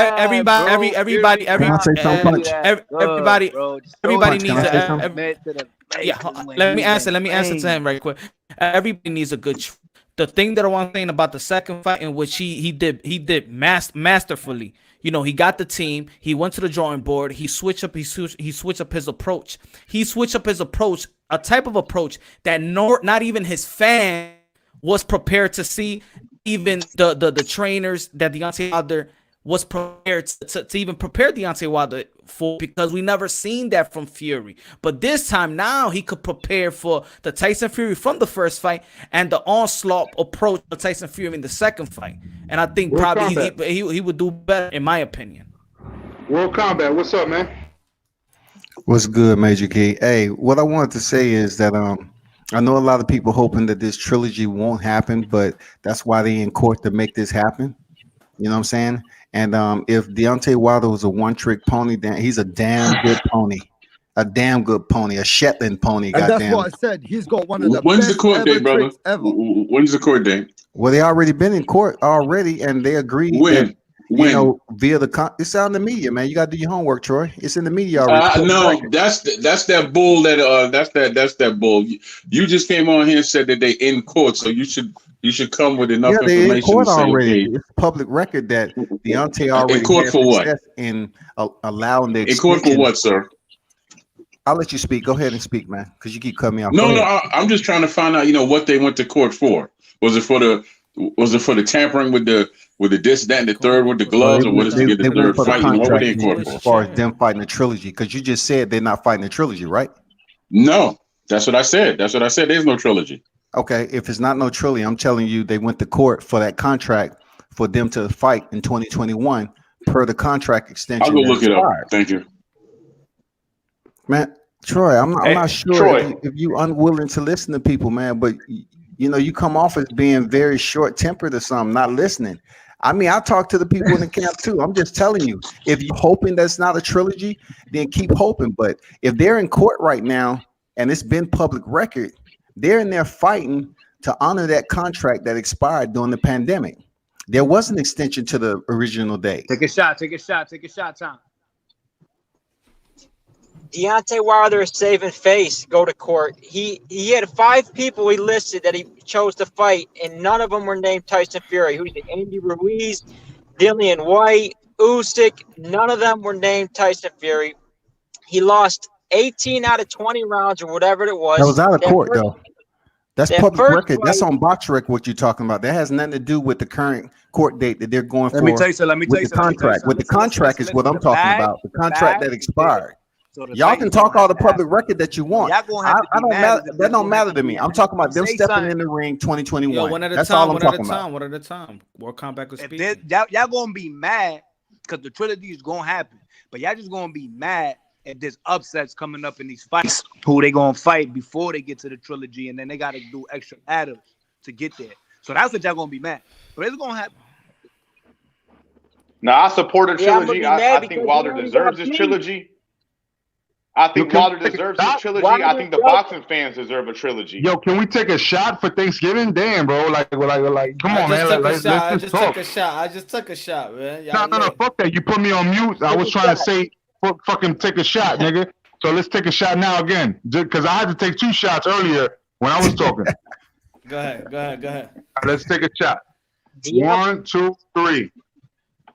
Man, Wilder deserves this trilogy, man. The whole boxing fucking world deserves a trilogy, man. All this other shit, though, I could do without all the allegations and all the cheating. I could do with all that without all that. Hey, Black and Brown, it just seems like the water issue come up, and people don't want to look. The people don't want to see it for what it is. They'll say Tyson Fury turned down water, but yet when Deontay's saying his water was spiked, they want to shut it down because he lost. What if his water was truly spiked? Why aren't people just leaning into it and say, okay, there's a percentage of possibility that his water was spiked? Okay, I agree with you, but I think the issue is who he's blaming it on. I think that's where Mark Breland comes into play. I don't think people like the fact that he's blaming Breland for it. Now, if he would just say, hey, I don't know, anonymous water came out of nowhere, then maybe we could get behind that. But I think blaming Breland is really rubbing people the wrong way. Breland was the one that was giving him water before he stepped to the ring, though, Black and Brown. That's all I'm saying. People think it was JD's. People think it was JD's, but before he even got to the ring, he was feeling funny. And the only person, once he gloved up, was giving him water was Mark Breland. Hold on. He said that he was wearing the 40-pound outfit, and he had LED lights red blinking in his eyes, bro. Like, I love you, World Combat, but let's be honest, bro. It wasn't the water before. It's all love. Because of that. I'm listening to what you're saying. It's all love. I'm just saying, like, Did Deontay Wilder say the LED lights and everything in the suit? It was too heavy and stuff like that. After the fight, yes, he said the suit after the fight. But see that look, I'm not talking about anything dealing with the suit, Major Key. I'm talking about the water. Okay. The water had him feeling funny back in the back before he even took the ring walk. And when he walked to the ring, he was feeling funny. And the one person that was giving him water was Mark Breland. Do we have any screenshots of that? Because that's not what the LDBC has been showing up to this point. What I don't know what the LDBC has been showing. What they've been showing. What I'm saying is that that's not what has been exposed to this point, right? We're talking about Mark Breland. We're talking about Mark Breland. Exactly, like what they've been saying about Mark Breland. Yeah, so we haven't seen any screen. Do you have a screenshot of Mark Breland feeding him the water in the back room? No, I'm just saying. I'm talking to the camp about that. That's what the camp. That's what I mean, though. So if we don't have that, then that's defamation. Like we don't want to talk about that. You know what I mean? Because no, it's not defamation because Deontay Wilder's put it out to the public. You already seen how many false narratives we already got, though. Like even you agree with that. No, I understand where you're going with a Major Key, but that's actually coming from the champ himself. So that's not defamation if it's no litigation. Yeah, it's no retort. It's no retort that's saying it's defamation. No one's filed a counter lawsuit. No one filed anything. So if the champ came out and said Mark Breland tainted the water, how could we say it's a false narrative and nothing has been done about it to say, okay, we're suing Deontay Wilder? It's nothing out there. Well, Mark Breland said it himself. And then also Tyson Fury actually came out with a video and said, I don't do that because it's not worth my time. That's so I mean, you could take it for that. You could take it for that, but then if there's a glove gate, if there's this, if there's that, whatever's been happening in the last 9 months, why haven't they posed any legal accusations against him and taken him to court? Because by now we would have already had results. They did mention if you think about the actual action. If you think about the actual action of poisoning somebody's water, bro, that's like almost attempted murder, bro. That's like attempted murder. Black and Brown, that's so deep. Poison. It was just contaminated, and what it was contaminated with is the biggest question mark. You know what I'm saying? That's the biggest question mark. When it comes to poison, we talking about a whole nother subject. It was tainted, so we don't know to the level of which the water was contaminated. So we need contaminated kind of almost dirty. Contaminated just means dirty water, though. Dirty water and something that's going to alter your physical abilities is two different things. It can be muscle relaxers. Yeah, man. But it can be muscle relaxers, and that's when you get to attempted murder. I'll tell you the problem is, but they said something about muscle relaxers. If you put muscle relaxers in somebody's shit, that ain't fucking murder, but. World Star. Correct. Attempted. If he dies, let me ask you. Hold on, bro. Hold on. You're telling me if you put some muscle relaxers in somebody's water and they die, that's not murder? No, I didn't say that, Black and Brown. Hold on. Slow down. What I said was if you put muscle relaxer in somebody's water versus putting fucking cyanide in somebody's water, it's a big difference. If you put cyanide in somebody's water, that's poison in them. That's like attempted murder. If you put muscle relaxer in their water, even if they're in a dangerous situation, we just can't say we poison them. I was just speaking on the poison. Now, the thing is this, World Combat Sport, I was going to ask you this. Now, this is the narrative that we're getting, like along the way to the ring, before workout, warm up, whatever. It was Breland giving him the water. But do they know for sure? Is there any toxicology reports or anything that, let's say, Wilder ate something bad and then he started feeling that's the question. Like, we don't even fucking know what it could be. That's the question I wanted to ask. That's those are the transparency questions I wanted to ask. And I get where you're coming from with that punch strong. A lot of people want to know about the toxicology report and everything. But look, if he release it to the public, do you actually believe if anything came up in court and he already released those reports to the public? I mean, how would that look? I mean, it's organization, it's order that has to be presented when going about this. You know what I'm saying? You can't release all the documentation of the doctors and everything and haven't been anything in court about it. We got to be smart about this, man. And that's what I was trying to say. You know what I'm saying? Like, wanted to get the interview because there's a lot of questions that the other platforms are not asking. You know what I'm saying? Right. I thought they asked about a toxicologist report and doctor's report and all that. No, you know, Tay Jones has been on other platforms about that. He's been asked that, and not Jones, but actually Wilder. That's what I'm saying. Wilder, yeah, not everybody else. Here's another thing too. Like this is why. Yo, if he put out those records, if he has those records and he pulled it out, there won't be no fight. So he can talk about it. He could talk about it all he wants. But he not gonna put it out there. He can release the footage with the water, but he not gonna put the records out there because then he's not gonna get the fight. That means means that loss that he got is gonna get done. No losses, and they're gonna give him back his belt. And Tyson Fury gonna have to spend some years out the boxing. But let me ask you this as men. Let me ask you this as men. If you've put it out, bro. Yeah, but let me ask you this as a man. But Vino, you made a good point, man, because when it comes down to it, you know, Deontay Wilder has said in court that he has evidence. Even when they was going to court for this first half of this contract, Tyson Fury was complaining about Deontay Wilder defaming his name. That's the extent of it. That is the limit. Nothing more came of it. But Deontay Wilder is not doing, you know, haven't been doing interviews because the judge has basically said, hey, let's calm down until we work this out with the interviews and talking about Tyson Fury, period. But he told the judge right there, I have evidence. Right there. I have evidence. That's all speculation. I just want to know this though. If you got evidence, that's from the camp. Yeah, but if you got evidence, why would you take the third fight? Why would you not sue if you've got the evidence? If you got a dent in your head and you've come through an injury which could be like manslaughter, why are you not taking this man to court? Because now you got doctors' reports. Why are you holding it back? So if you like that, would you have the third fight? Basically, let me ask you this though. Let me ask you this. So basically, Rapstar, if your profession is professional fighter, right? One at a time. You gotta let me just speak, World Combat. If you had an injury like that, would you take the third fight or would you go to court? Like I said, Rapstar, none of us know the extent of his injury. We just know that he mentioned that he had an injury, potentially from an egg weight, right? So when it comes down to his profession and how long court can be dragged out, we can take a look at the Austin Trout situation as far as him being taken out the ranking systems, you know, and how long he was out. But when it comes down to you providing for your family and potential fight where you can make multiple millions of dollars, why wouldn't you go back and fight and still handle it? If you got the evidence and everything, why don't you take care of it? It's court can be handled after the next fight.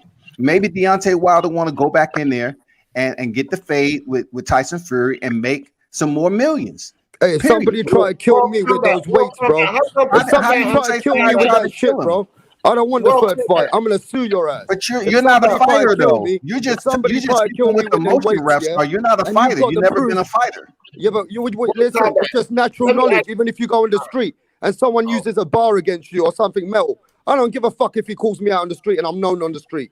I'm gonna say, okay, you know what? I hear all the rah, but you're not a fighter, Rapstar. Yeah, but look, it's common sense, though, bro. If what you were saying, take you out with some metal weights, bro. Why you not? If you got the proof, all right, I'm just saying, if you got that proof, you can take the man down. Okay, man, this is not basically accusing two people of manslaughter. So he's not going to take them down. Hold on, guys. One at a time. Let me jump in because I was letting Rapstar go. So let me just say this to World Combat. World Combat, I get it, fam. I get it, right? But here's my thing with this whole court situation. And I think really all of us should just leave the fucking shit alone. The fight happens, the fight do happen. If it don't, it don't. But if they can accept this ideal about what you were saying, let this man go ahead and take the fight and then settle all of this shit after the third fight.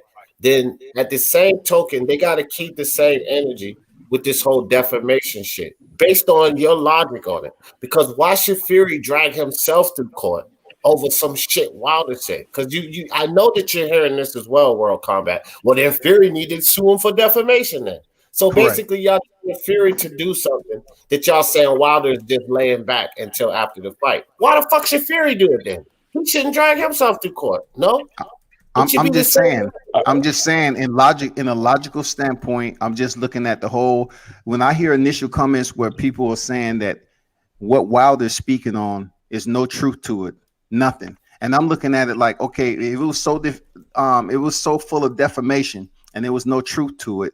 Then he would be coming out talking about, don't worry about it. I'm gonna sue you. I'm gonna sue you for defamation. Don't worry about it. I'm gonna get you. I haven't heard any of that. I haven't heard any retorts. I haven't heard anything. And I get what you're saying, D. Jefferson. You make sense when it comes down to maybe Tyson Fury saying, you know what, I don't want to waste no money in court, this, that, and the other. But I haven't heard him say, you know what, give me time, and I'm gonna prove to everybody that Deontay Wilder is lying. I haven't heard that.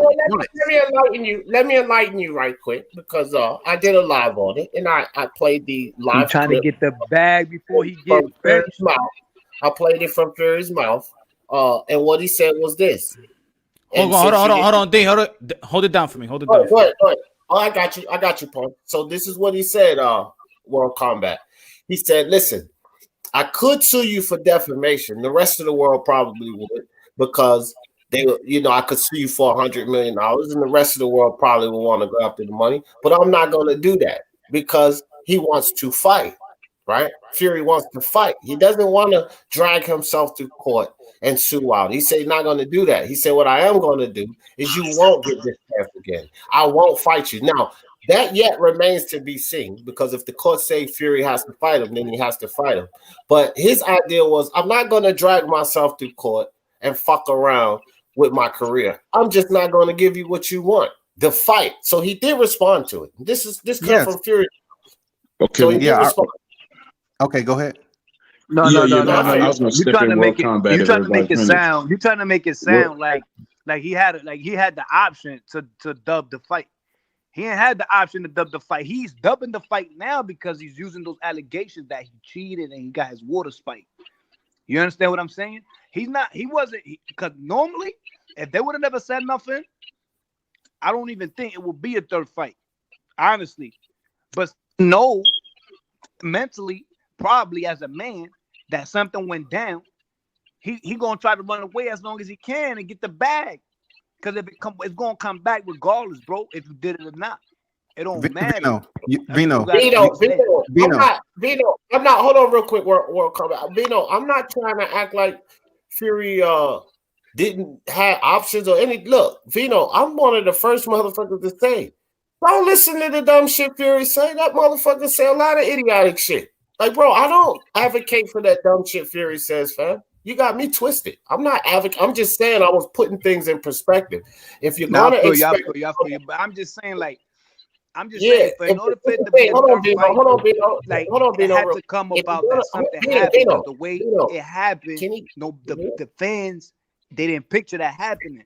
So in order for us to reconnect with the people's eyes and they could know oh, this will really happen. You know what I'm saying? Y'all got to see it again. That's what's gonna make the third fight. But right now, Fury's on some. You know what? We're not gonna do this right now. I'm gonna take a couple big other names real quick. It could be AJ. It could be whatever. It don't matter who it is. And I gotta agree with you. I gotta agree with you. Real quick, get some money, and then I'm gonna come holler at you. You could keep building. I gotta agree with what he's saying. He's coming from a business aspect, go and fight other people, and then we're gonna meet. We're gonna meet regardless. You talking, Glenn? Yeah. Huh? No. I'm saying that I agree with him from a business aspect. You know what I mean? Like what he's saying is true. From what he's trying to say is that Deontay Wilder's agreeing with all this, right? Basically to create a buzz of denial for the second fight when he got his ass whooped. You know what I'm saying? So that there's a third fight. I could see that. From a promotional standpoint, I could see that. You know what I mean? That's not false sense. Why is there that's very possible? Hold on, real quick, guys. Let me get my piece. One at a time. Go ahead, Kevin.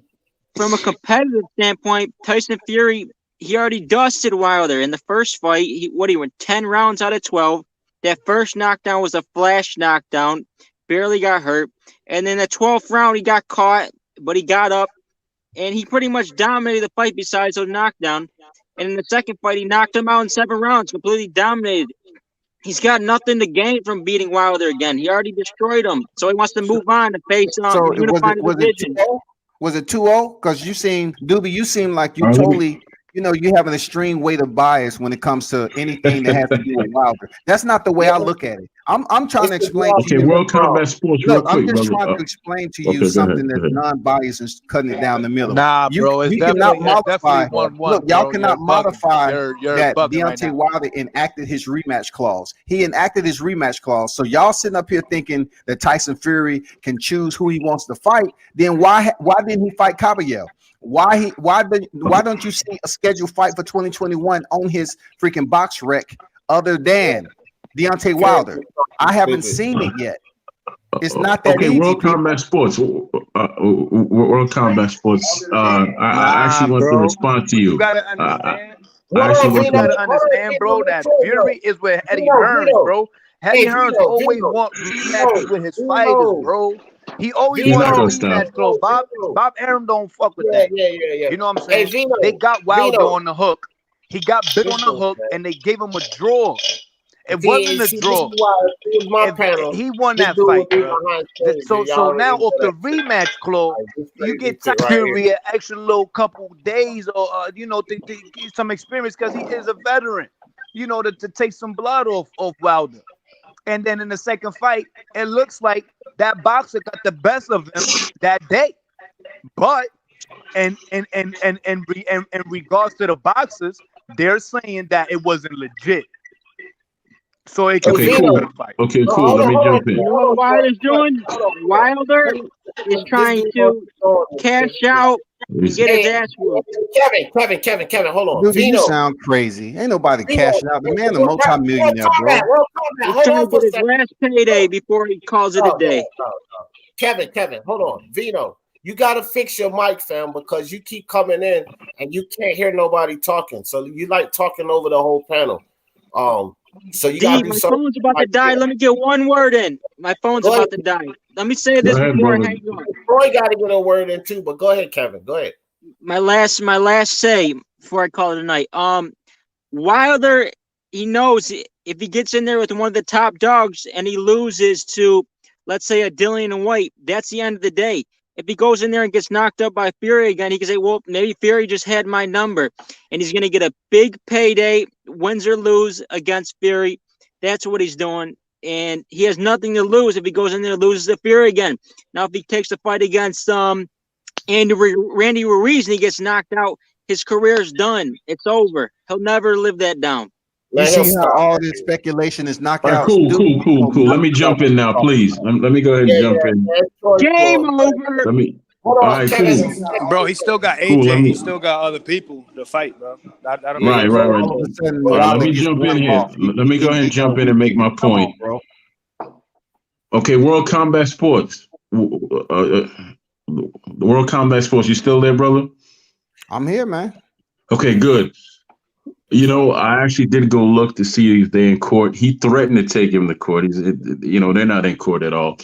And also, man, you were correct about how I am when it comes to this situation here. You said that I'm not quick-tempered. I'm just irritated with the whole thing because, as you see, we talking about all this foolishness that came along with Wilder simply not being man enough to take a loss.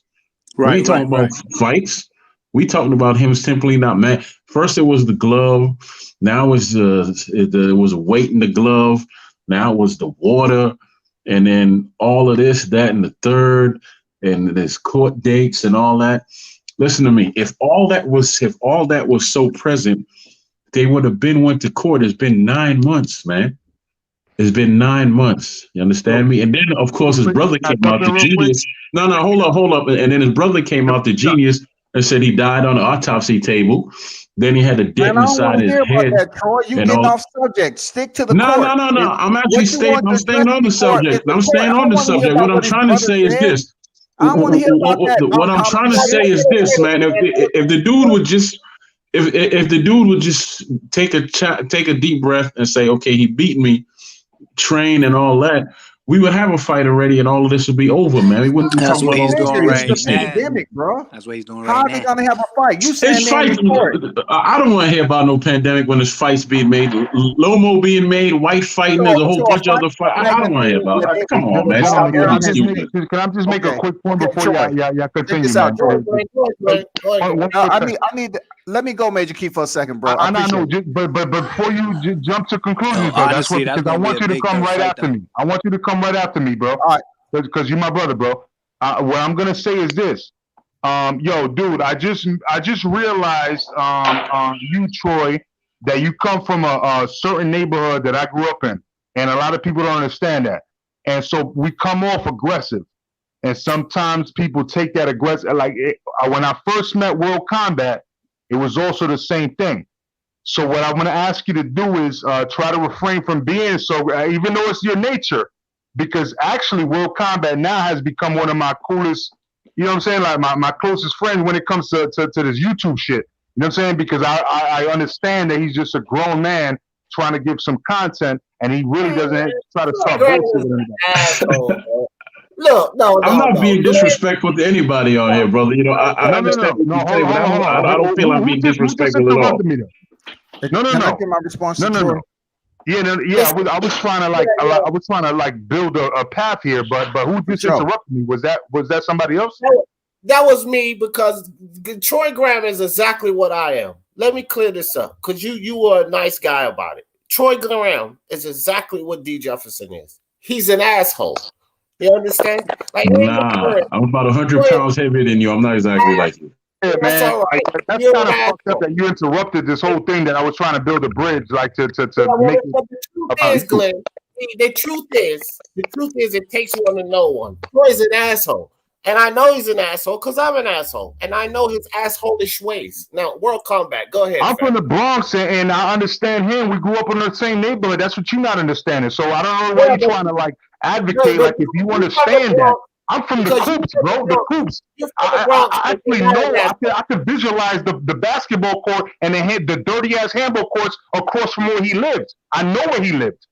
Right. But you're from the Bronx and you're not an asshole. And he's from the Bronx and he is an asshole. Don't think it's not assholes in Bronx. Nah, but what I'm gonna no. You don't even understand. I'm not an asshole because I don't act like that. You know what I mean? Like, you know what I mean? Like, there's two differences. You know what I mean? Right, that's cool. Well, I'm trying to build a path with these two gentlemen to get across their points. That's what I'm trying to do. I'm not trying to interrupt with their dialogue. I was just trying to, because I've seen it going left, and I'm trying to build a dialogue so it doesn't go left. Now I'm not trying to advocate anything going left. Respect. Well, that's what I'm trying to say, bro. You get me what I'm saying? Yeah, good shit. All right. That's what I was saying. All right. All right. Good. I think I can come in and speak for myself now. World Combat. Let him. I need to respond to you, Troy. Check this out. When Sir. I hear people, when I hear people talk about Deontay Wilder and it's so extremely negative off the initial response, I'm saying this to you. You shut down the fact that they even went to court. Okay, that's a lie. You need to dig a little bit deeper. I didn't say they was in court. I say they've been to court. It was all over in this public record. You need to just, take out the keyboard just a little longer and put your search inquiries in Google, and you'll find out. It's not too easy. No, it's not too difficult to process that Tyson Fury was talking about fighting Caballero, right? That fight is no longer happening. And then if you listen to Eddie Hearns, he had basically made mention that potentially these are the fights that he wants.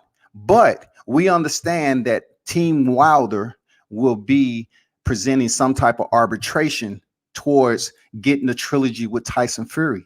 They made that perfectly clear. He said, if we're not able to get Fury to fight Joshua, then Joshua will fight Alexander Usyk after Kubrat Pulev. If Fury is unable to step in there and fight. You know what I'm saying? So therefore, they already understand there's some type of litigation going on with this contract, and the first half of it has already passed by. To speak on the situation of his brother talking about an autopsy. I know everybody had a field day with that, but that's pointless for me to talk about. That was his words. That's Malik's words. I don't care. But people make light of it because they're talking about Deontay Wilder. But the fact remains, let me know when you see a different fighter on the schedule with BoxRec other than Deontay Wilder? That's all I want to know. Let me know when you see that. Screenshot it so we can talk about it on Punch Drunk channel. Okay, cool. Now, I don't feel there's been any disrespect here. You feel I'm being disrespectful? No, it's just when I was talking to you was like cutting me off, right? Oh, so okay, because I get short. I got that. That's because I get short. What if both of us was getting short? We're not gonna get nowhere. You know what I'm saying? Okay, that happens, brother. Because things get, things get heated. It ain't never anything personal. We two grown men that are bucking heads. It ain't nothing like, Right? You put a question out there, Troy. If you put a question out there, if you present the question, how am I supposed to answer properly when you're not even giving me the full range to do so? You're like cutting me off without me even completing. All the time. I tell him that all the time. The same exact thing I tell Troy. Troy Graham, no, it's my turn to fuck with you now, Troy. Listen, I tell you all the time, you are the cutoff king. This nigga put himself on mute just to come off of mute and cut you off. This is what he does. This nigga Troy, man. So yes, go ahead. And he takes forever to land the plane. He takes 3 loops around the fucking airport before he land that goddamn plane. Can you go gargle now, Mr. Halitosis, and I can finish talking to World Combat over here? All right, I can go finish talking to brother, right? All right, cool.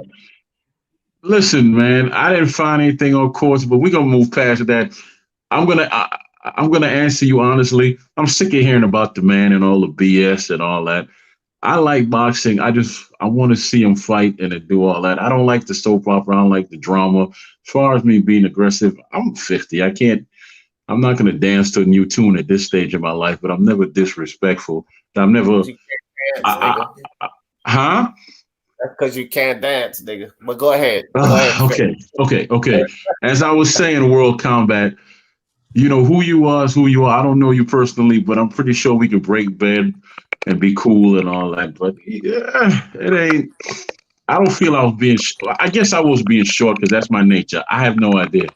I really don't. That's just respect for the vets. Much respect for the vets. Much respect for the vets. Yeah. Hey, let me ask you all this, right, Troy. man, I'm going on mute. Deontay Wilder, were you ever a fan of Deontay Wilder? Ever? Did you? Of course, brother. Listen to me. I still have the article that was in Newsweek of him holding his daughter when he was going to the Olympics. I still know that he worked at where. No, hold on, let me finish. When he was younger, he worked at where was it the Red Lobster? Because he had to support her and all that. I was a huge fan of his, but I think what happened to him is somebody got into his head and told him that he had to play the role of an ass, where that was the bad way to market him. You should have marketed him for the truth of what he was. Just a good man and a good father, and he would have got a whole lot more further in the boxing game if he would have just listened and all that stuff. Because he has the skills to he has the skills to be good, but he fell in love with his own his own press and his own power, which is why we are talking about this today. Because he has skills now. I'm not trying to say he doesn't. He has them, but they're just, Look, Troy, we can talk about his fragmented fundamentals all day, but what you're criticizing him for is what we glorify Mike Tyson and what we glorified Muhammad Ali for doing. Nassim Hamed. Which is we glorified certain fighters that was able to trash talk big time. We can't go off the man's ego and bravado and then castigate him in the media and say, you know what, he's a heavyweight champ, but he talks too much trash. I don't think so. I think the most time he ever talked trash was the first fight with Tyson Fury. I think that's the most he ever came out, and talked that much trash. I think Tyson Fury talked more trash than Deontay. Okay, listen, I don't have no problem with trash talking. When you say to someone, when you constantly say that you want to take a life, that's not trash talking. That's something you actually want to do. When you come out and you try to destroy a man like Mark Breland, who's well respected, who doesn't, nobody believes what Deontay Wilder's saying about. Okay, he fired Breland. That's fine. That's just business. But then just to come behind that and say all that nonsense that he said. He should be taking the task for that, because that is a good man of character right there. But you don't speak for everybody, Troy. Just like you say, he don't speak for all black people. You don't speak for the entire consensus globally. Yeah. What does that have to do with Breland? You know what he said about Breland? You said nobody believed that, but a lot of people do believe Breland was double crossing him. So you were wrong about that. Who? Look, a lot of people, if you fucking pay attention, it's a lot of people that come to. I don't want to hear that, man. Who? On my life, it's a lot of people putting up videos saying that they believe it. It's just the facts, fam. Don't get offended by the facts. A lot of people do believe that he double crossed them. A lot of people that are Wildest fans that have their opinion, just like I have my opinion. I got you. Wilder fans, Troy. It can't be Wilder fans all the time. It just has to be something that we can logically process and say, okay, is it possible for Mark Breland to do something like this? Could he have been influenced by somebody? You know what I'm saying? Instead of just shutting it down, period. Could his water have been tainted? George Foreman said his water was tainted. Muhammad Ali had his water tainted. Panama Lewis, when he was in the fight with Aaron Pryor and Alfredo Wilfred Benitez, rather. You know, it's like it's one of those situations where tainting the water in boxing has been around for quite some time in the rotation. So why not Deontay Wilder feeling that his water was tainted? What is the big deal with just cutting him down without even processing it and giving the benefit of the doubt? But not everybody. Why didn't he get tested after the fight to see what was in his water? But see, he didn't know. He didn't quite understand what was going on and processing it at that time. When he saw what Fury did to him, he was in shock, fellas. He was like, damn, they did to me. I'm the god, fella. I'm like, oh, shit. My nigga Wilder, a rematch, and he won that fight, man. How you throwing your voice like that, Punch? How you throw your voice like that? That was Kobe. That wasn't me. I'm telling you, I'm assigned to boxing. And it's gonna be Punch Drunk Production. He's gonna sign me. He gonna put That's what I'm talking about. Trying to tell him. Hey, remember, it's still happy hour with man karaoke. So take a shot. Real talk. I'm in the mood. Y'all ready? Listen. It's a trilogy fight, and everybody's scared. They thinking they throwing their money in the air, going for Wilder because they ain't never seen a guy go down. They seen a nigga come with a style, and he's talking around, taking down the biggest guys all around. He's doing it in fashion and style, and they can believe they like wow, you know. So I'm like, okay, I gotta see the clips. Everybody talking, but don't nobody know the mist. You understand? Just stay in tune. Trilogy Wilder against my boy Fury. You're gonna go to the moon. You feel me? Yeah, that was dope. Hey, that was dope. Hey, it's still happy hour Thursday. I don't know what the hell that was, but it caused a happy buzz. And I'm glad because I'm tired of this aggressiveness back and forth with me and Cuz, but it's all peace and love. What you think about that? All right. Take a turn around. Hey, real combat. I'm just gonna say it's a little, in my opinion, it's contradicting to go after a lawsuit and also go after the trilogy. It's like, I don't know. I just look at it like you have to pick a road to go down. Yeah. For me, it's hard to see him going down both roads and then still having to prove all these allegations. How do we move forward with a third fight with all these open allegations out there? I think he's just gonna fight him. I think he's gonna talk it. He's gonna pop it all the way to the end until they fight, and then he's gonna beat him, and then he's not gonna do the allegation, and he's gonna look at him in his eye, be like, you know what you did. But as a man, they're gonna understand when they look at each other in the eye. You feel me? That's all I had to say. Just for being that's all I had to say. Yeah, look, Wilder getting his belt back. Period. I don't see a problem with Wilder doing both. Like, I can understand it, Black and Brown. This is how I can understand it. It's 30 million reasons why he'll take the trilogy fight, right? 30 million reasons, win or lose. With the lawsuit, it's a win or lose situation. You win, you get it. You lose, you get nothing.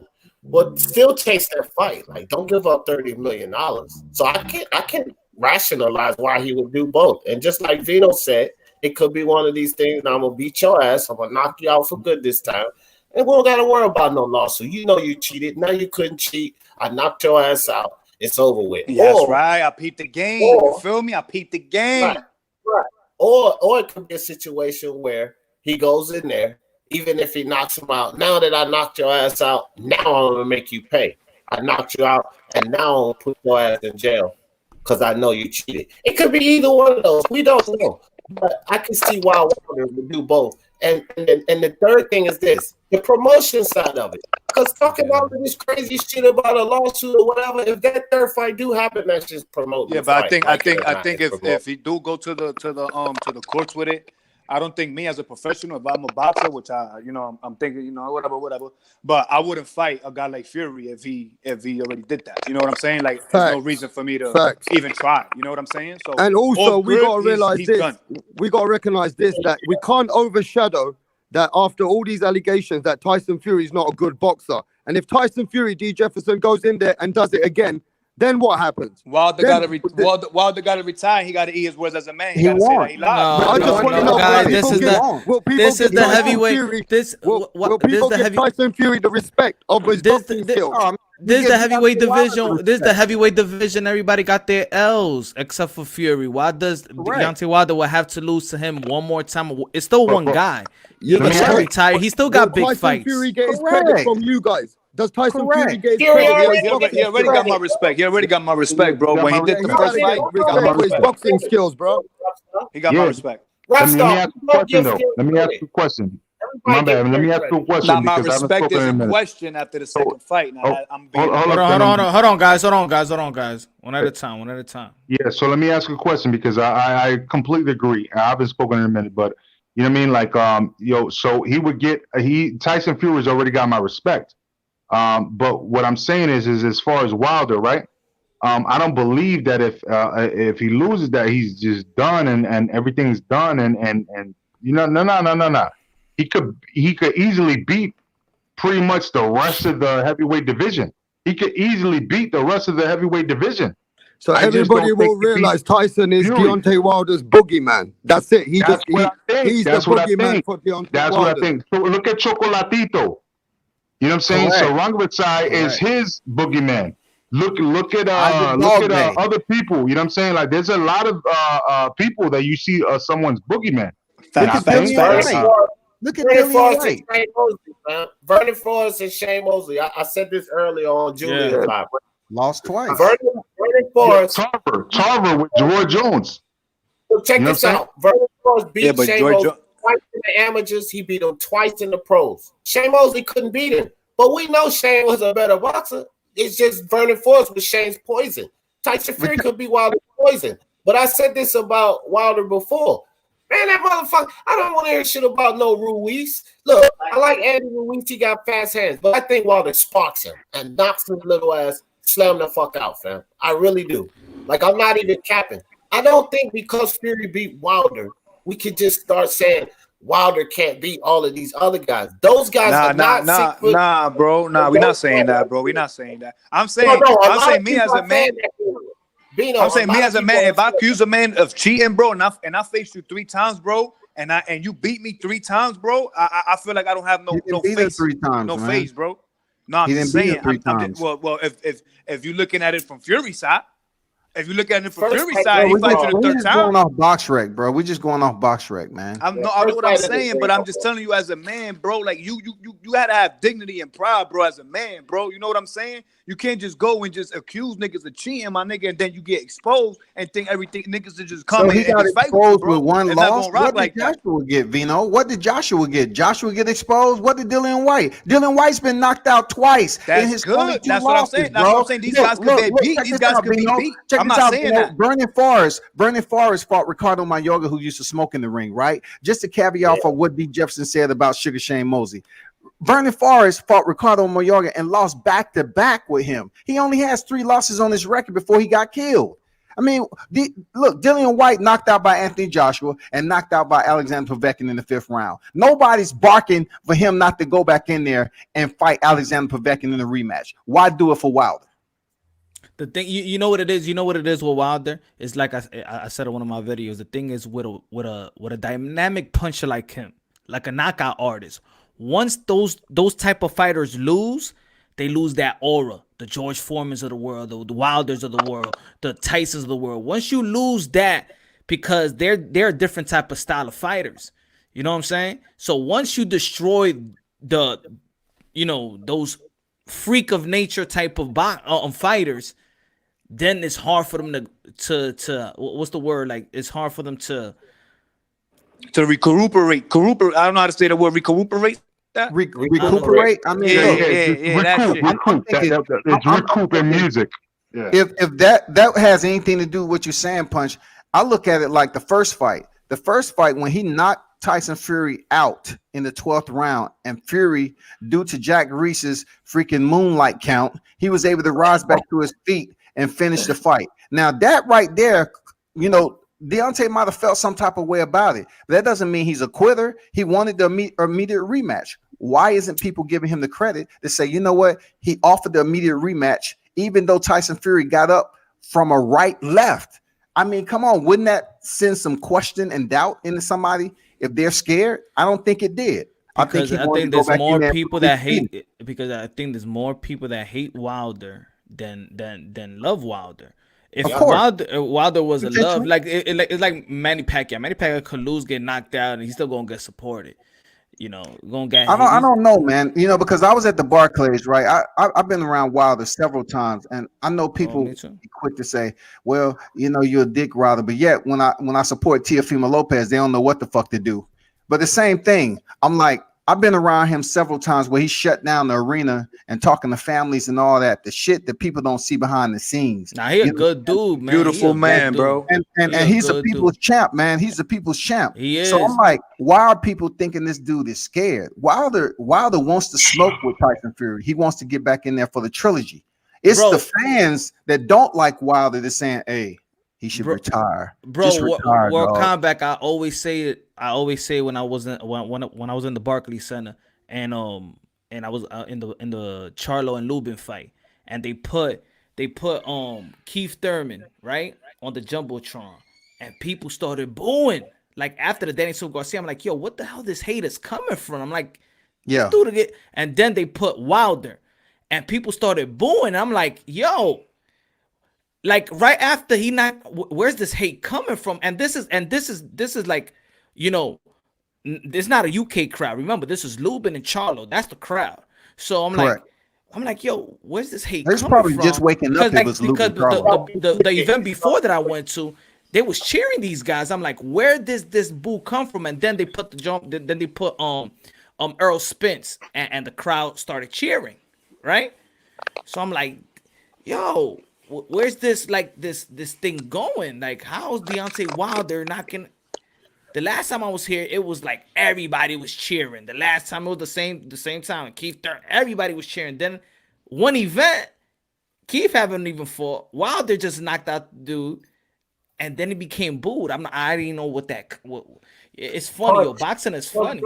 Punch on self-inflicted hate, fam. Listen, when you run off at the mouth, now you got two guys that run off at the mouth. Now, I'm not saying they run off at the mouth in a poor way or a good way. What I'm saying is they're vocal.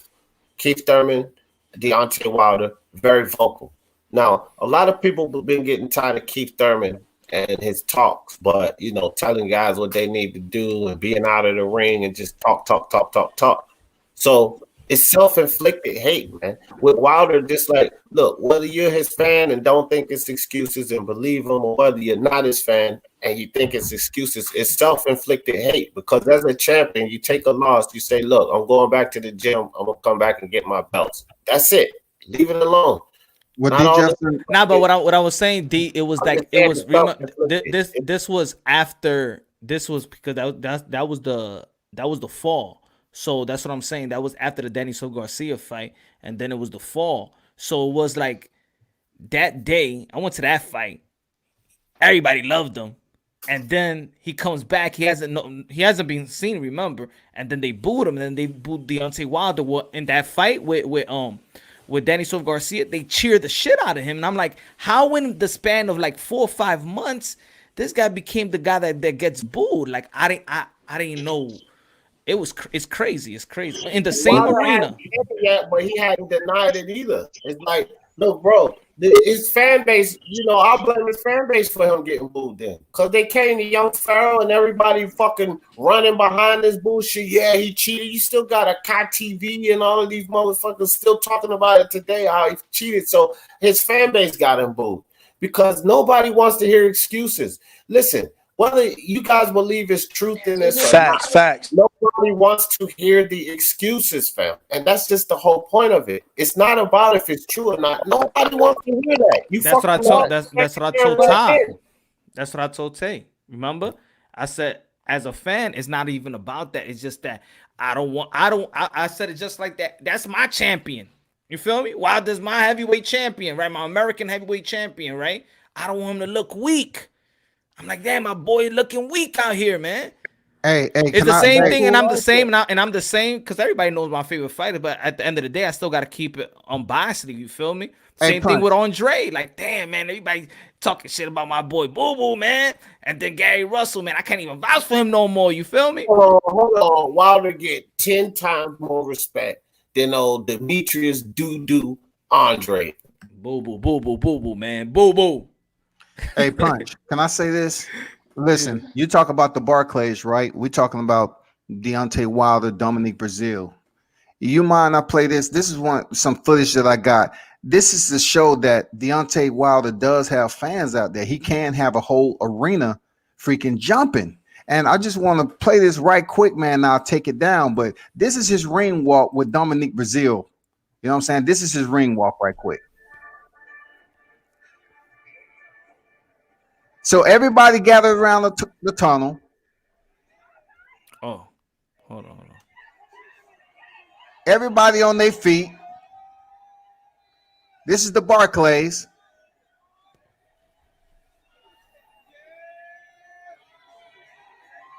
I don't hear one boo in the arena.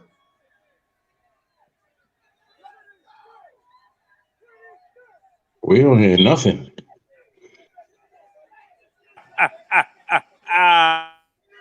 Nah, they love him, man. They when he fight, they look love at them him, people, man. Look at how they supporting the champ and embracing. I mean, it's no booing whatsoever, dog.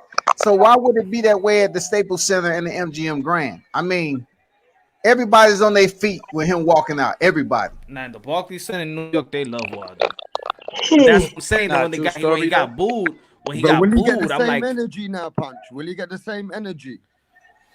Yo, am I lying? You don't know.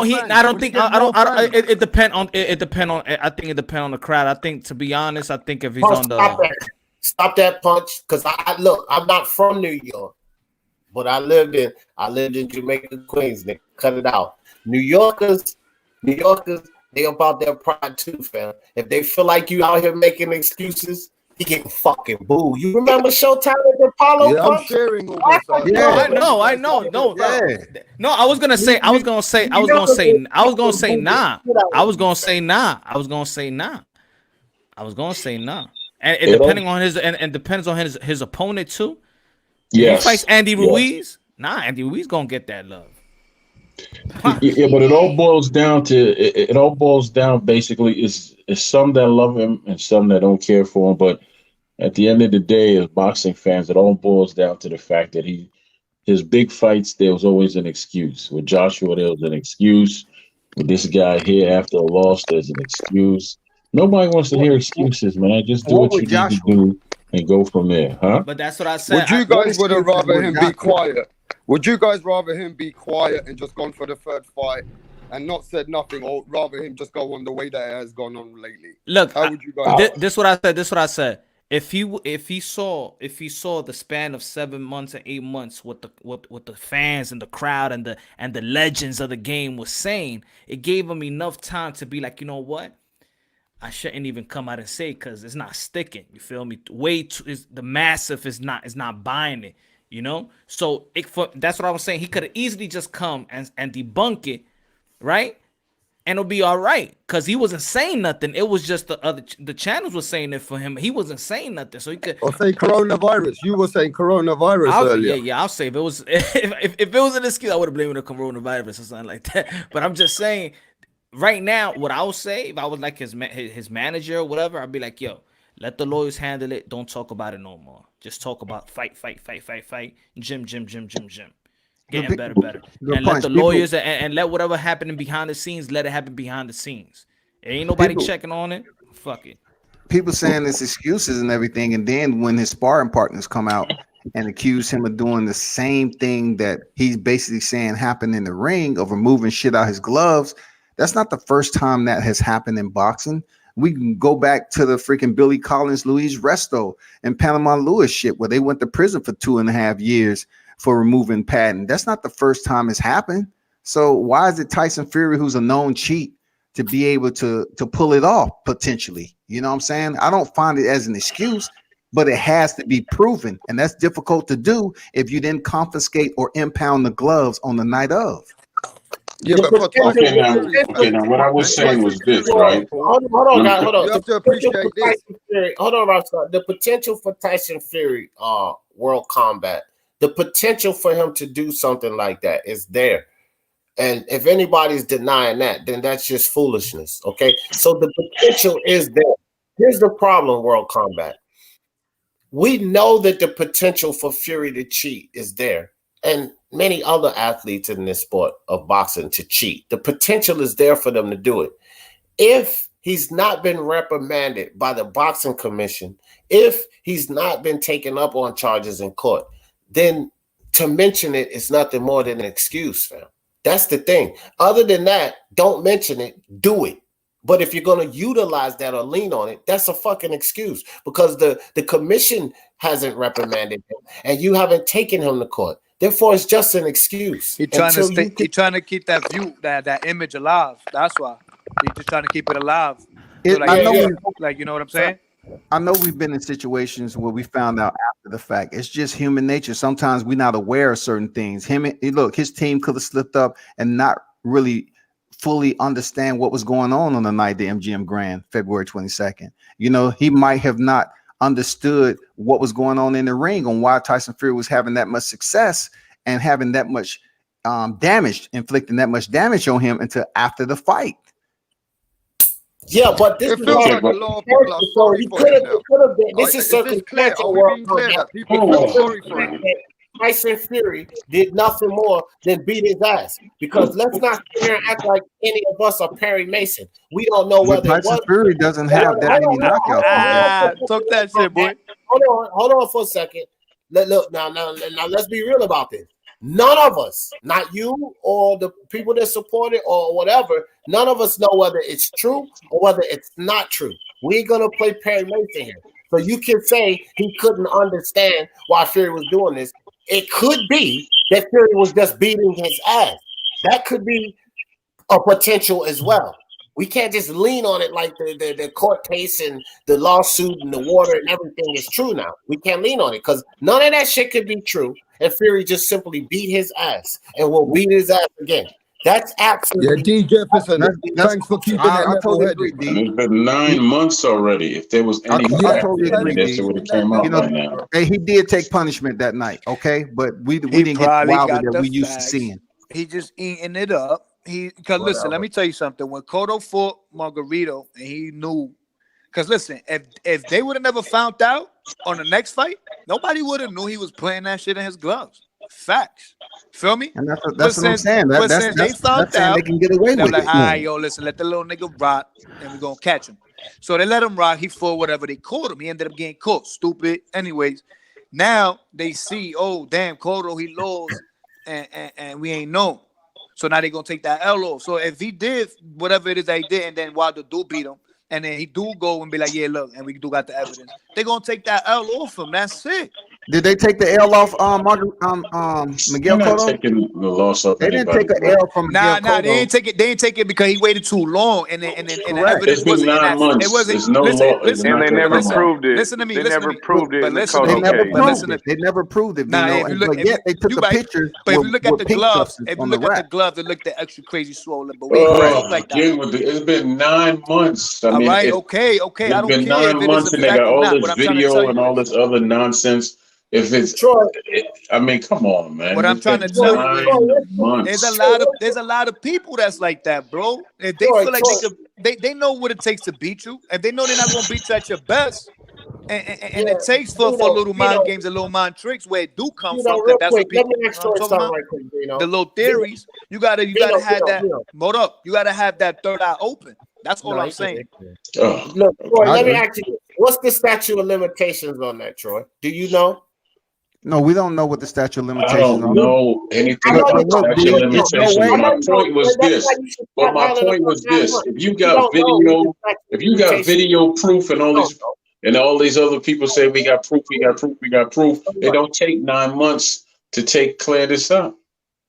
Okay, well, when you become judge and jury, then let us know. But right Troy, everybody would say that about a contested divorce, but we know divorces last for damn years. Listen, man, y'all. I've actually been divorced, and they take me. Troy. What I'm saying is this. What I'm saying. Let me respond to what you're saying. Everybody talking about. Damn. Before you keep going, because I want Troy to say what he got to say right now. But let me respond to what he's saying real quick, because he's saying it took 9 months. All right. It took 9 months, right? But at the end of the day, that don't mean that it's real facts. It don't mean that it's not real facts.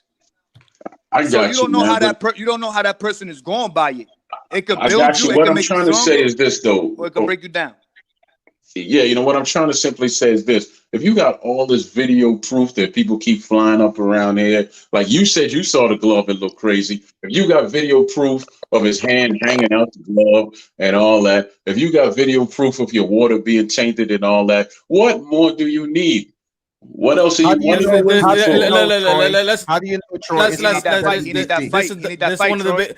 is one of the biggest problems right here that we haven't touched on, and I don't even want to really touch on, but this is what it is, because I did say this is what I was talking about since the beginning when all these things was coming to play.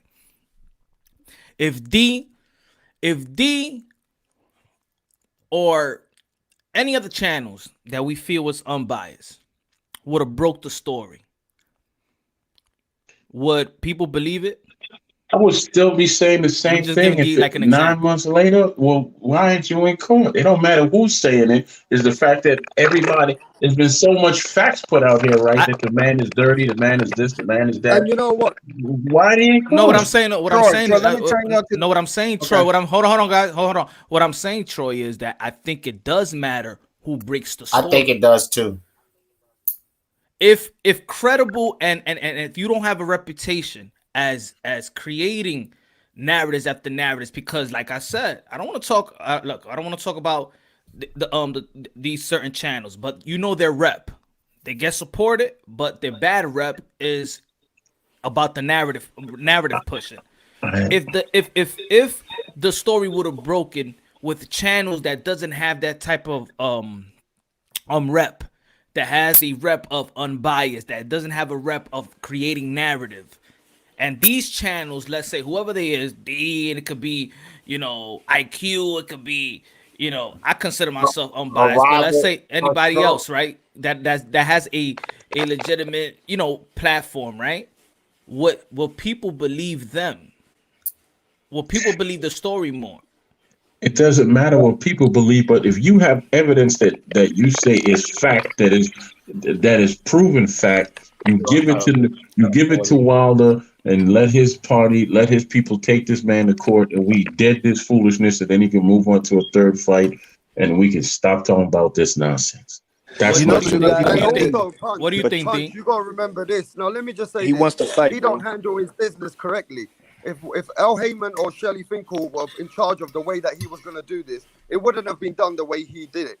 And that's why the Wilder camp or the people are pissed off with Rapstar. Because all I turned around and said, they said, listen, we haven't said nothing until we had to. I said, but you guys were twerking, sending videos after 3 weeks. You can't just say that you weren't doing nothing. You was showing us that you were still happy, enjoying your life, twerking and all that. You can't forget all that. People will pull that up. And you can't just ignore the facts. Yeah, but like even when I put that video, the thing is, look, guys, right? It's funny. It is funny. I did a video about it, but he's having fun with his daughters, bro. Yeah, he's having fun with his family. You got I can't believe we're talking about twerking and freaking litigation. You said a man did manslaughter to you, bro. Yeah. We're comparing twerking to litigation. The WBC has to want to investigate the matter. It's not about, he doesn't handle his business correctly. He could have done it quietly. He could have done it quietly, bro. Rapstar, nobody cares about the twerking, really, bro. It's not about the litigation portion of it, World Combat. It's about the legal aspect, the crime, the tampering up with the gloves in the water. But here's the thing.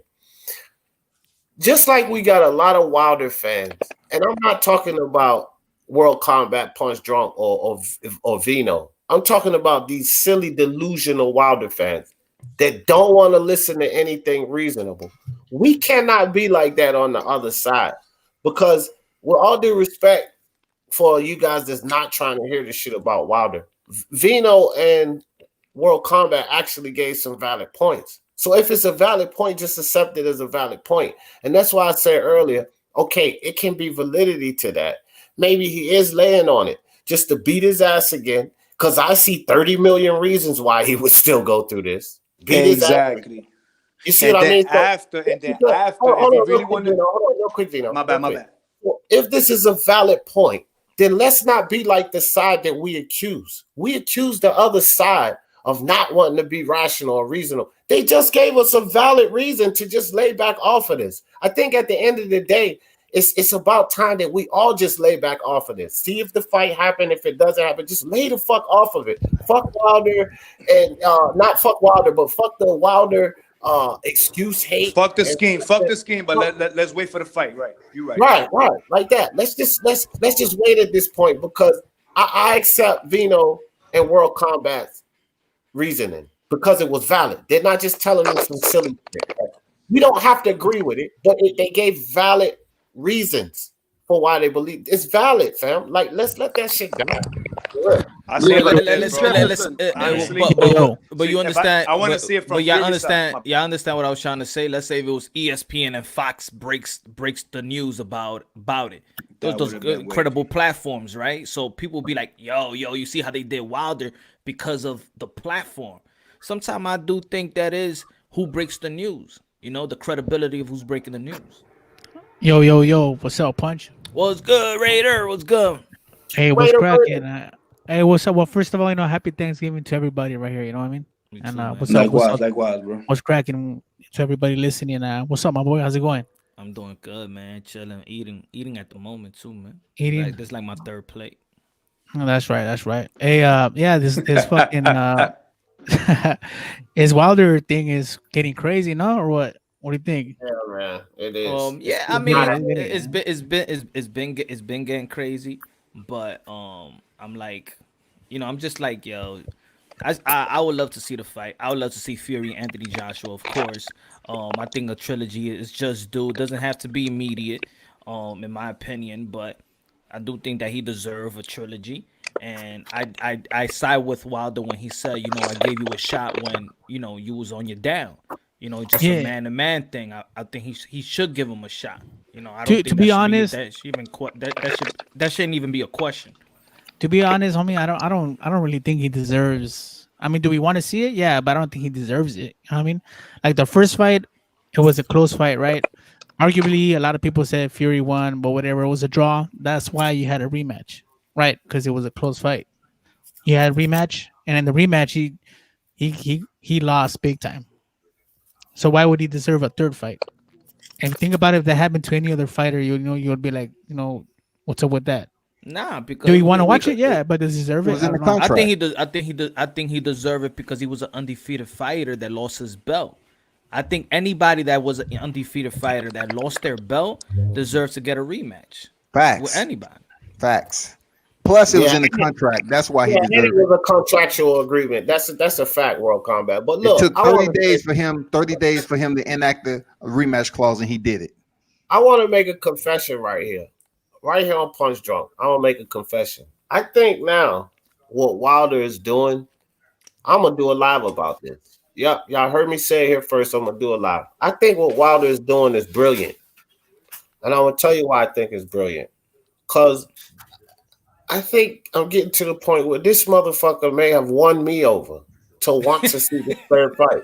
Like, no, I'm not even lying. I said a million times, I don't even want to see this shit, fam. Now I think that he's getting to the point where he has won me over to actually want to view this third fight. Not because I believe he can win. I still think Fury's just going to beat him up. But he's starting to make it intriguing. And that's why I say I never wanted to see it, because there's no intrigue, okay? So the intriguing part to me now is he this focused on disrupting what Fury does, or is he really going to bring something different to the table? That's the difference. Are you talking into this fight? Are you talking about court or excuse? No. I'm talking about Wilder. I'm talking about Wilder. No, I know. Listen, I know, but you're talking about him making excuses or no, court for everything.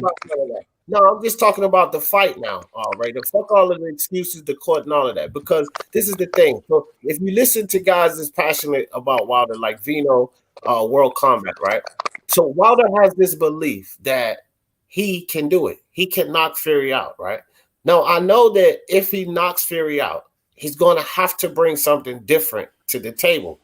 If he really believes all of these things, this motherfucker just cheated me to beat me. He can't beat me for real. He just cheated. If he really believes that, is he going to bring something different to the table? He is. Yeah, he is. Can I explain real quick for everybody? Take a shot. Punch drunk, baby. Everybody take a shot. Y'all ready? You know what he gonna add to his game? He's gonna add that range, right? And he's gonna add some jabs to his hands, right? He's gonna let Tyson come with his little Fury head movement and try to get in or whatever, try to muscle him. He gonna work the ring more, and he gonna let his hands go. I don't think he was letting his hands go. Peeping to why I feel like something happened to him, because he wasn't moving how I picture him moving. So it was hard for me to see that. But that's what I think is gonna happen. He is gonna bring something to the table, and he's gonna let his hands go, jabs, and he's gonna keep him away. When he come in, he's gonna hurt him. Power shots, he's gonna let him go. Different shots though, not just overhead haymakers. He gonna throw some uppercuts and he gonna throw some body shots. I see. So let me ask a question. So why wasn't everybody this thrilled about a third fight between Triple G and Canelo? Because nobody wanted to see that either. Honestly, they saying because Triple G felt like he got robbed. Right? You feel me? That was closer than this fight, this second fight. So if everybody want to say, oh, that's boring, another Triple G fight with Canelo, then why you want to see a Wilder fight with Fury? No, it's not boring. It's not boring. They saying that Major Key boxing. I already know the status for that. They saying that Major Key boxing. That's what I'm saying. Because I don't think any of those fights are boring. But even if you ask the chat right now, yeah, there's a lot of mixed emotions. Triple G felt like they got too much clout off him when they fought him with Canelo, and he felt like he won that first fight, and then on the rematch, they felt like it was just, it wasn't. They didn't pay him right. They didn't pay him fair. There is a lot. There is a lot of people that want. There's still a lot of people that want to see that fight. But hell yeah, I want to see that. But if you're in a YouTube bubble, if you're in that YouTube bubble and you go to different channels that might not be talking about it, because people do want to see that fight. People still want to see that fight. The Zone still want to see that fight. They pay Canelo and they pay Triple G because they really wanted to make that fight happen. They got a lot of money, but know what I'm saying? They still want to see that fight. Probably Canelo got a lot of money, but he probably felt like it wasn't enough. That's probably he got a new contract. But I think that Triple G felt like he just got juiced out. Like they was drinking too much of his shine, and he ain't like it. So he was that third fight. The thing I think people get it twisted when it comes to history. They could be a trilogy, there could be rematches, but it doesn't have to be back to back to back to back. Like tell me a trilogy that was back to back to back to back. They get fights in betweens and stuff like that, and I think that people just don't want to see those fights in between. But it happened, man. People get it. The biggest difference though is that Fury and Wilder was a contractual agreement, so. You know what I mean? Canelo and GGG, they just say, okay, they'll get it on again, but they didn't sign no fucking contract. Now, here's the reality of it, and I always advocate for Fury, but if the motherfucker breached the contract, then he got to get in the goddamn room, fam.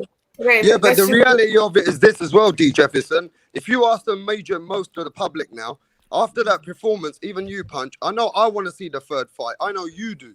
If you ask some of the public and the casual fans, they want Anthony Joshua and Tyson Fury. Just ask the chat. Does the chat want the Wilder trilogy in America? Because these are all American people on your thing. Or do they want Anthony Joshua and Tyson Fury? So people are now saying, we want to move to that.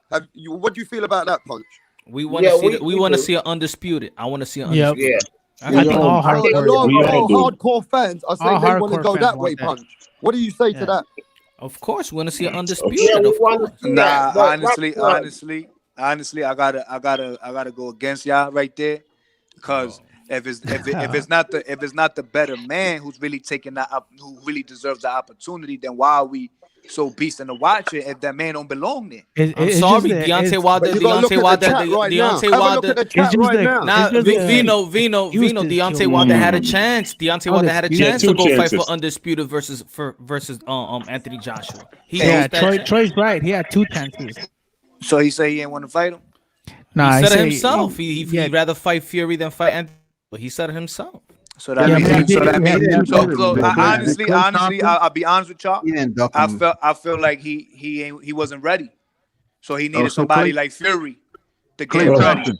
Man, Fury will watch Joshua. How is he not ready? Fury will beat Joshua. So I think Joshua was younger, and I think Joshua Fury will beat Joshua any day of the week. But Troy is right. Troy's right. The homeboy had 2 chances.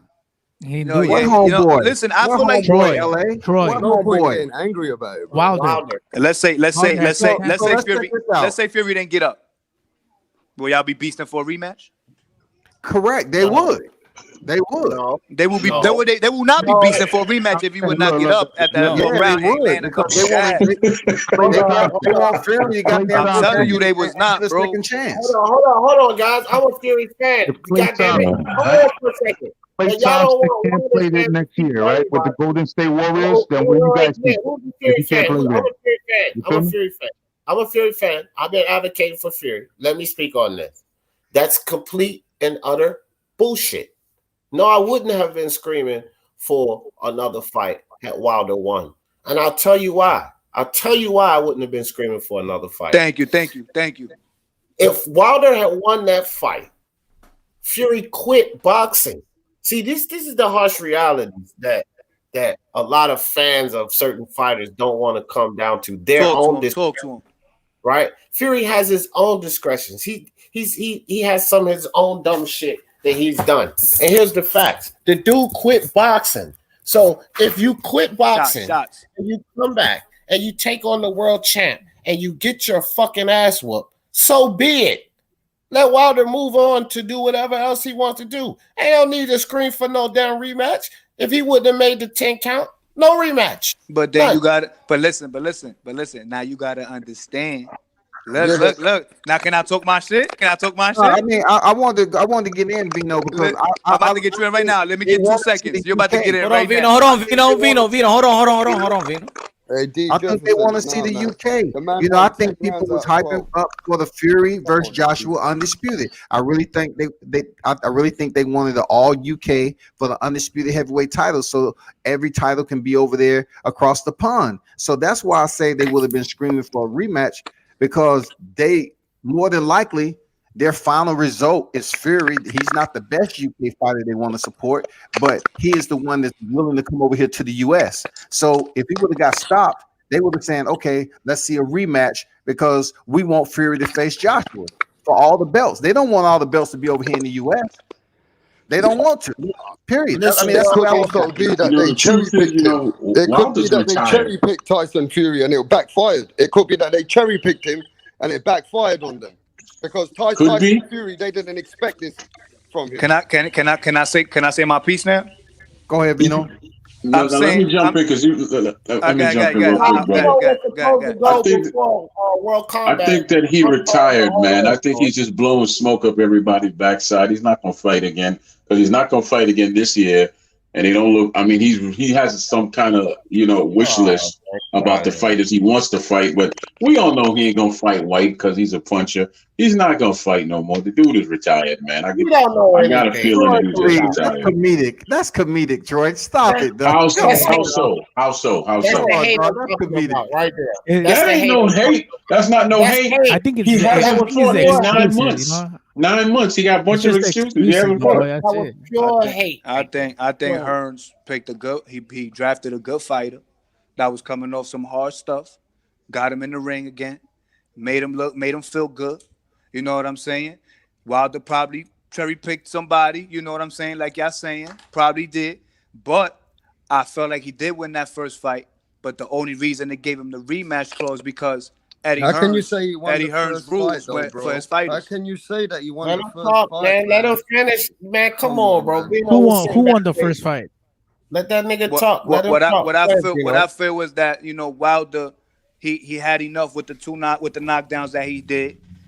So just if it's in the hometown fight, they should have gave them the opportunity to get the W, and just gave it to him about 1 point or whatever. But they didn't, because Eddie Hearns had his fighters that when you sign for them, the contracts, you got to give them a rematch. So if they would have knocked him out and he would have never got up, then Hearns, it would have never been no rematch. But since he got up, now Eddie Hearns is pushing like, yo, you got to get that rematch. You got him because you was doing good. So now it fits the rematch, and that's what they, you know what I'm saying? That's what happened, bro. I know that's what happened. Hey, yo, just gonna let y'all know, man. I'm about to wrap it up. Let me know. All right, cool. Y'all have a good night. But Wilder lost the first fight. I mean, me personally, yeah, he got the 2 knockdowns, and he probably won 1 round because Fury just wasn't doing anything. But he lost the other nine rounds, man. He clearly lost that fight, and they gave him. Anybody going live after this, or everybody going? I'm going live to sleep. Yeah, I'm going live soon. I've got a thumbnail going up to see if everybody wants Wilder Joshua or do they want the trilogy. I've got to see. Joshua will never fight him now. He has no reason to. He's worthless to Joshua now. We got to see what the people want. What do they worthless to Joshua? Joshua needs a damn Fury and Joshua Wilder. does not need Wilder. Yeah, he does. He looked bad in the Andy Ruiz rematch. He looked bad. He looked like $65 million in the Andy Ruiz rematch. We can't sit up here and negate the fact that he was over in Saudi and he was able to get that type of money. That wasn't U.S. money. That wasn't UK money. That was Saudi money. That's not his average. That's not what he makes average now. Let's get it straight. All I'm saying is, why would he need Wilder? Why would he need Wilder now when he has no belt? Because he's still the top 3 heavyweight. He's still the top 3 Why would heavyweight. he need Wilder now when Wilder's worthless and he has no belt? Wilder's the Tyson Wilder of the has era. a belt. That's it. Yeah. Wilder's the Tyson of the era, bro. You gotta understand. I do think, even though that it would be cool for Wilder to fight an immediate rematch. Right? Do you think he should do it? Just looking at now, not just thinking about the Ortiz fight and this and the Fury fight. Right. Because to be honest, man, he wasn't doing great versus Ortiz. It was just that knockout. He lost every round. Yeah, I feel like I'm writing. He might need that one fight. He might need I was at the fight. He was just taking his time and waiting for the knockout. It was easy work. Well, I was there. I'm going to do a show about it. Rapstar's going to go online and continue this saga. But yeah, that dude is retired. Look, I was happy. I was happy that he knocked him out, but I wasn't happy with the performance. Feel me? I'm gonna be right back over here if they get the trilogy. For all the naysayers, he gets his belt back. He gets his belt back. I got that. I'm with you on that one too. World Combat. And I'm gonna say, Troy, what up? The only belt he's gonna get back is the belt he bought from Walmart to hold his pants. I'm gonna say, Troy, what up? Yo, salute to Punch Drunk, man. Thank you for having me on the panel, bro. Appreciate it, bro. I feel like I'm on one of those flying dogs in the Never Ending Story. You remember that one from the 80s, the Never Ending Story? You know what I'm saying? And that's what I knew that was going to happen. Like 150 comments ago, I was like, hey, man, once we keep going down this rabbit hole, man, this shit ain't going to end. And that's what happened. You know what I'm saying? But the rabbit didn't get the gun, Major Key. The rabbit never got the gun. Subject, you know what I'm saying? Combos, we didn't even get to that. Give him 500K. Give him, man, the 500K. That's what I'm saying. We didn't even get to the other subject. But hey, I love you guys. Happy Thanksgiving. And anybody that comes on, World Combat, Rapstar, whoever, some song, but yo, Punch, you know I love you, bro. Like mad Thanksgivings to you, bro. Thank you, my brother. Ray and Nephew all day. Remember that, all right? Ray and Nephew all day. All right, Major. Ray and Nephew. Yeah, no doubt. No doubt. I'm here all the time, bro. Likewise, I'm here all the Major, time. you heard Right. Thanksgiving to you and your Peace family. out, y'all. Troy, you do you contact Bill? I never got the information from you, brother. I never got it from you. You gotta send me an email or call me. I never got it from you. I thought I did. I've been trying to get for the longest, man. Maybe I'll try in 2021, you know, so I can get some of these interviews and contacts he got. Shit. Yeah. Yo, and matter of fact, damn, even because y'all ain't checked the end with Kenny Porter because it got cut off, but he was about to break down the whole Deontay Wilder and that was a good interview, brother. That was a good interview. No, but he was gonna break down because we spoke about it before, and the thing is, a matter of fact, whenever y'all get the time, check out this channel. Is the Texas Athletic Commission, and they talk about how they do the procedures and stuff like that. The inspectors, where their inspectors supposed to be at, and things of that nature. So it's hard to cheat, bro. Remember that same inspector even watches you taking a shit, watches you pee when you go to the bathroom. Yeah, I heard that. He's the same inspector that's there in between rounds. He's the same inspector that collects the glove and collects the wraps.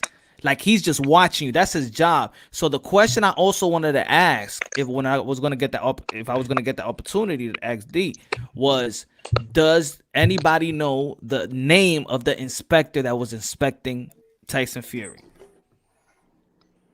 Yeah, I don't know. I know who sat in that room. His name is JD. So he ain't see nothing. Yeah, he was there. But I'm saying it's easy to get that. It's easy to get that employee. Who was the inspector that was there all day long watching Tyson Fury? I tell you what you do, Punch. Why don't you get an interview with JD's and have him tell you that name? Because JD's not going to get that right there. You know, he should know the answer to that, right? The way the show went today, I think Deontay but I think Deontay Wilder will come on with Punch soon. I hope. I mean, what is it about the egg weights or what, or the no padding? I mean, what? I mean, we're talking about the spiked water, man. We're talking about the spiked water. That's all. Oh, you're talking about the water, or I thought you were talking about the egg weights. In combat sports, do you practice any martial arts? Yeah, I've practiced and I box. Yeah, I have my share. What do you practice as far as martial arts? No, I say I've practiced. I did Taekwondo, karate, Kempo. I did Japanese martial arts before. I just, I was in the military, so I never had the opportunity to stay within the school. But I did BJJ. I mean, I dibbled and dabbled in whatever. Yeah, tight there. Yeah, all those things, they good, man. You must have a good you must be a good athlete and all. Me, I stick to what fits my personality, man. Aikido, so I do that, and I have done boxing, but I don't box no more, brother. So I mean, me and you the same age, man. Yeah. You 50? You sound young. Hey, you guys young sound like now. you're gonna do a charity fight like Roy Jones and They're gonna join the legends only YouTube. The legends only. Hey, that's gonna happen soon, Punch. Anyway, before I go, Punch, thanks for having me. It's been a great show. We cooked it up here. Thanks for having me, for my subscribers and viewers. Just make sure you subscribe to Punch Drunk Boxing. He keeps it open for everybody, man. And listen, I'm gonna continue the saga, Punch. And I got a lot of messages right now. They want to see, a lot of the Europeans now want to continue the saga on my channel. So I'm going to keep it cooking. Stop hating on my boy. I'll head out there in a minute. All the Americans everybody, I love Stop hating on my boy. I love everybody, man. I love the game. Stop hating on my boy, Rap Star. So, hey, listen, World Combat, you're more than welcome to come on there. All right, bro. I wouldn't dare. Yeah, well, there you go. You've been there before. And if you don't want, I wouldn't dare, Rap Star. I won't come and cook you. Don't worry. I got love for you, bro. But let me absolutely salute, Rap Let me tell you this, Punch. At least you keep it open for all of us, the platforms all over the world. We respect and salute you for that. You don't ever make it look like it's not a broad-minded show. You're open, bro. So respect to you. Thank you, my brother. Thank you. I'll head out there like in a while. All right, Punch. I'm gonna jump off, but go ahead and send me that information, man. You still have my information, right? Yes, I do. Rap Star coming live soon. Bye. Yeah, see now, Punch, I might have to take you off my list, man. I said I was gonna make you some arroz con pollo, man. I might just make you some arroz and leave it at that. Matter of fact, all right, you can leave it because I probably turn vegan after this. Hey, everybody that's on here, Punch, if you could, man. I'm interviewing Hannah Gabriel tomorrow. So y'all want to pull up. What time? She's pulling up at 8 p.m., man. You know what I'm saying? So I look forward to kind of talk to her about whatever's what going on in her career right now. Her Eastern, fight was canceled Pacific? again. What? Eastern what, or Pacific time? Eastern. Eastern or 8 Pacific? p.m. Eastern. All right. Okay. Yeah. Gotcha, So gotcha. she's a WBA super welterweight champion right now. A lot of people don't know it. 2-division champion, 3-time world champion. Hannah Gabrielle. Check it Yeah. out, man. One of the most beautiful women in World boxing. Combat Sport. You got to get Shields on here, Punch Drunk. You got to get my girl Shields on here, man. If that's your girl, tell her about World Combat Sports because I done hit her up like 25,000 times. Yeah, I think sometime certain fighters got their agency and they don't let they just don't. Yeah, some like what Ryan. about French on Cruise? Oh, yeah, Michaela Mayer too. Yeah, Michaela Mayer. Like, man, you gotta talk to Punch Drunk. I'm friends with her original trainer. You're the agent. Yeah, I would like to do. I would like to get Mayer in also and my home. She from LA, homie. But see, Troy wouldn't give me that offer. He wouldn't suggest that to me. What's that? All those names, Carissa Shields and Cruz. No, I only know Carissa because we went to the same gym. I'm friends with her first trainer, man. That's the only. No. What am I talking about? Shields. I'm sleepy. French on. Matter of fact, I gotta go. Matter of fact, I gotta go when that should be probably this week because he's supposed to hit me back up. He was telling me that he's gonna hit me up after the Crawford fight. Who? So, Jamel. Oh, you gonna talk to Jamel? Okay. Harry? That'll be good. That'll be good. But you know who called me today, y'all? Tell me happy Thanksgiving, man. It was two people. Angel Manfredi and Junior Jones. Oh shit. I used to co-host a show, man. I used to co-host a show with another brother, and I was the one who was getting the guests on, and I kept in contact. I didn't just, how you book people and then thank you for coming, then you throw them away. But I keep in contact with them and check, I show them love throughout the time. How Angel's doing right now? He's doing good. He's in church, man. He's in church and he trains still. He's training fighters still. Yeah, I actually got him in my phone, man. I was talking to him for a minute, but I admit I kind of fell off a little bit. But he's a good guy. He haven't did anything. Yeah, we used to talk all the time. I know he was kind of going through it. Dude, man. Angel a good dude. What y'all feel about my Wednesday segment? My new Wednesday segment. What's up on Wednesday, Punch? Because I don't. Fighters for God. It's gonna be okay. Any boxers, boxing personnel that forgotten boxers. Andre Ward that got a relationship, Chris. Andre Ward. I think you break the internet if you get Manny Pacquiao on this motherfucker, dog. If you get Manny Pacquiao on here, man, it's a wrap. I tell you what I'm gonna do. I tell you what, I can't guarantee nothing, but this is a true story. I used to work with a Filipino family at the airport over here in Baltimore, right? And the dude's name is Moses. And I'm not even lying about this. He kept talking about somebody he knew back in the Philippines who was a fighter, said it was a cousin or whatever. I ain't paying no mind at the time. And guess who he was talking about? Manny Pac. Donaire. He's talking about Donaire. But yeah. The Flash. That's up. Yeah, so it's one of my favorite fighters. So I want to have like guys like Peter Quillen that he got his. How's he doing, man? We haven't heard from him in a minute. I spoke to him yesterday. We did was it yesterday? The day before we had like a little Bible study. Yeah. Okay. Well. I was just this could be something good just on live and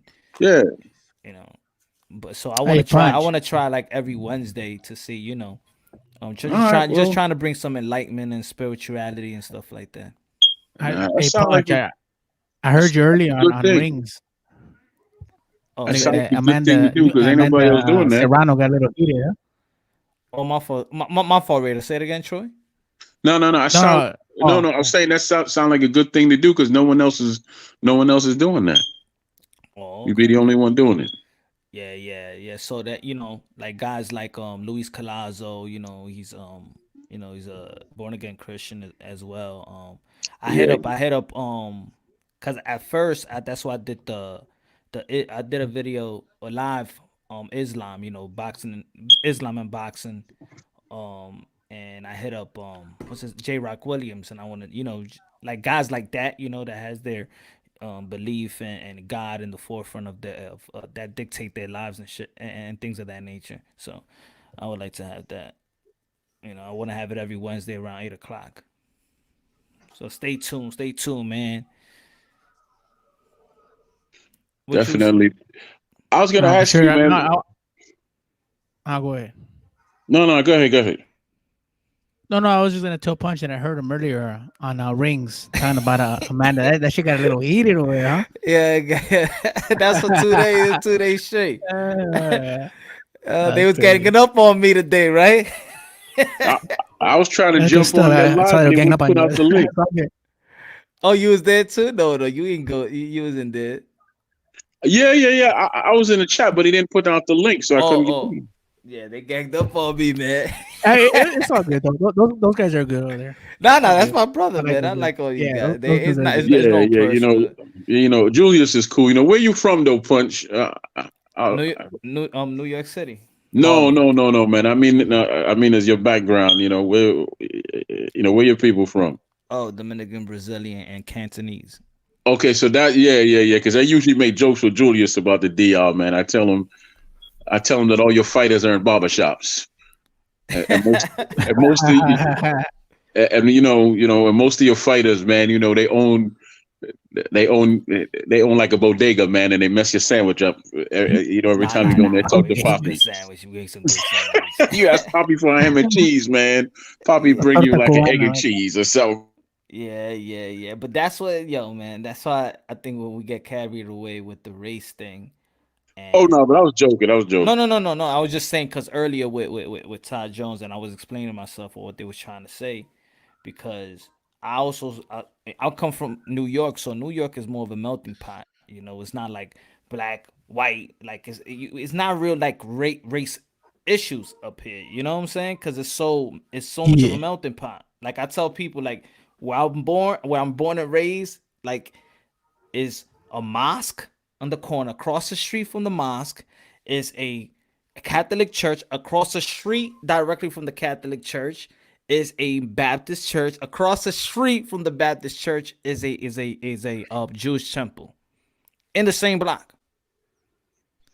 And that's a high crime neighborhood, isn't it? No, I'm joking. Used to be, but I was raised I was raised that type of element. Like everybody is just all the religion at the same time, all the religion respecting each other. Black, white, Asian, everything. It was just that where I'm from, that's how it is. No, So let's say, for example, if I'm giving you a perspective of what the Latinos be talking about, let's say if Latinos are racist or discriminatory or their stereotype of another race, I could let y'all know as my African American brothers what they say, and then I could because it's all the melting pot. You feel me? So when I told them, when people come from another country, you know what I'm saying, they don't really care. It's not that they like F African Americans or F white people. They're just like, I don't care. I'm just here to survive. That's it. They don't care about nobody else's what they protesting about, whatever. They just trying to get the money. They just trying to survive, probably go back, or just trying to survive. And that's what I was saying, that nobody cares about nobody's what they're complaining about. They're just coming out here and work. That's it. They don't care. And I think people take that like, oh, you trying to say that black people? No, I'm just telling you what other cultures that they come here from third world countries, they just gonna get their money and open up shop. They're gonna open up a deli or whatever, and that's it. They ain't gonna wait for nobody. They don't care about nobody else's struggle. You don't see a bunch of Asian people even protesting or something. They let everybody else protest. The Asians, they be like, fuck it. They're in their own program. Yeah, they don't care. Let everybody do it. There's certain cultures that just do they are like that, especially in New York. But man, it don't matter where you go, because like I said, I grew up in the Bronx, and we had a number 2 train right there in the neighborhood. Once you go north, like you headed to White Plains Road, past that subway, that was the white boy neighborhood. basically. You know, it was the Albanians, it was the Italians, it was the Polish, right? Mm-hmm. The Italians were kind of cool. The Polish could be cool, but them Albanians, no, sir. No, those were the dudes that was jumping us. How about those the girls? Were the dudes that that's why, because the Albanian girl used to like the brothers. And well, yeah, you know, they jumped us worse when they found out we fattened up their women, but that's a whole other story. Exactly. That's why. That's the reason. Right. Yeah. And the bad thing is that they had the movie theater that was in their neighborhood, and they had the White Castle. So yeah, so you know, we had to go deep when we went to the movies. And when I say they had the White Castle, it was at the peak of their neighborhood. So we had to go like 10, 15 deep when we went to go to White Castle and all that, you know. But man, and then I moved to Germantown in the early 90s. And that beeping you hear is my smoke detector, by the way. I got to change the battery. But anyway, my high school was across from this compound. And I tell you no lie, it was owned by the Ku Klux Klan. Had a huge sign that said, "Free the land, join the Klan." So I'm coming from the Bronx, moving to, you know, Maryland, right? Mm-hmm. And I'm saying to these brothers, don't y'all see that? Don't y'all want to do something? Nah, we ain't got no problem with it. So I said, wait a second. What if you deliver a pizza, man, and you got to drive up in the compound? Oh, well, we ain't even think about, okay.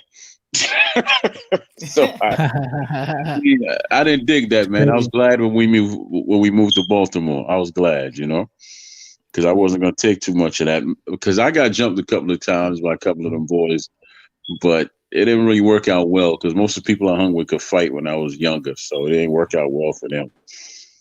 Yeah, man. Yeah. But yeah, Punch, you know, just to jump in, and I'm gonna get the hell off here. When it comes to this thing about race and and it's not race really. The bigger word here is ignorance. No, but it starts with an E, man. You know, is ethnicity.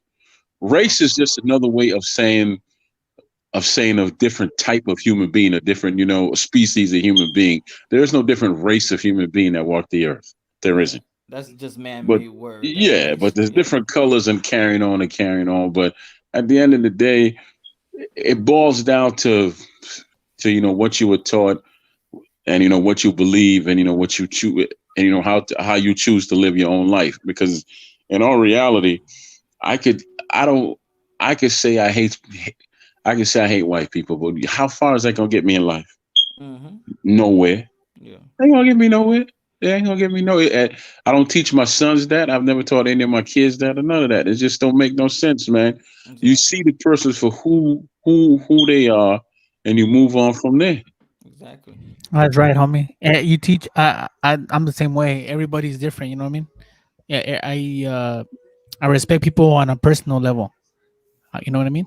Yeah. I don't group everybody. However you treat me, that's how I'm gonna treat you. Punch. Check your PC. Check your private chat. It's like Punch. It's like my damn, it's so filled that it's crunched up. Like I can't even read it. To be honest, it's so crunched up. I don't know. When Look, you shut down the video, I'll talk. When you shut down the video, I'll tell you. Okay, because this is how it looks. I'm gonna throw a picture of how it look. What? Yeah, but you know, just to hop back on brother who was on today, I really didn't have an issue with him per se because I don't know. I can't read it. Wow. Right. Oh wow, you know, and yeah, you know, I didn't have an issue with him, and he didn't really. He just got offended, I guess, based on the fact that I said that we aren't all cut from the same cloth. So you can't say that one man could be the voice for all people, because see, well, to me at this stage of my life, in this age of my life. Don't get mad when somebody white says that we all the same people, right? We all act alike, we all think alike, and then they throw us into this big pot and say we all alike, right? Then you turn around and you say that we have one face and one leader. No, we don't. No, we don't, because that's saying that we all think alike and we do everything else alike. No, it's stupid. Mm-hmm. It's stupid and just don't work like that. And the same foolishness that they say that we do, every other group of people in this world do the same thing as whites killing whites. The only difference is when you go over to other countries, because I'm ex-military, We all know what that's called. That's called what? Ethnic cleansing, right? Over here, it's called racism. I don't want to hear that garbage, man. It is what it is. I don't. That stuff just irritates me. That's why I was getting short with him, because he was trying to cut me off. But I ain't mean no to disrespect your show or none of that. But no. It's not. It was. I had a how you say, like prep. Why? What was about to go down? That's what it is. Yeah, but I'm man, going. He's a good dude, that Troy. He's a good dude, man. Oh yeah, well I'm sure he is, because I don't know him. You know, he don't know me, and I don't know him, so I can't speak on him at all. I'm just saying from the little bit that we had. Nah, he a good. He a good. He a Who's good that? dude. He a good dude. I think it's also, you know what I'm saying, like it's just you know, YouTube at certain times it gets too toxic, right? So at the certain time while I'm talking to him, there's people going to this other channel talking about me, and then that camp is listening what they're saying about me. That's actually keeping them from, you know, get for me to get the interview, because they may be listening to what these other people are saying about me. You feel me? So then it's like it around that time it's just getting toxic. So then I felt, you know,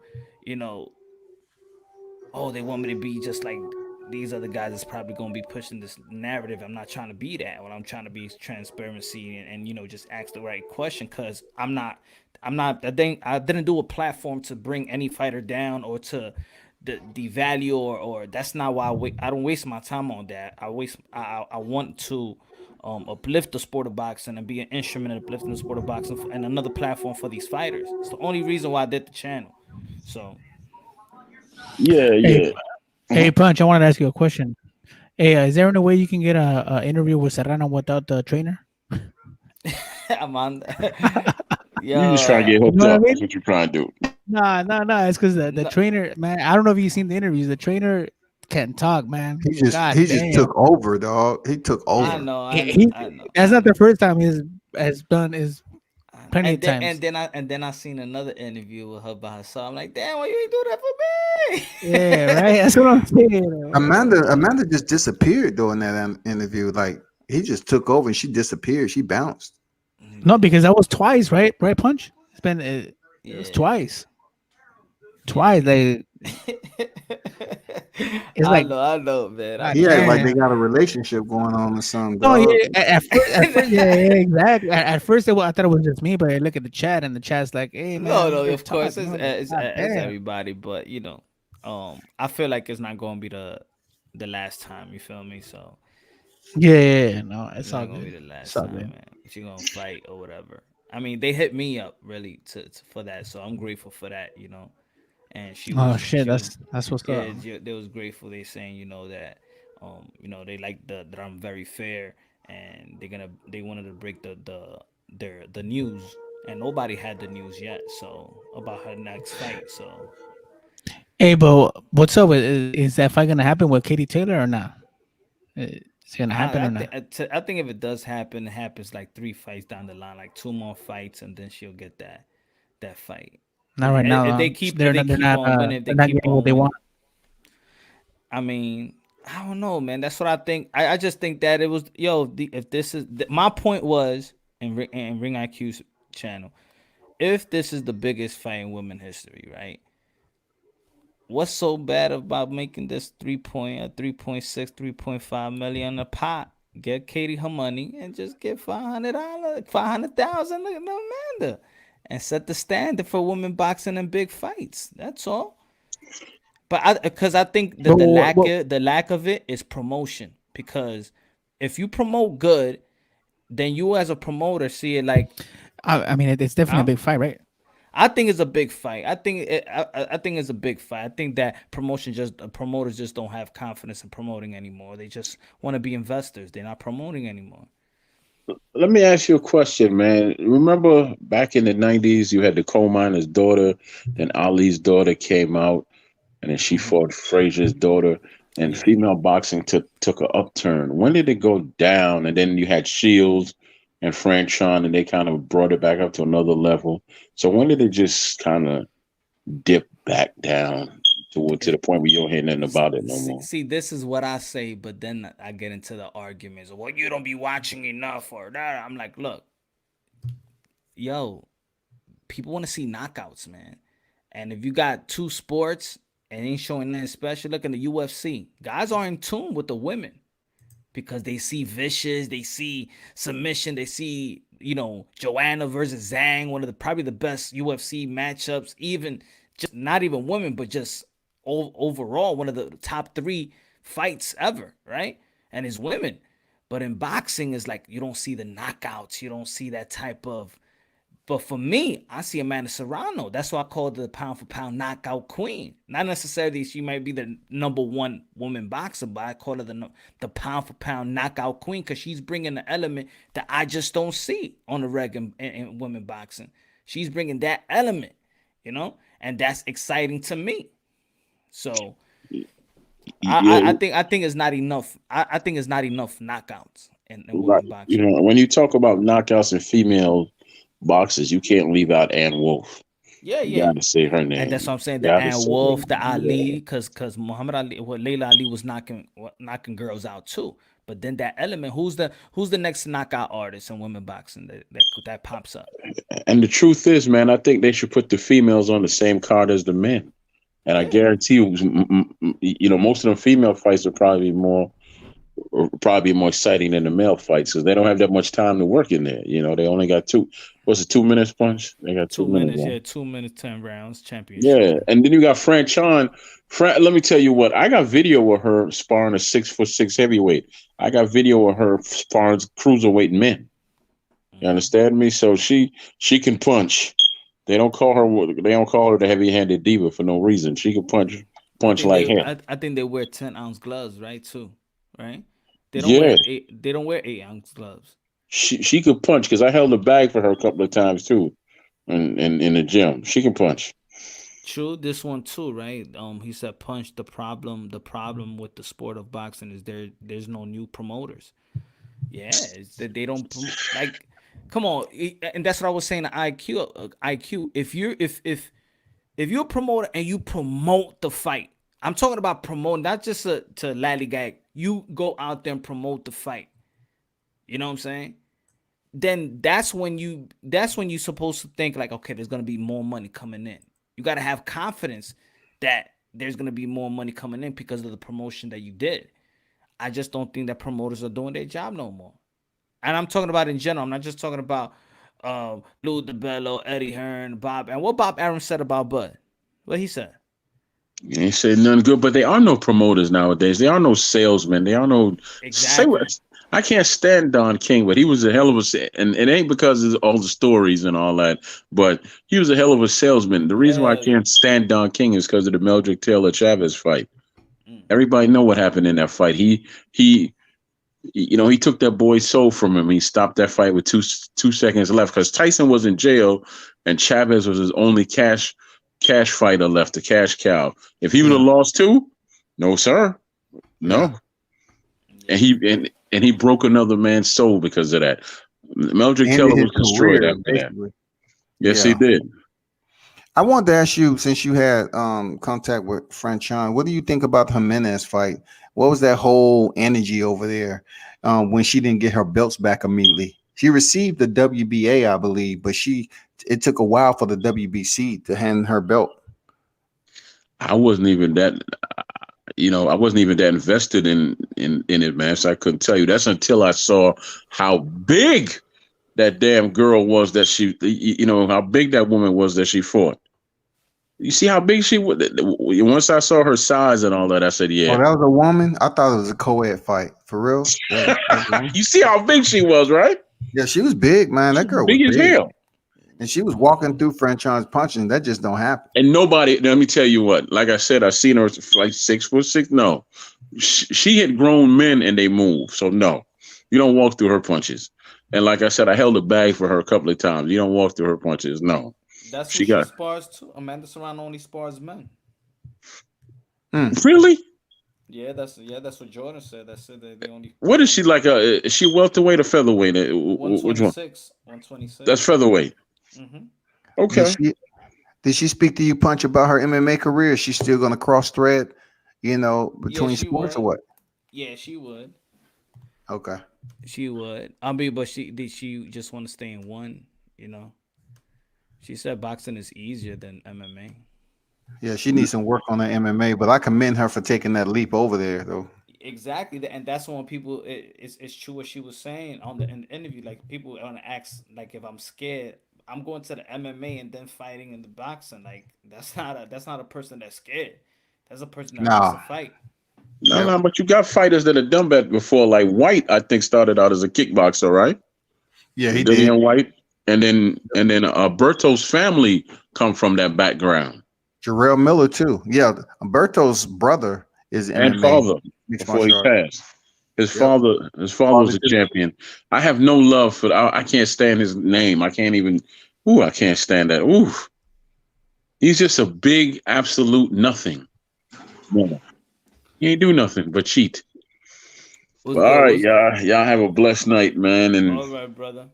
I'm going to bed. I ain't even gonna make no calls. I'm going to bed. All right, man. All right. All right, God bless. All right, boy.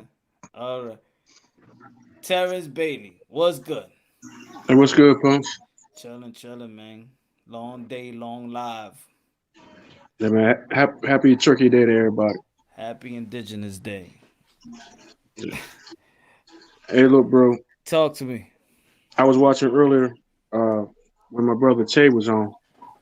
And, man, look, I'm going to tell you like this, man.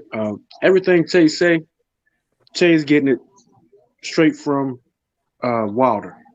Che is not talking on anything he ain't got permission to speak on. You know what I'm saying? So I don't understand why, some individuals decide they want to go at him or that they want to try to dispute what he's saying. Because every time Che comes on, say on any of these things and says anything, he's saying what Wilder is telling him to say. Mm-hmm.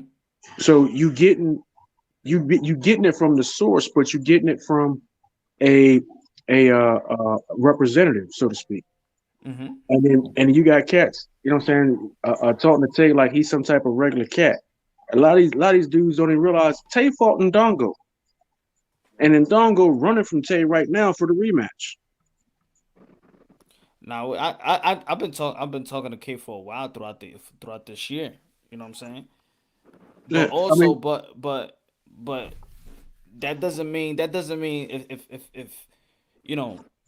because everybody if somebody tells me something, that doesn't mean everything has to sound right to me or makes or adds up to me. You know what I'm saying? I want to ask certain questions that's not being asked also. Well, that's understandable. You got to ask certain questions in order to get an understanding. Exactly. That's what I want. You know what I'm saying? And I understand that. You got to ask certain questions in order to get an understanding. You know what I'm saying? No investigation, no opinion. You know what I mean? Mm-hmm. If you don't do no investigation, then you shouldn't have an opinion. Yeah. And if you ain't investigating with the people that's in the know, then you shouldn't be talking. Mm-hmm. Exactly. You know what I mean? So when you ask your questions, you know what I'm saying, that's all fine and good because that's what you gotta do. But you know what I'm saying? But you got a lot of cats that don't do no investigation, don't have a way to talk to a Tay Jones or a Coach James or something like that. But yet they still bumping their gums. Mm-hmm. You know what I'm saying? But when Tay Jones come on your platform and he's sitting there and he's spitting game, then it is what it is. Mm-hmm. You know what I'm saying? Take the meat, spit out the bone, as the old folks say. Yeah. But that's what and that's what I mean is that even. I mean, when he came on, we was having a discussion. We was texting one another because there was some miscommunication. We had communicated about something, and then when I started the live show, when I started the live show, I was saying about what happened, the conversation that we had. You know what I'm saying? Because around that time that we had the conversation over the phone, there was other people going to the other channels The other channel, there was people that was going to a barbershop conversation, calling in and saying, "Yo, don't go to Punch or the whatever." All right, so that was the count. That was the same live I had that same live earlier that day, the same live in the nighttime. I know that these pops was looking on, and that's when after we had a conversation, I'm like, oh, the interview, you don't feel about doing the interview because what they saying in barbershop, what these callers are saying in barbershop conversation, and he said, yeah, his pops heard it. All right, so you got me on the phone right now. Let me clarify on what they might not like what I heard, because at the same time, the same dude that went there, then he's going to another channel, then saying that, yo, Punch said this, and Punch said this about Wilder and us blacks, and then in the end of his sentence, he's like, but what he's saying is true. We gotta speak. So why you so mad? And by the end, you telling me that whatever I'm saying is true? Yeah, because I understand that when we justify things amongst each other, that's what we don't want people to know that we justify shit amongst each other. They want everything to be in the house. That's what it is. But when I speak on it, it's like, oh, he said this about that. No, I'm just keeping it real. Come on, we all from the hood. I'm speaking the real how it goes in the hood. So don't. It's like, because I'm saying it, that doesn't mean it's wrong. People just don't want to hear it at the same time. So I hate to sound like a broken record, Punch, but I said this before to you. This what do you call it? Well, I'm just gonna say this going back and forth between these channels and stuff like that. You know what I mean? Need to keep it boxed. Yeah, but Bailey, you gotta say to them too, cause I do say it, and I said it to you. You know what I'm saying? I came to you and said, hey man, stop that. But you're not the only one. And I went to other people and I said, hey, look, you need to stop that. You know what I'm saying? You was on the panel when the dude came to the panel in H, and you saying, yo, this guy and Punch and shit. He was trying to, and you was like, yo, I ain't hear that. You know, you was saying, I don't even know who it was. Deacon. Was it Deacon? Oh, Deacon 305? Yeah. So he was saying all this, and he say that, and you was there, and you like, yeah, really? And he was like, and he said nigga this, and said nigga, you fucking liar. I ain't saying none of that shit. That shit don't even rock in my vocabulary. He's a straight up liar.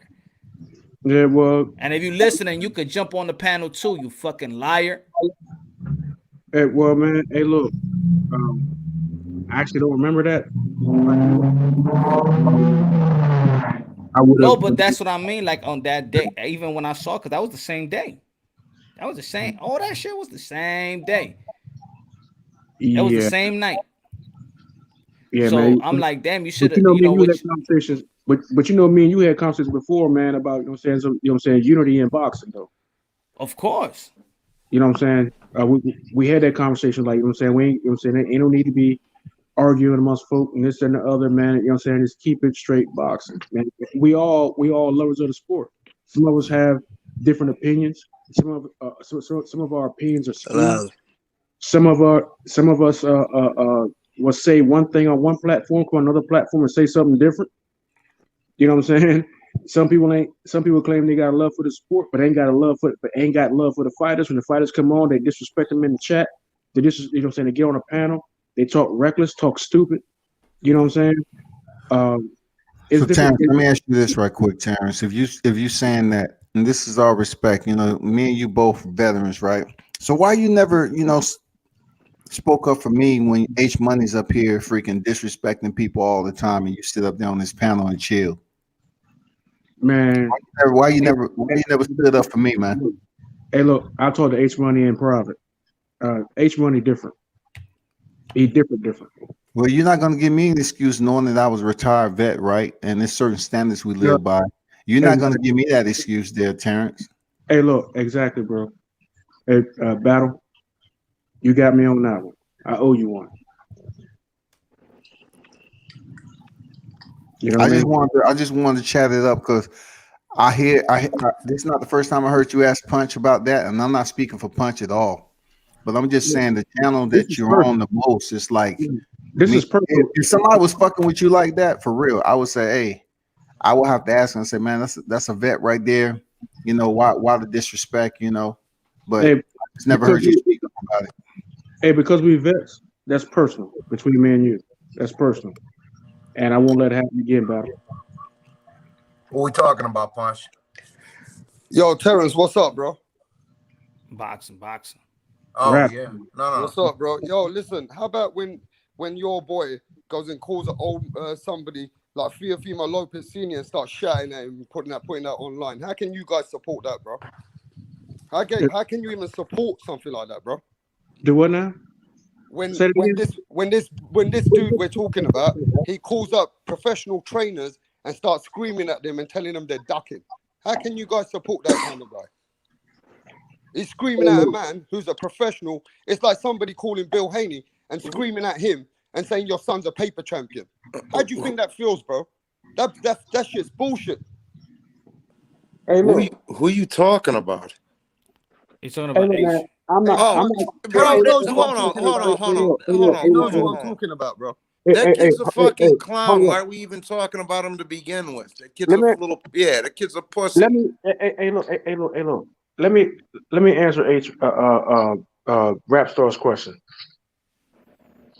That's not the topic of the show, and I'm not gonna sit on somebody else's platform to watch someone else's platform. I just got finished saying that that everybody needs to start beefing. So I'm not gonna sit on Punch Drunk platform and talk about somebody else's platform. I'm not gonna do that. That crazy stuff right there. I'm not gonna do it. I'm gonna actually salute Rapstar. Well, not Rapstar, but you over there. And what part of London? I don't care right now. We'll talk about that in a minute. But my bad. World Combat and Terrence Bailey, bro. Salute to you, dudes. But you're right. You didn't come here, Terrence Bailey. But what you didn't realize is that it is everybody's awareness right now that it's facts that H Money, and I'm gonna say his name straight the fuck up. H Money is a little dirty in the game when it comes to that. He did go out of his way and then say that everybody else is a snitch, and then go ahead and talk about that BT gave him the number when BT never gave him the number. I know that for a fact. You know what I'm saying? And that's dirty, man. That's grimy. You know what I'm saying? And he's trying to shit on people, and that's what he's always done. You know what I mean? And so we need to get to the point when it comes to that. But you know, I'm not BT, so I'm not gonna go ahead and try to defend him.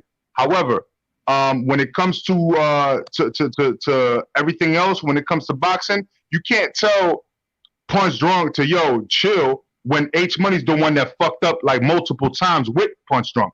I've been here watching that shit. Key, you know what was the worst thing? A grown ass man in the barber shop.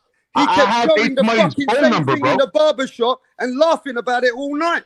That's the funniest fucking thing about this whole shit. I know. That's what I'm saying. I know H Money. I have his fucking phone number. Dude, I have fucking screenshots of his I have his phone number, bro. So you can't tell me anything. You can't lie to me about that. And I'm over here consistently, religiously on Punch Drunk's channel. Even though I have my own channel, I fucking show up here more than I show up to my own channel. You know what I'm saying? So you know what I mean? It is what it is, bro. I got a question. How the fuck did we end up talking about this little clown? Who cares? He's retarded. Showed up again, bro. Daily, with much respect to him, but come on, man. You're not gonna calm that shit down, bro. Because you gotta talk to your boy, not to Punch. Punch is a grown ass man that's been trying to keep it real. Punch, let him on his channel. When everybody else was saying, yo, get him the fuck out of here. You know what I'm saying? So Punch let him on the channel. He fucked Punch over twice. I watched it happen. So you need to talk to your boy, not to Punch. No. No, that's facts, bro. That's facts. No. Listen to me though. Listen to me. You need to listen to the videos. I'm not talking about H Money in particular. Y'all brought him up. I'm talking about just, you know what I'm saying, in general.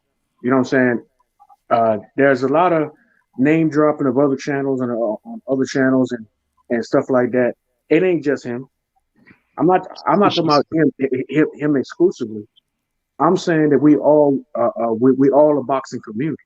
So we all should be, you know what I'm saying? I wish it was like that, man. We all should be getting along because old media is not telling the true story. It is, you know what I'm saying, that cats like Punch Drunk, cats like Fred, cats like Blood, Blue Blood, cats like Blood, cats like Fanon, and Dante, all these, you know what I'm saying? You're not getting this news on ESPN. You know what I'm saying? You're not getting this. You're not getting these exclusives, you know what I'm saying, as much over there as you are over here, unless the fighter has a fight coming up. But these fighters come over to these channels when they just, you know what I'm saying, in hiatus. They just chilling. You know what I'm saying? So that's why I say it's a boxing community. We all love the sport. If you know what I'm saying, if we didn't love the sport, we wouldn't be here. Correct? Yeah, you're right. You're right. I just think that there's some people that's not doing it for the sport, you know, and I just be you're a respectable guy, man, served this country, and you already know since day one have the utmost respect for you, always, just like I have the respect for World Combat Sports. I have, when it comes to the men and women that serve this country, I hold them up high. I just feel like when you dealing with guys like that, I mean, in my opinion, it just doesn't it don't look right. You know what I'm saying? Because you got, you know what I'm saying, you hold the standard in my opinion, and guys like that, to be honest, man, they just garbage, man. Even Bill Haney doesn't look good going on there. He don't even go on there. They just garbage, man. They ain't doing nothing good for the sport. Ain't doing nothing good for the sport. And and there's other panels, there's other channels that we all might not agree with everything they say, but they're respectable. They do great things in the community and things like and things of that nature. But guys like H, he garbage, straight garbage. And I want to give a quick shout out to Punch Drunk. He's been doing great interviews lately with the Maloney brothers, George Kambosos Jr., Kenny Porter.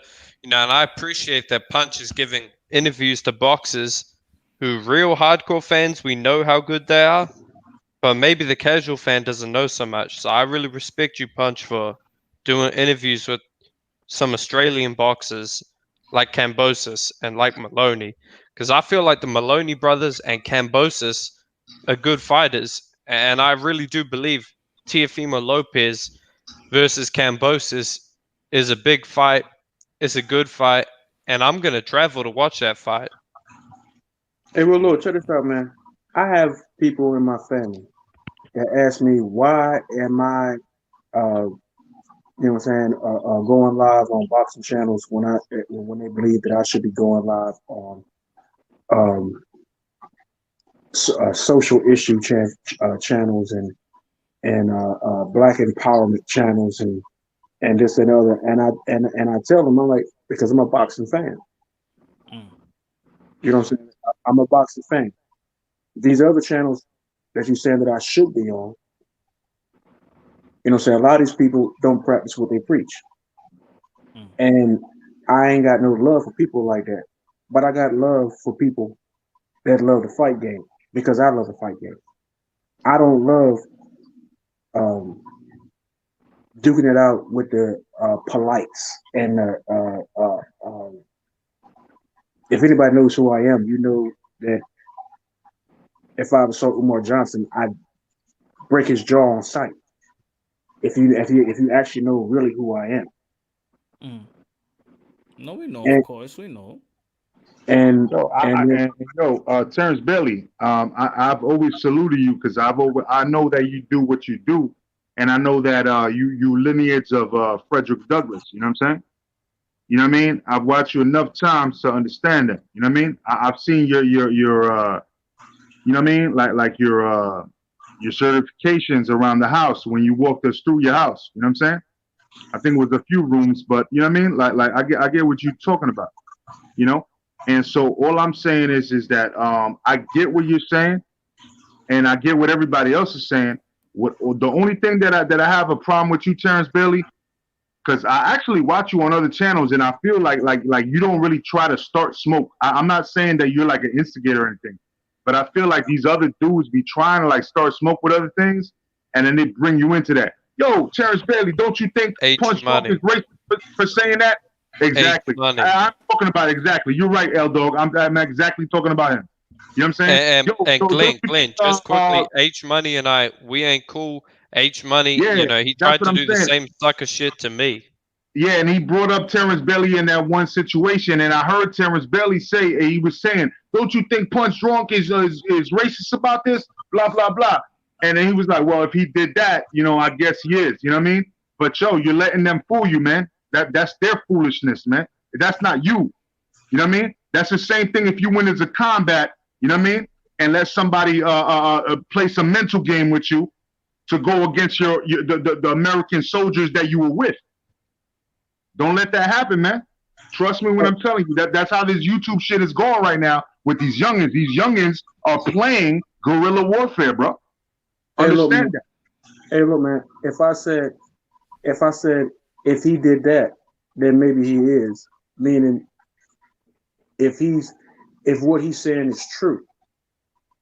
Now, if I honestly thought that Punch was racist, and Punch will tell you, how many times have I said, "Hey, look, you know what I mean? Your brothers like we are." How many times have I said that? Since day one. Exactly. So, I will say this: there's a lot of times that, you know what I'm saying, I won't commit to the. I just don't commit to the narrative. I'm like, you know what I'm saying? Hey, what you said. Yeah. You know what I'm saying? But I'm not committing. I'm just saying, basically in so many words, what you said. It's your show. I don't have a show.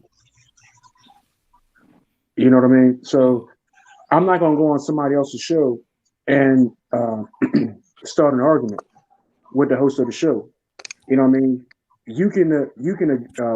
My thing is, I can agree to disagree. I ain't got to come on. If I don't agree with what you're saying, you know what I'm saying? If I'm not with the flow of things, then I'm not, you know what I'm saying? I'm not going to ask for the link. Well, yeah, that's a respectful man, Terrence. I'm not like make you seem like that. I apologize if I was wrong, but I just have to call shit like I see it. You know what I mean? So if I was, don't even worry about it. You do. Terrence, you actually explain yourself, and it's up to everybody else to interpret that. Hey, look. Rap star. Yeah, and Terrence, one thing I've noticed about you is you seem to hate on a lot of boxers who are white, like Tyson Fury and Lomachenko. No, anything got to do with them. Oh, okay. Let's go there. You brought that up. Let's go there. Tyson Fury, there's too much evidence of him cheating. There's too much evidence of him cheating throughout his career. Okay, Lomachenko was an old media darling. You know what I'm saying? He got pumped up, and then, you know what I'm saying, and then they tried to erase his loss and all that stuff, and then he got exposed by a young fighter. In that division, there are great fighter. Who's a great fighter? Teofimo Lopez. He got exposed by a yes, young, he has. Yes, he has. And let me say this: fighter. Punch Drunk can testify that I doubted Teofimo, but after I seen him win and beat a guy like Lomachenko, I'm acknowledging him as a great fighter. I'm not taking away credit from Teo by saying Loma was a hype job. I'm saying Teo is great. Away credit, but you ain't let me. You're not taking away credit, but you ain't let me finish saying what I was saying. I'm not saying he's not a great fighter. I'm saying he ain't completely proved that yet. Because when it comes to Lomachenko, first of all, was already slowing down, and then on top of that, he got. I disagree. No. Let me finish. Let me finish, bro. He got a lot more media attention by old media than a lot of other fighters was getting. You know what I'm saying? Even Terrence Crawford has spoken up and said that they were giving Teofimo more promotion than what he was getting. And so, me personally, I was never a Lomo fan. You know what I'm saying? And then I was proven right by this loss. And then on top of that, he would have also lost to Devin Haney, and he possibly could have lost to Tank. There was several people in that, within that weight realm that could have knocked him off. And I don't care what nobody say, man. The dude was not what they say, and now they're doing the same thing with Usyk. So, when it comes to that, man, you can argue with me all day. So there you go again. You're hating on another white fighter that's Usyk. No, it ain't gonna do with white fighters, bro. It got to do with the promotion. So you just seem to hate on all these white fighters, but it's to do with the promotion. Didn't I just say it ain't got to do with them being white? It's got to do with the promotion. But it just seems like a big coincidence to me. What if I said, I hate Errol Spence, I hate Tank, I hate Wilder? You'd say, you're racist or whatever. But I'm just saying, what if it's about the promotion? Let's see if Terrence keeps it real. Let's keep it real, though, Terrence. What about Demetrius Andre? Does he have a weak resume? Devin Haney. They doing the same Does Devin thing with Haney have a Daniel weak Dubois resume? right now. The same thing with Daniel Dubois. They're doing the same thing with Daniel Dubois. You know what I'm saying? They're doing the same thing with him right now. Okay, well, I respect that. Can I ask a simple, L Dog, hold on. Let me ask a simple question. This will throw everything out there. So what white fighter in any division do you feel dominates no matter who the black fighter is, Terrence Bailey? What white fighter? Yeah, what white fighter? Let me see. That's pretty fucked up, man. There's a lot of divisions. Man. No. I'm thinking the best one I can think of. Oh, the best one. Okay. Oh shit, that's promising. You watch. I guarantee I know who it is. It's Caleb Plant. That's what I was about to say. I called that shit, man. But hey, Caleb Plant, he is nice. I give him that, man. Caleb Plant is nice. And you know what? I was watching highlights of Callum Smith. Callum Smith is pretty good too. Callum Smith got a lot of pop. He's arguably the number one at 168, man. I don't give a fuck whoever says that he's like a cherry pick. That's bullshit, man. The dude is. I agree. Yeah, he's a great champion at 168. So I don't give a fuck what anybody says. That's how you know you're great, when they say an undefeated fighter who's a world champion with a considerable size advantage is a cherry pick. That's how you know you're great. Yep. And Benavidez. He lost it. He ate too many tacos, man. So what now? he lost his fucking WBC, man. He ate too many he lost on the scale, right? Yeah. Yeah, but he's a damn good fighter. And he's got size, and he's got power. I agree with that. He's a fight, yeah. But Terrence, you know how you say old media hypes these guys up.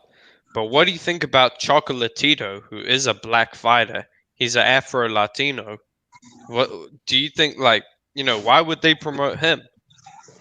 I was never a big fan of Chocolatito.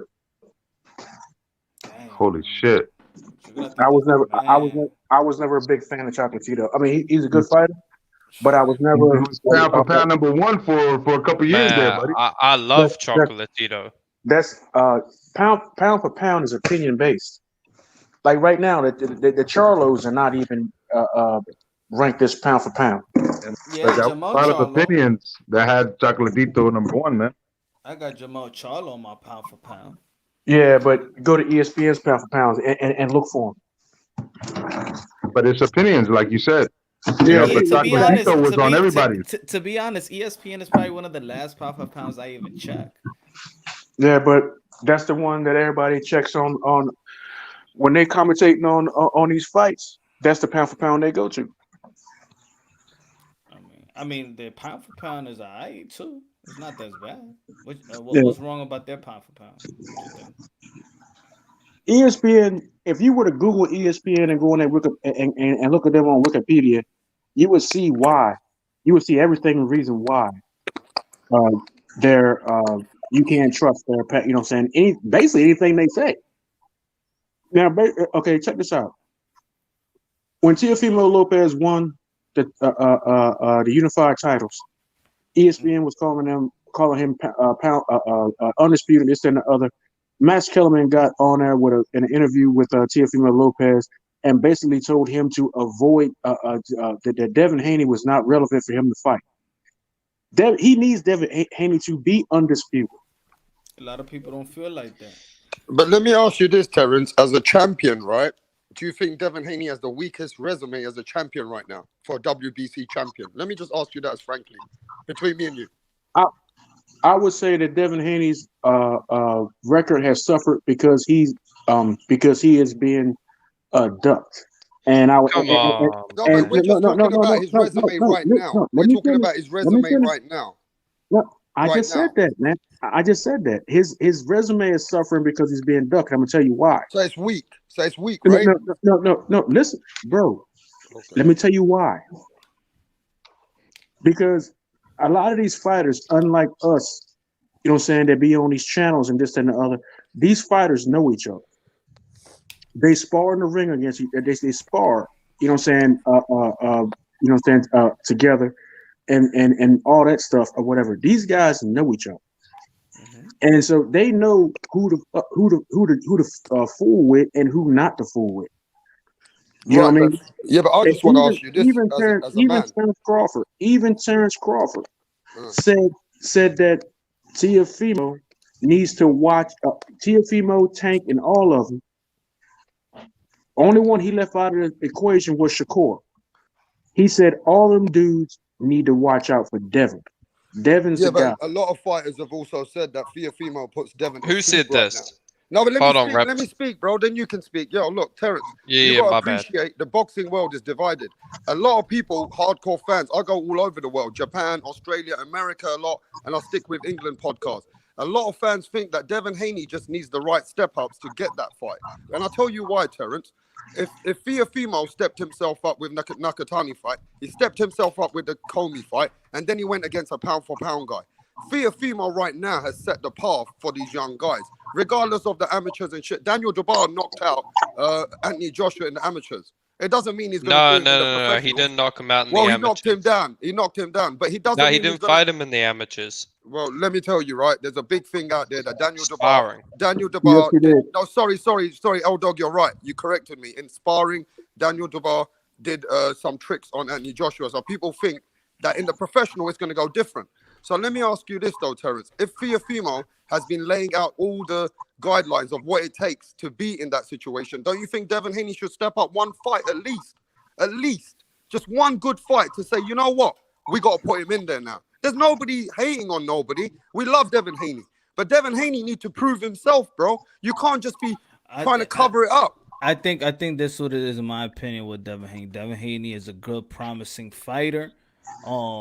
Could be a potential, be one of the forefronts of the sport of boxing in the future to come.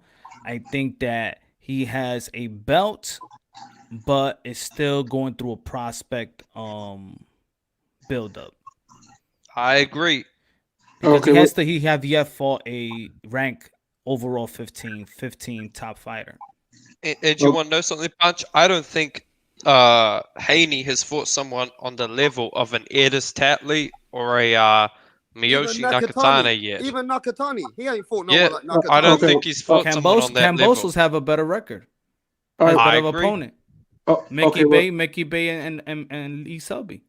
Okay, let me say this then. I mean, wait, he needs to get himself, before you speak, Terrence, he needs to get himself in position for Luke Campbell and Ryan Garcia. Don't you think that would be great for Devin Haney to get that? Hold up. Let me answer your first rant. If everything you say is true, then why shouldn't Teofimo just go ahead and fight him and knock him off and get the real WBC strap instead of the protective custody belt? Because there's more money in a George Kambosos fight. No. Because George Kambosos. Hold up. Go on. That fight is not going to happen. Lomo took a pay cut in order to fight Teofimo because he was proof positive in his mind that he was going to beat him, and he got pay cut because of COVID. And they got a pay cut. Hold up, bro. He could have not fought him. but he took a pay cut and he went. I mean, COVID, whatever. But he could have said no. He didn't say no. He took a pay cut because he thought that this was easy work. Let me clear this out. So why don't let me clear this out. Loma never took a pay cut. What Loma stood was his guaranteed purse. He was due to make said out of his mouth. No. That was a rumor. It was facts. The one that put more money into the pot was ESPN for Teofimo Lopez to make the fight happen. Lomachenko was due $3.2 million. That was his guarantee no matter who he fights. Just like Bud Crawford, his guaranteed is $4 million no matter who he fights. That's his guarantee. So he was due to make $7 million with the pay-per-view in May 30th, and Teo was supposed to be due $3 million. But since the COVID, that's when he will stay with his guarantee. They'll fight free TV, and then Teo will get the 1 point. Probably he reached to 1.5. They gave ESPN threw him more money in the pot.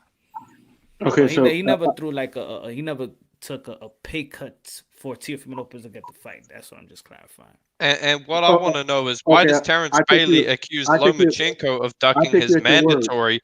But if Lopez fights Haney, why is he not ducking his mandatory in George Kambosos?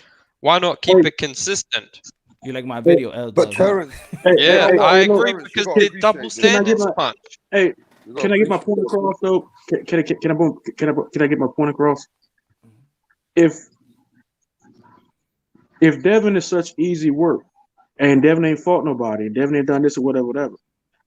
All right, Teofimo has the other straps, and then he has the WBC franchise title. Okay, but if you go on the WBC website, Devin Haney is the WBC champion. If Devin Haney is such easy work, then or he ain't done this or none of that stuff, then why not go ahead and solidify this fight? Because you know what happens, Terrence? You get this far in this sport. Hold up. This is a historic fight. This would make the youngest undisputed champ at 135. So why wouldn't you go for history? Why would you not go for Eldog's question though? Eldog asked you a question. Yeah, I asked you a question, Terrence. Why is Lomachenko, when he fights Teofimo Lopez, it's you got to fight your mandatory, but when it's Teofimo Lopez as champion, it's undisputed trumps mandatories, because that's what I was saying beforehand.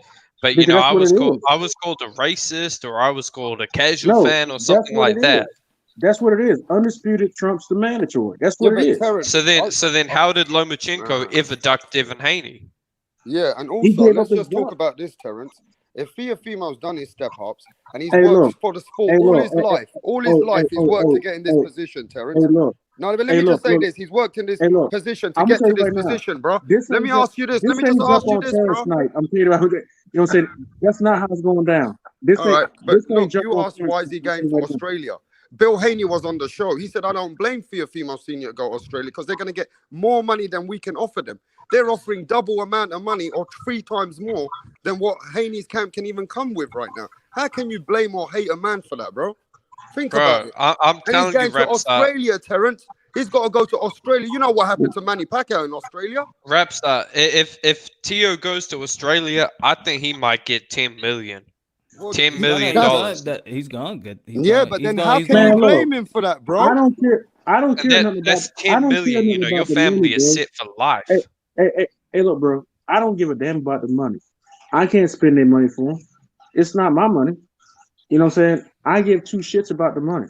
What I want to see is a good fight. So do you think that Devin Haney should have one step-up fight? You never answered that, though, bro. You never answered my question. I'm not counting another brother's pockets. Okay. You know what I'm saying? You know what I mean? That ain't got nothing to do with me. I'm a fan. Do you think Haney should step up one hold fight? up, Raps. Let me just ask him this as a grown-ass man. Do you think Haney, because you know boxing, Terrence, and people watch you around the world, are you saying that Devin Haney shouldn't have one good step-up fight to get him prepared for Teofimo? Are you saying he shouldn't? I don't think he needs it personally. So you think he even where he is today, And the way he's got that belt, he doesn't need to prove to himself psychologically to get ready for this event. Psychologically, come on for yourself as a boxer. Come on, you've been in the game, bro. Come on. Let me answer the question, dude. Man, calm down. Calm the hell down, man.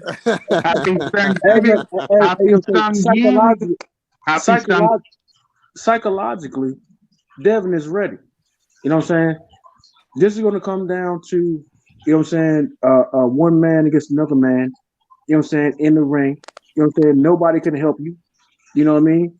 It's you know what I'm saying, it's you against him. You know what I'm saying? It's man against man. You know what I'm saying? You know what I'm saying? It's hands against hands. You know what I'm saying? So that's what it is. Yeah, but bro, I don't think Devin needs any more preparation. He's already according to reports, he's already busted Teofimo Lopez ass twice. Yeah, but you asked the Mayweather camp. No, wait, let me answer that punch. You asked the Bill Mayweather Haney camp. reports. You asked Roland Romero. He said that on the second fight, Haney nearly got dropped twice. So this is just a one side that we're hearing. We're hearing that Haney got hurt in the second spar. Make the fight. Again, Terrence can't just make one statement and not listen to the other side. Terrence, you've been saying that Lopez versus Haney crowns the youngest undisputed champion, but that's not true, because if Lopez doesn't fight Kambosos, he'll have to vacate the IBF and it won't be for undisputed. Hey, dude, undisputed takes precedence over all that, man. That's not true. Oh, except when Lomachenko and Lopez are supposed to fight. Then it's Lomachenko is ducking Devin Haney. Hey, look. I don't know nothing about that, but I do know that ignorance is bliss, Darren. I do know that when undisputed is on the table, all the when it's a white guy and a Latino, he doesn't know anything about it. But when it's a black fighter, he knows everything about it. Stop the racist stuff, man. When it comes down to undisputed, all that stuff goes by the wayside, man. Except when it's a white guy or a Latino. Man, stop that racist shit, man. Look, you do the undisputed fight, and then the winner has to deal with those mandatories. Hey, let me tell you this, Terrence. But I'm just saying, man, when it's a white guy and a Latino fighting for undisputed, they're ducking the black fighter, and this is, this is racism. But when it's the black fighter has the title, it's the Latino and the white dude are ducking. L-Dog was on the racist stuff. Hey, I want to know. Does Devin Haney really want this fight? Is Devin Haney ready for the Teofimo fight? Does he want that fight next, or do we want that fight next? Look, we want that. I would love to see. I would love to see that fight. Devin Haney wants that fight. I would love to see that fight next. But business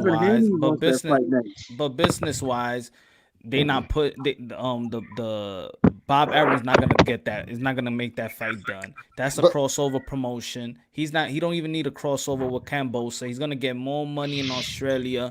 He's a mandatory. He has a better resume than Devin Haney, and I mean that's just the reality. I would love to see Haney versus Teo. But you would love would love to see it. But do you think he's ready for it as a boxer? I skill.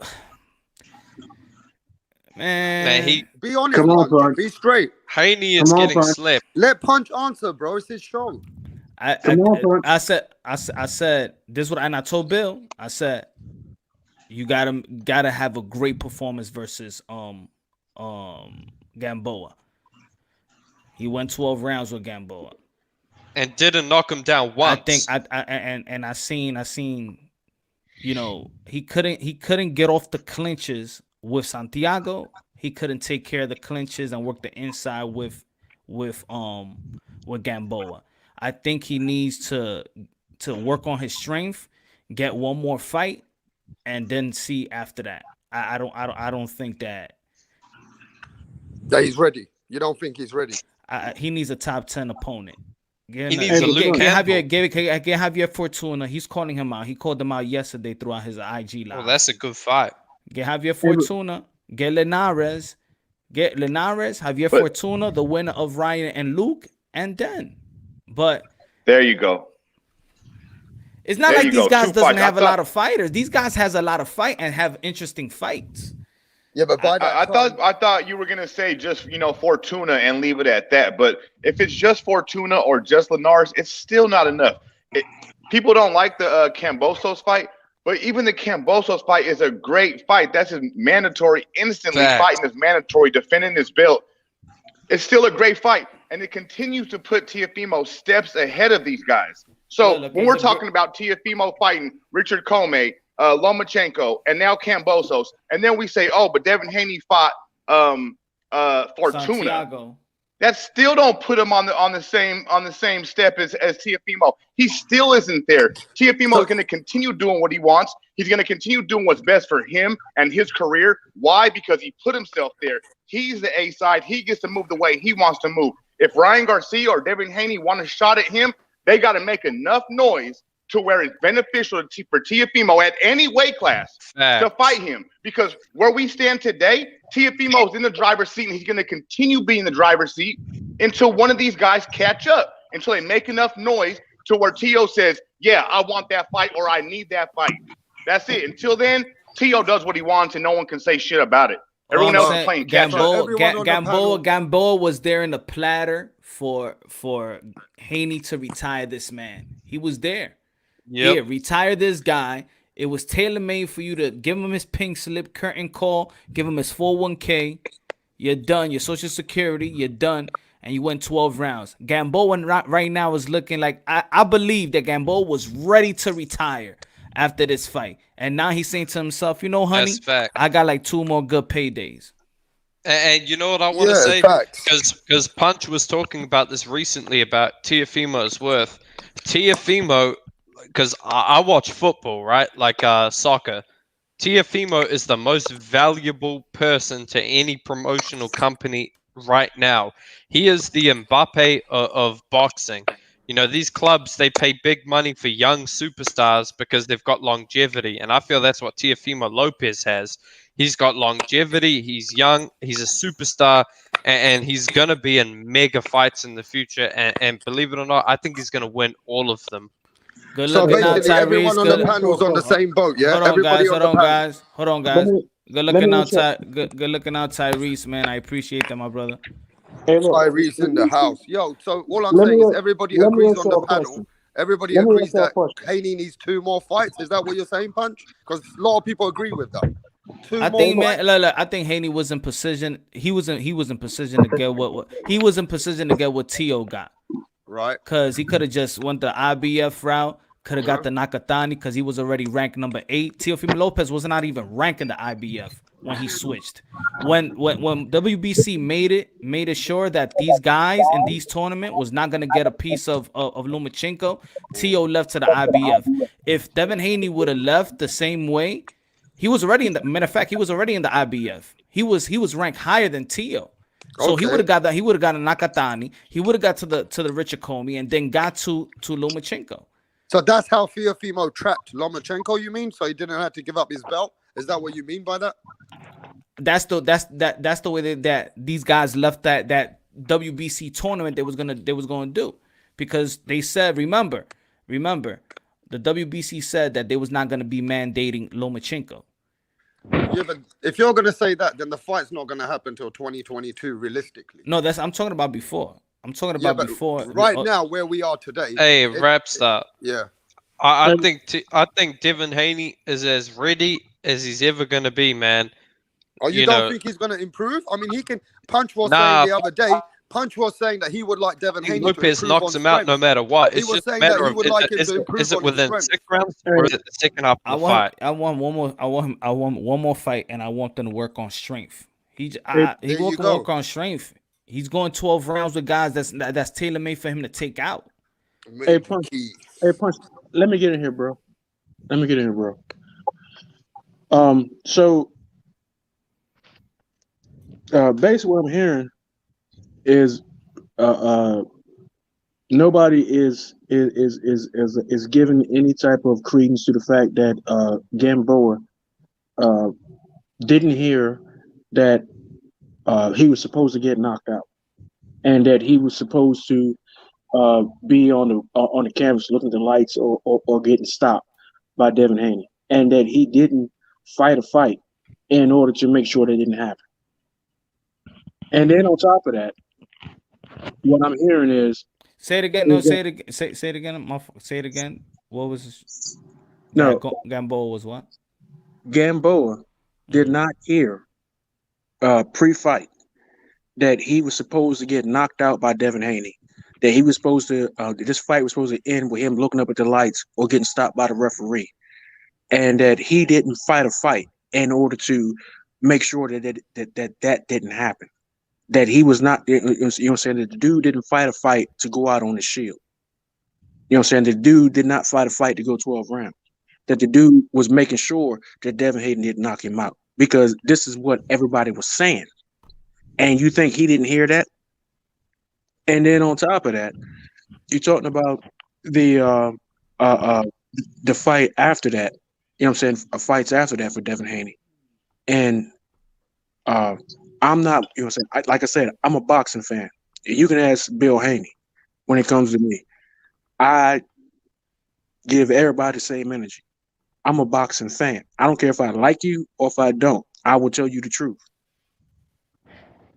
So you're talking about, you know what I'm saying, these future fights.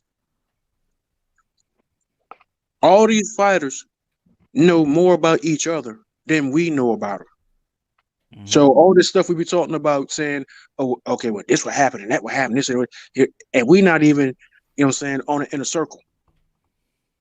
You know what I'm saying? The same stuff when we talked about with Deontay Wilder, talking about the case and the cheating and this and the other. You know what I'm saying? Tay Jones come on and try to give you real shit, and then you shit on it. And that's my brother. That's my friend. You know what I'm saying? Tay Jones is a fraud, in my opinion. I know. I ain't shit on Jones. Well, I'll tell you this: any one of you shitting on Tay Jones, you shit. That's me. Hey, but with Tay Jones, where's the proof? I just want to see the proof. I want to see the drug test where he was proven to be drugged with the water. I'm going to tell you virtually to your face that you are shit, because that dude comes on here and he don't have to. You don't have to go on no platform. Okay, so where's the drug test? Where's the drug test to prove that Wilder was drugged? Okay, give a reason why there should be one. Because if you're gonna claim a man drugged you, you need to prove evidence, because that's a serious fucking claim when you can lose your life. Man, yo, check this out, man. When you got all the other evidence with the gloves and all the kind of stuff, man, who gives a fuck? Me. And then on top of that, you got the Foster. You got the Foster fight where they caught this dude. What evidence? What evidence with gloves? Yeah, but where's the evidence right now, bro?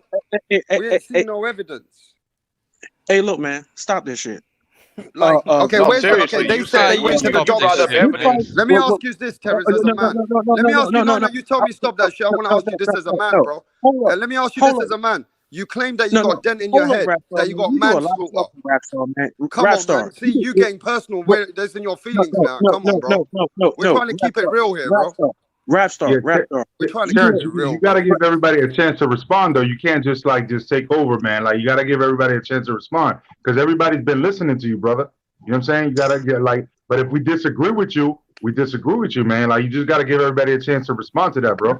No, I'm just being real. And what I'm saying, Terrence, is if you accuse a man of poisoning you, you got to provide evidence, because that's a serious claim. All right, man. Look, let me finish what I was saying. Okay, so you talked about being poisoned, and they came up with a video saying a video supposed to be some a damn bag of crack or some bullshit like that. It turned out to be gauze, and then you talking about saying other shit. And answer me this one question: ever since this shit happened with Tyson Fury with the gloves, and then And then you see all these other fighters stepping up and being like, okay, no, I'm checking gloves. Okay, so you got Povetkin, Dillian White. And then you got Foster versus I can't think of that guy's name. And then they all caught these gloves. And everybody say, well, the commission do this, commission do that. Name me one fight where the commission caught anybody. Name me one fight where you been on the internet talking about any of those. I can't, but I'm gonna tell you this, Terrence. The reason Povetkin's team was checking White's gloves was because Dillian White had been accused previously, before the rematch had happened, of glove tampering by Team Rivas. Okay, well, tell me. Okay, well, what about the McDermott fight? What about the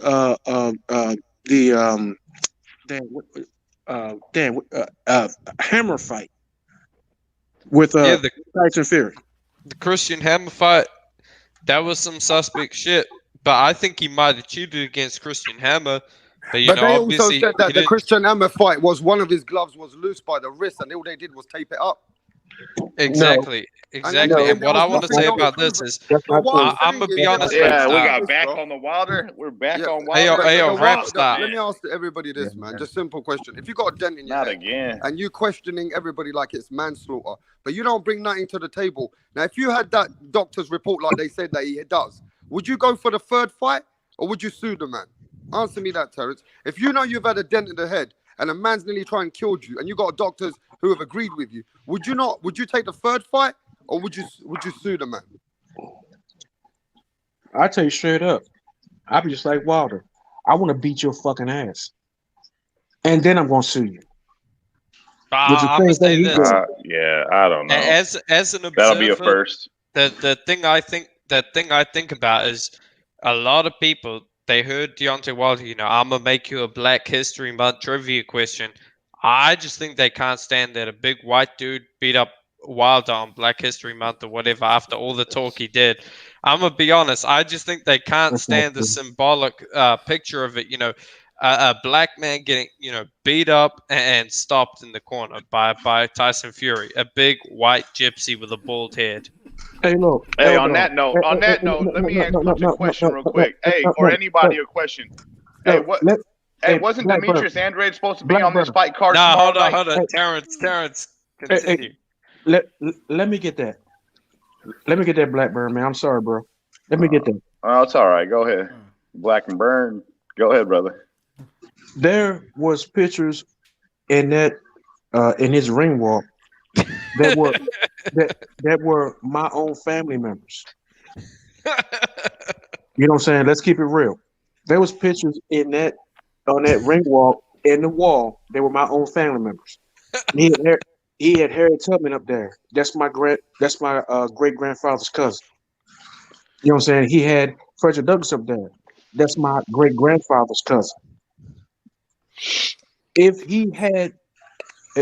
Tyson Fury had won that fight fair and square, I've been all good with it. I don't care. I don't give it. Look, listen to me. I don't give a damn about color. You know what I'm saying? I am 10% Irish myself. Yeah, but if you don't give a fuck about color, you call Teofimo female in H Money fucking show. I've seen it happen. I've seen you guys being biased towards Teofimo like he's a bitch, and you always cursing on him, bro. And I'll defend that. If he don't fight for the fight, keep the same energy, bro. We respect you more. No, listen to me. All right. The fight at 135 is between him and Devin. That's the fight at 135. If he's not fighting Devin at 135, then he's not fighting. The boxing world don't think like you, Terrence. Then he's a bitch. Okay, you are. Okay. The boxing world. He's a bitch. If he don't fight Devin, he's a bitch. Say what? Say it, Terrence. You need to. Are you saying if he doesn't fight Devin Haney, he's a bitch? That's what they say. He says all the time. I'm saying it's not the takeover. Okay, that's already cool. took Let me over, ask Terrence though. a question. Let me ask Terrence a quick question. Terrence, you said you would respect Fury more if he won the fight fair and square. On fight night, did you feel he won the fight fair and square, or did you feel like there was something fishy the night of the fight, the same night of the fight, before any of these narratives hit YouTube or anywhere else? How did you feel the night of the fight? I'm glad you asked that question. I was watching that fight with a brother of mine named Angel Hernandez, and we were sitting there watching the fight. And I told him by round 3, I said something's not right. And then right after that, D went down, and I said, "Man, I can't watch this shit." I have yet to watch the full Tyson Fury 2 fight. Okay, I'm glad he said that really quick, because you buy onto the idea of the gloves being tampered or their gloves having something wrong with them. But if you never go and watch the original footage, how do you run with the narrative of these doctored still photos when you could just go watch the original fight again and you will see with your own 2 eyes that there's nothing wrong with the dude's gloves. He's just banging them on his head. He's a bigger, stronger man. It's hard for me to hear you say that you never went back and watched the fight, but yet you run with the narratives. That's kind of, I don't know. It's just hard to understand. Black and Brown, I can show you, and Terrence Bailey, I can show you photos of the brother Anthony Joshua with knuckles showing through his gloves. Hey, hold up, one at a time. Let me stop you right there. Tyson Fury came into fight number 2 with overnight power. Now, me as a former amateur fighter, and me as you know what I'm saying, as a boxing fan, I know that you can't teach power. You born with Tyson Fury came in with a different style with the Kronk's chin. No, hold on. Hold on, Terrence. I'm gonna correct you on something. You consider Luis Ortiz a puncher, right? Do you consider Luis Ortiz a puncher? He's a puncher boxer, and he couldn't even do that for a while. Okay. So guess what? Luis Ortiz was unable to stop Christian Hammer, who Tyson Fury was capable of stopping. So, in my opinion, Tyson Fury, as the heavier man, the younger man, No, people forget the rematches that Tyson Fury has always been a puncher. With Derek Chisora, he put a dent through the rematch of Derek Chisora. Exactly, and Repstar. Listen, that was similar to the Wilder fucking performance, bro. And the thing about Tyson Fury, he's always been a puncher, but his punch technique was slapping at the beginning. But when he went with the Kronk Gym, he was turning his knuckles into the punch. Logical reason to even debate a UK fight fans. I'm not a UK fight fan. Let me say this, Terrence, and let me say this to Terrence real quick. I agree with Terrence. Hold on, Rapstar. I agree with Terrence when he says that by the 3rd round, he said that something was off. Deontay Wilder wasn't right. I seen the same thing you seen, Terrence.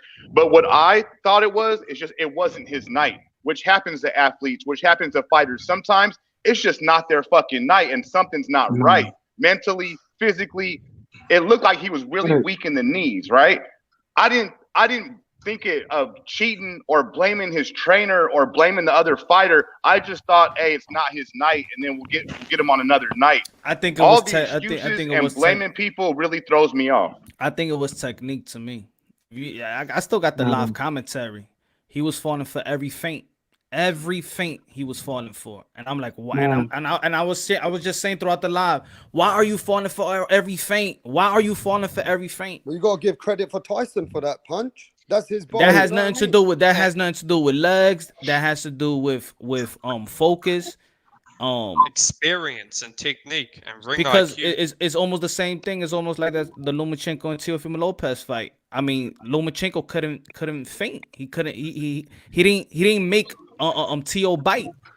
Exactly. Loma feints a lot, but Teo just didn't bite because he has that amateur experience. He has the ring IQ. He had prepared for it, and he just wasn't biting like Wilder. But I'm gonna tell you this: Tyson Fury was always a puncher. Okay, a 6'9" guy who was capable of becoming a heavyweight world title champion. 250 plus pounds, it can punch. But the thing was, Tyson Fury used to slap his punches to throw with maximum speed. But when he went with the Kronk Gym, they taught him how to turn his punches in, throw with the knuckles, and drive the knuckles through the target. The knuckles with no padding in the goddamn gloves. Hey, look, man, look. Let me ask you a question. Why is it that after all this stuff happened, that all these other fighters are now checking everybody's glove?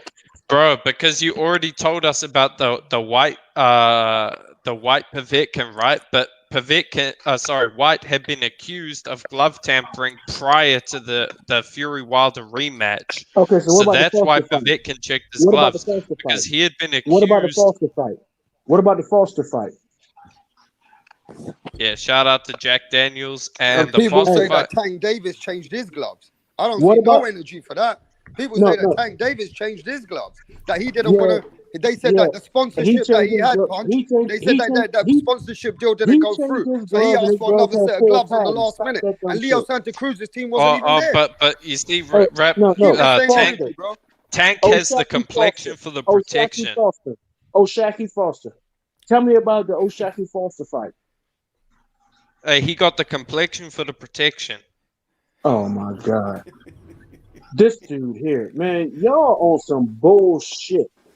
No, are you not going to give any credit to Tyson Fury's boxing ability? Hey, that just sounds like pathetic. World Combat Sports. Hey, World Combat Sports, man. Come on in here, bro. Come on, man. Nah, Rapstar, you make a great point, though. Rapstar, hold on. You make a great point because through all this, I've been saying this whole time. Hold on, Terrence. Hold on, Terrence.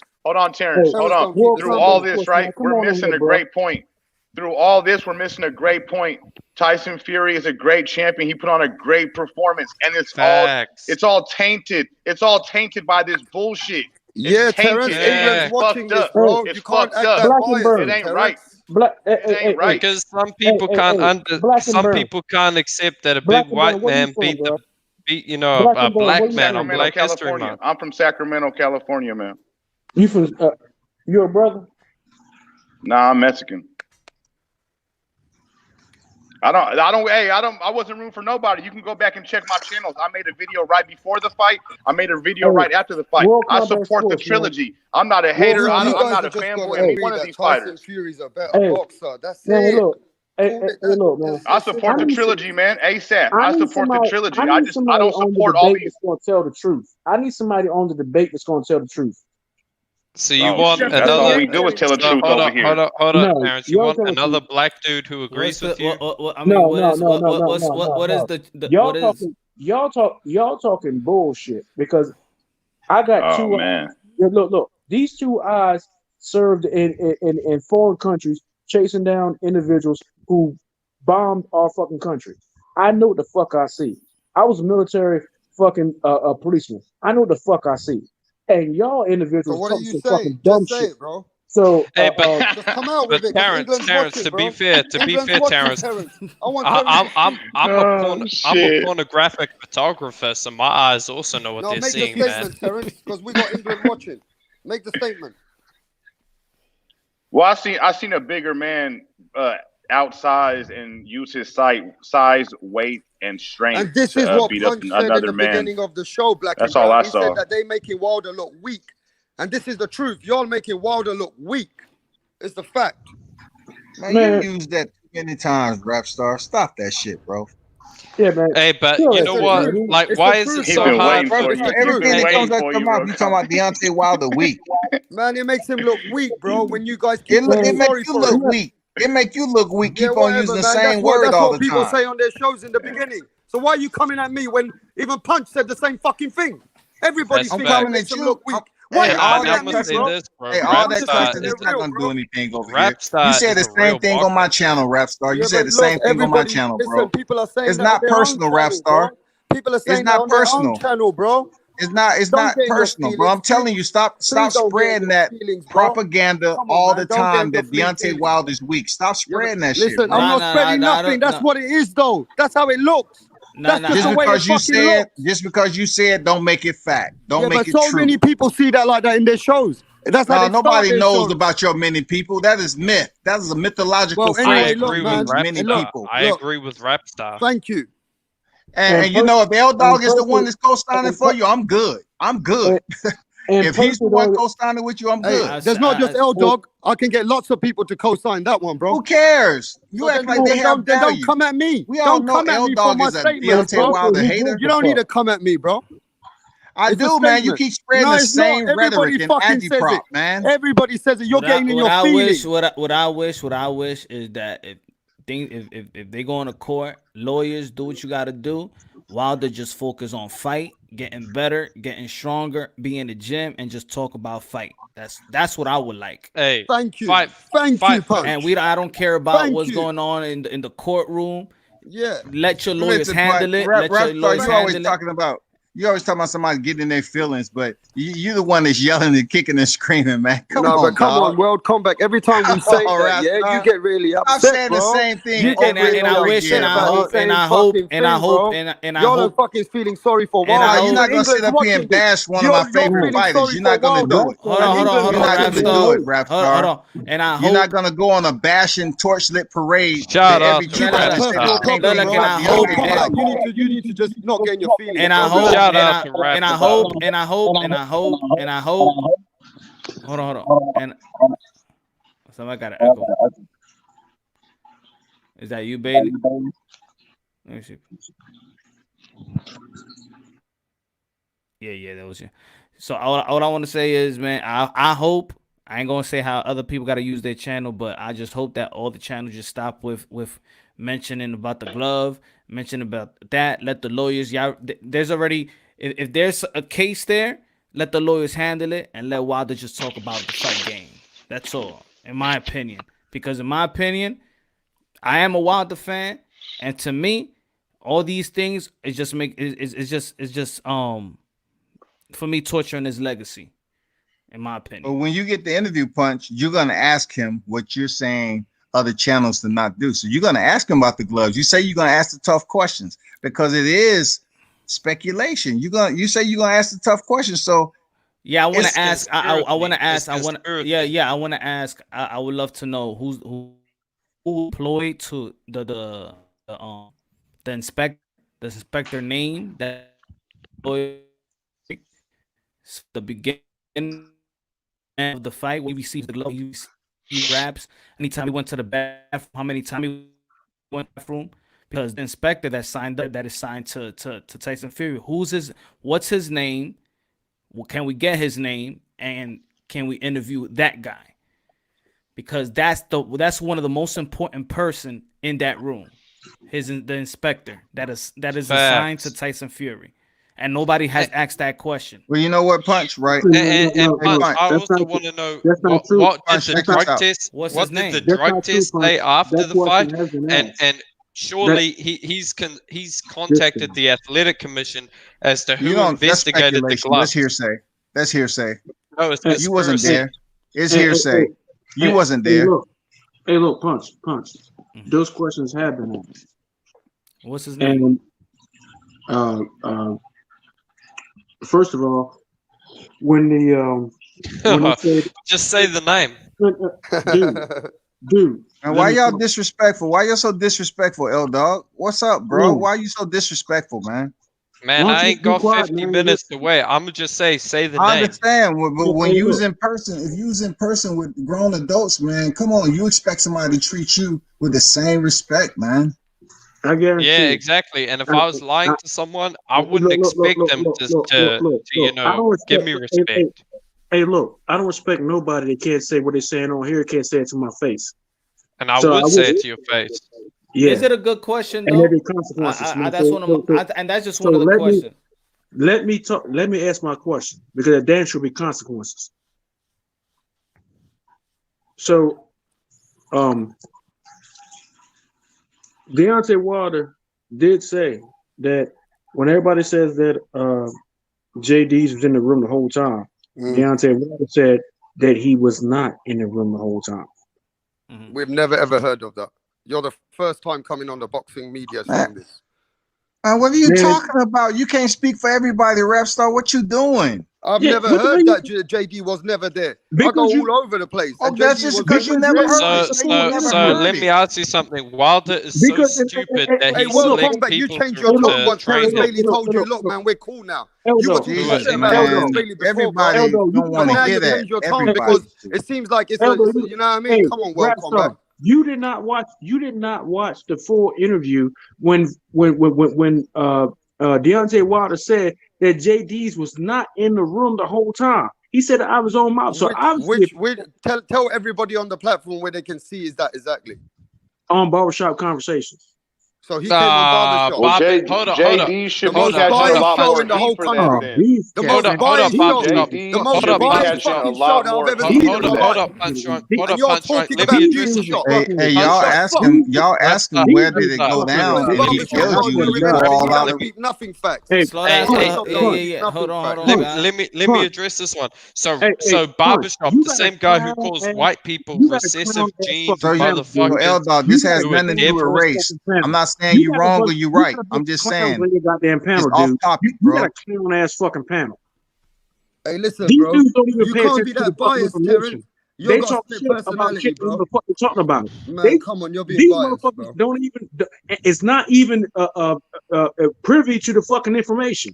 These dudes talking shit out their fucking ass. We're talking normal fucking logical fucking logic. It ain't logical, rap star. Just because you said it ain't fucking logic, dog. Terrence Bailey's looking stupid as fuck around the whole boxing world. Don't get emotional. Don't get emotional. Go to the beauty shop. Don't get emotional. Beauty shop, bro. You need to stop lying to the people. Stop but lying this to the is people. bullshit, man. You can't come in and just be one It's side. bullshit. You keep on saying the same thing all the time. It's bullshit. You gotta give I'm Tyson calling you out. I'm calling you out, rap star. I'm calling you out. You always calling you out. I'm calling you out. You're in your feelings. You're in your feelings all the time about Wilder. I'm calling you so we out. can never speak logically with you. I'm calling you You're out. always in your feelings. I'm calling you out. Whatever, you're always in your feelings. You can't come with any facts. You're just in your feelings for Wilder. You're a yes man. I'm not no fucking yes man. I'm calling your ass out, Shaq. You're a yes man. I'm calling you out, rap star. Whatever. You're always like this on your feelings for Wilder. I'll come to your show and smoke it. And trying to influence people with your 2,000 everybody emails. Who I go to says the same fucking thing. So what are you talking about me for? Any receipts? You can't produce any receipts on these emails. I'm a big Wilder fan, bro. You can't present. You're a big Wilder hater. You're a Wilder hater. You Wilder fan, bro. But I gotta keep it facts, World Combat. I gotta keep it facts. I can't just sit here and push a narrative. I can't just push a biased narrative on my channel. I'm media. And let me tell you something. I'm always going to push the truth. False. It don't matter how fast you I'm going to push what's logic. Everything you I'm going to let people you don't decide. have no email receipts. You don't have anything. The only thing you have is the same shit every time you open your mouth. Feelings, bro. You're not going to overspeak me, bro. You don't have overspeak me. Fuck that shit.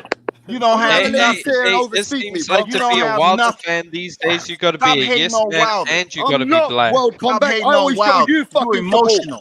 You're emotional, bro. You hating on Wilder because that's your driving point. Nah, man, that's your feelings. You're in your feelings. That's why you driving point. You want to talk about feelings? Live on pay-per-view, Punch Drunk Boxing, Rap Star versus World Combat. Screaming like that. Well, you mad? Calm down, bro. Over there yelling and screaming like that. You mad as shit. Let's talk about how Andy reaches the future, bro. He's gonna go back to back. Look, I sat there and listened to you all go in, and I didn't say anything. You keep saying the same thing over and over again. Hey, Punch, come on, hey, Punch, look at the chat, the live chat. Everybody's in the chat. They're saying the same thing I say. Yo, but listen, it's the truth, though. We can't just deny the fucking situation. Listen, I can't suck your dick because you're on the panel. I can't just keep quiet. Andy Reese, bro, you want fair and square. You love Wilder. We gotta keep it open for the whole boxing platform, bro. Stop it. Come on, World Combat. Hey, take that star off your logo right now. I'm not take that star off your logo. Man, listen, he's in his feelings, and then I'm not going to take stop, that star off your logo. No, nobody believes what you're saying. Come on, you're the only one kicking and screaming on this channel. That's why when I do the thumbnail, we'll see who's interested. You're the one kicking and screaming on this damn live right now. Come on, bro. You mad? You're lying. You're lying. You're coming here being biased. People, you got 2,000 emails. And you can't hey, bro, you're lying, bro. Look at you're the comments. Lying. Come on, Rapstar, look at the comments. People are saying World Combat getting punked. World Combat got bodied. I don't want to say that to him, bro. That means nothing I don't to want me. World Combat Anybody who know you, every time you a World follower. Combat does this to himself, it don't matter what you say. All the people in the comments are saying L-Dog is a nut rider who H Money goddamn nutted on every time you was over there in the panel. Oh man, let's not bring up H Money. Your face for being up on the H Money's nutsack. So now you want to come over here to a different community. Nah, go back over to H Money's channel when you was over there kissing his ass. No thanks, no thanks. Okay, then be real, man, and I treat you like one. Don't be trying to step here and say anything, bro. You switch on people every day, man.